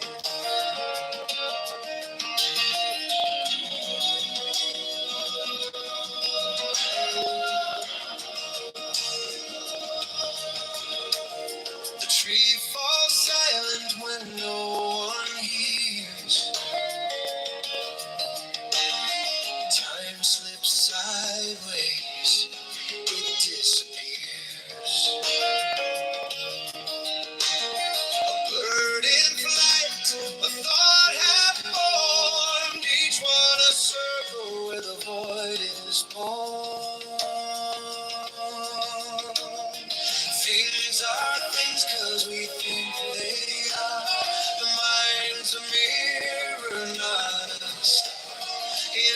emptiness, they're all the same. The dance of nothing takes no name.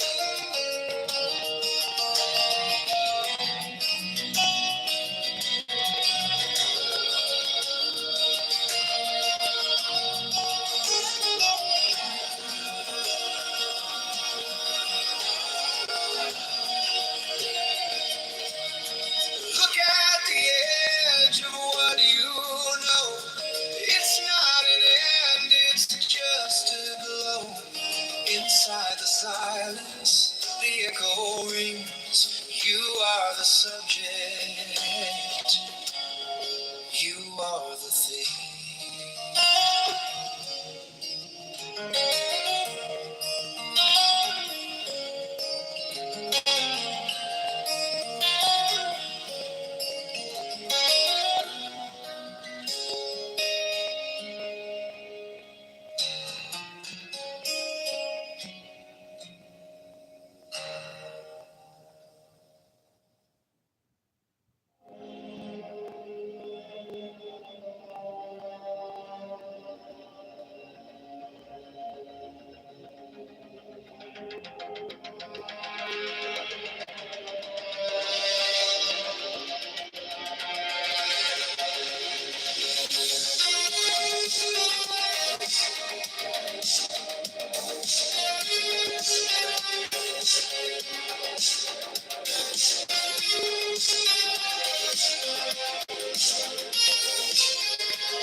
Between the here and there,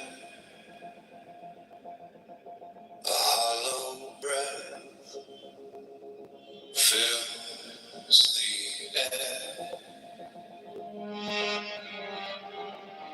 The clock forgets to take its time. This world unravels line by line. When the mind vanishes, all the noise dissolves. When the mind vanishes, there's nothing left to solve. Just the echo of silence where we revolve. The mirror fades, it holds no face. A shapeless thought, a nameless space. No before, no after, no divide. The stillness grows, it opens wide. Where does it end? Where does it start? And there's no thought, no beating heart. When the mind vanishes, all the noise dissolves. When the mind vanishes, there's nothing left to solve. Just the echo of silence where we revolve.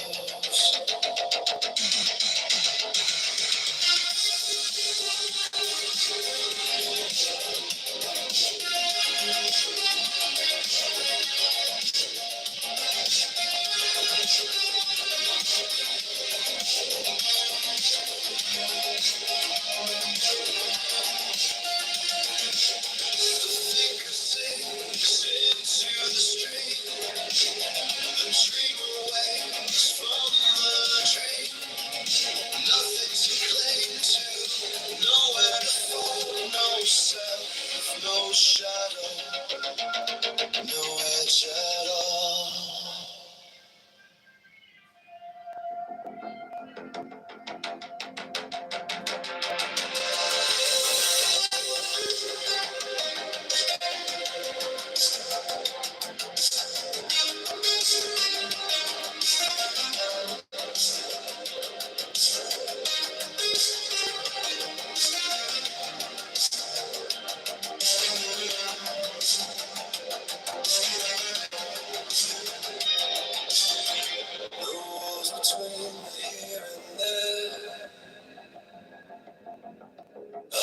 breath fills the air.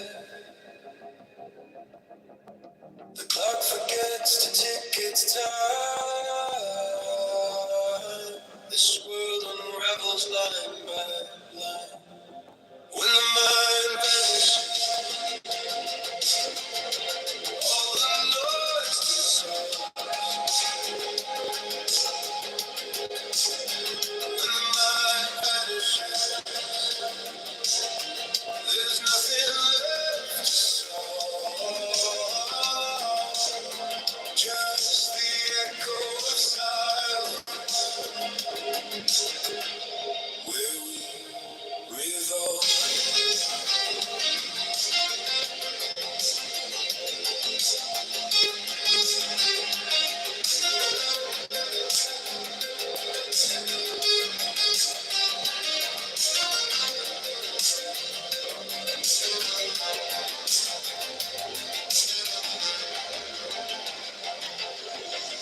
The mirror fades, it holds no face.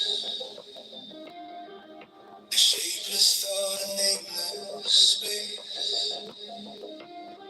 No before, no after, no divide.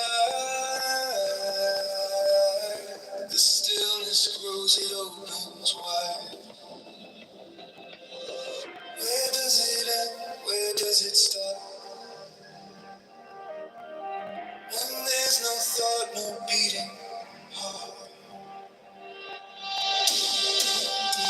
When the mind vanishes, all the noise dissolves. When the mind vanishes, there's nothing left to solve. Just the echo of silence where we revolve, revolve,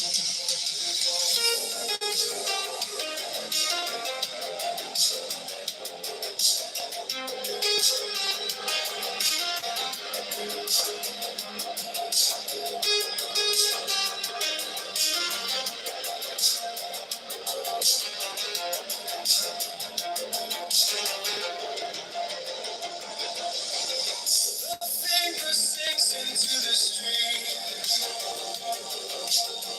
The dreamer wakes from the dream. Nothing to cling to, nowhere to fall. No self, no shadow, no edge at all.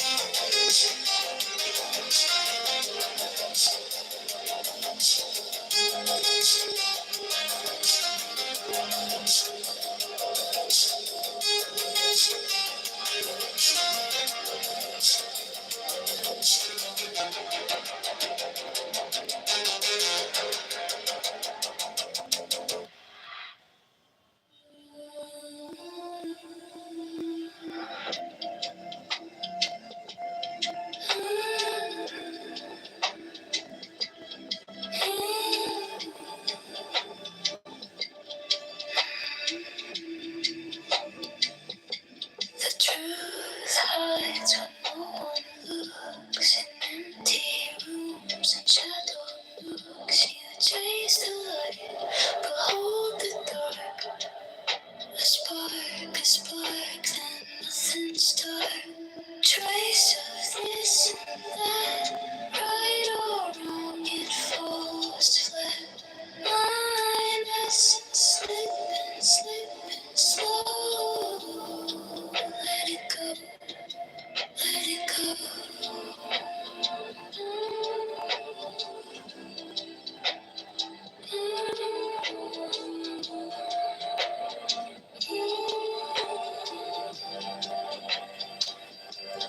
Opinions flow like paper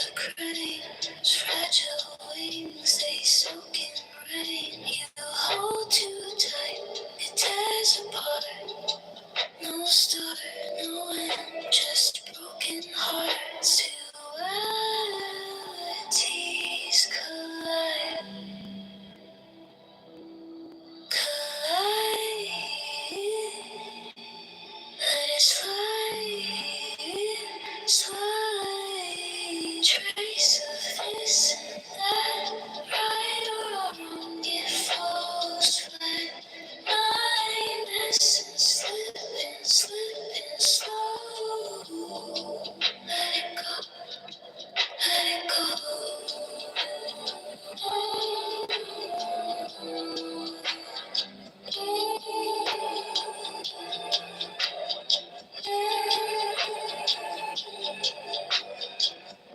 No black, no white, just shades of gray. No need to fight, no need to stay. If nothing's left, you'll finally be free. I see, I see infinity.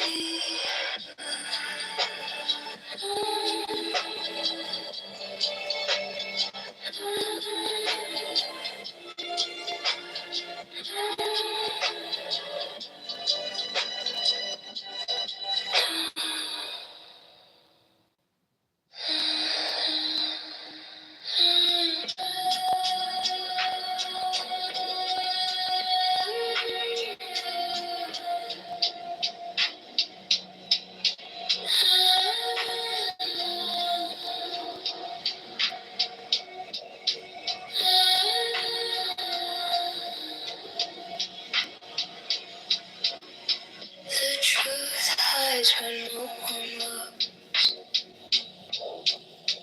In empty rooms and shadowed nooks, you chase the light but hold the dark. A spark, then nothing starts. Trace of this and that, right or wrong, it falls flat. My essence slipping slow. Let it go, let it go, let it go. Opinions fall like paper crane. Fragile wings, they soak in rain. You hold too tight, it tears apart. No start, no end, just broken heart. Dualities collide.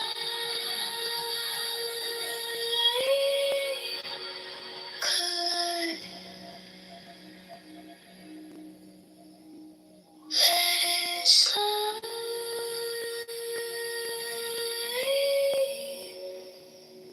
Slide.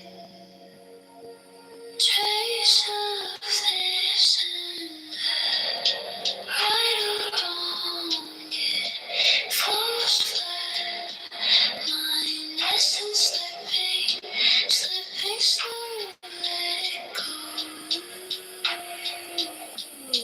let it go, let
chasing shadows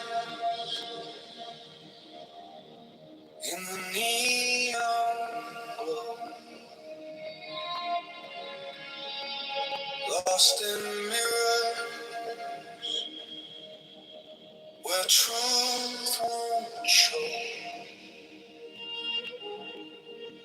Empty streets, they hum inside. I see the surface, but I don't ask why.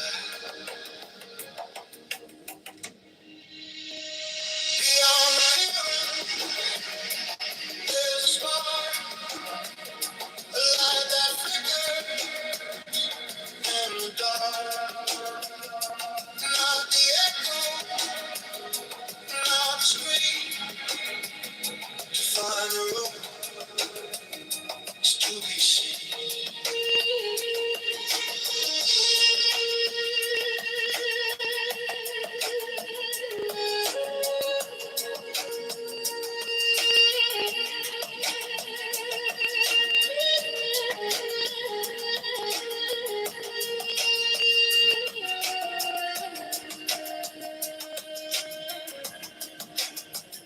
The hollow world,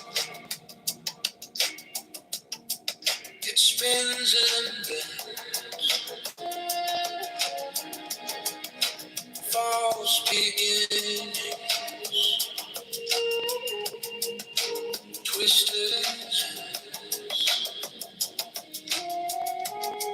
We touch the glass, we see it crack. The more we reach, the more it lasts. Inside the silence, the meaning waves through every shadow. The truth translates. Beyond appearance, there's a spark, a light that flickers in the dark. Not the echo, not the scream. To find the room is to be seen. Ignorance that paints the sky, colors bright but born to lie. When the mind steps past the haze, the source appears in quiet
It lives in Uranus.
should do very well because I don't joke. Do you think that the country will see the first answer?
unfiltered commentary on a wide range of topics from select.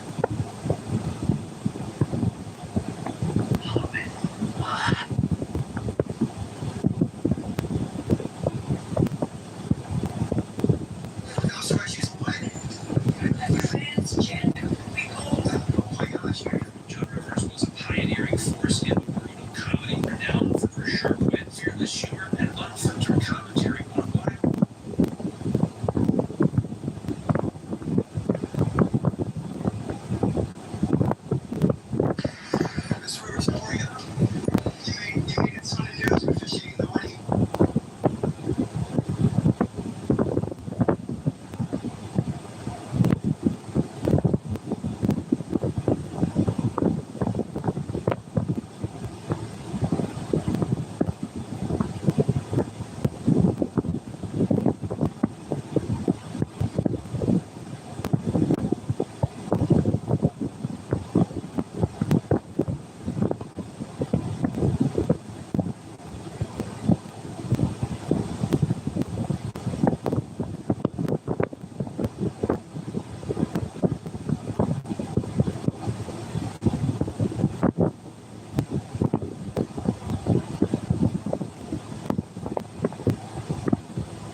On here, like millions, that were here. There was just the way that they did us and sort of pit us against each other.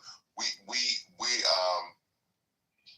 have a unique experience here that we've gone through. So when these others, like where the boats went to the different islands and didn't come here, it's just a different experience for us. And I guess that's all I'll say.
Assalamu alaikum, friends. I love you, Iran. My dear. If you're a small content creator,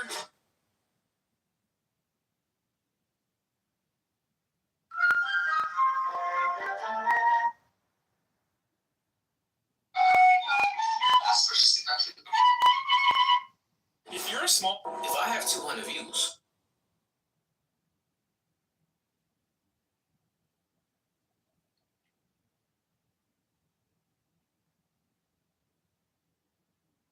see, I love the diaspora, so like I want everybody, like I like all voices, even like a voice like Anthony's or whatever. It's just like I feel like they're good in everything or bad, but it's like we can kind of work through it and like get to the best of breed. From everybody has something to contribute, and the way I see it, sound to say, I mean, but it's just his perspective is definitely different or whatever, and it's just based on his experiences or whatever. Like I'm this American descendant slave, whatever you want to call it, but I mean, my people have been here or whatever. So as far as I can go back, like my people came over, however, through the transatlantic slave trade, and we've been here. So the people that built this country. So I'm not like a first generation where people came from the islands and I was born here. Because if I did, then I'd have a different perspective. I have a lot of friends who are like that or whatever that I grew up with. Their perspective is different than my perspective because my grandmothers told me different things. I learned different things from my parents than they probably learned from theirs. So it is what it is. But we need, so Anthony's voice, it's not like everything he says. I know he has some points that are just like off the chain, but I'm just saying there's merit in some of what he has to offer too. It's just the fact that you just have to sort of ferret through to find like the diamonds, and all the caca. But something like that's what caused controversy, because I guess if we're having a conversation like this and he brought in, yes, we do, to me that's really, it's just dumb. It will cause more, division is what I guess I'm trying to say, because why make a statement, well, because there is no statistics, he can produce it, that if a black man has kids with a white woman, the white woman does better with the black kids than a black woman. That's an insult. That to me, it is a difference of opinion, but it's also like, man, that's some bullshit, because you don't have, it's an insult. It's an insult. But JD, I apologize because I just wanted, because it's getting late, I don't want to forget the point when you get too far. So just on what you said, my counter to that would be like, but then if it's you, just what you just said right then or whatever, if he says something like that, or then you get a Quinn or you, and then you go back and be like, nah, and it's like,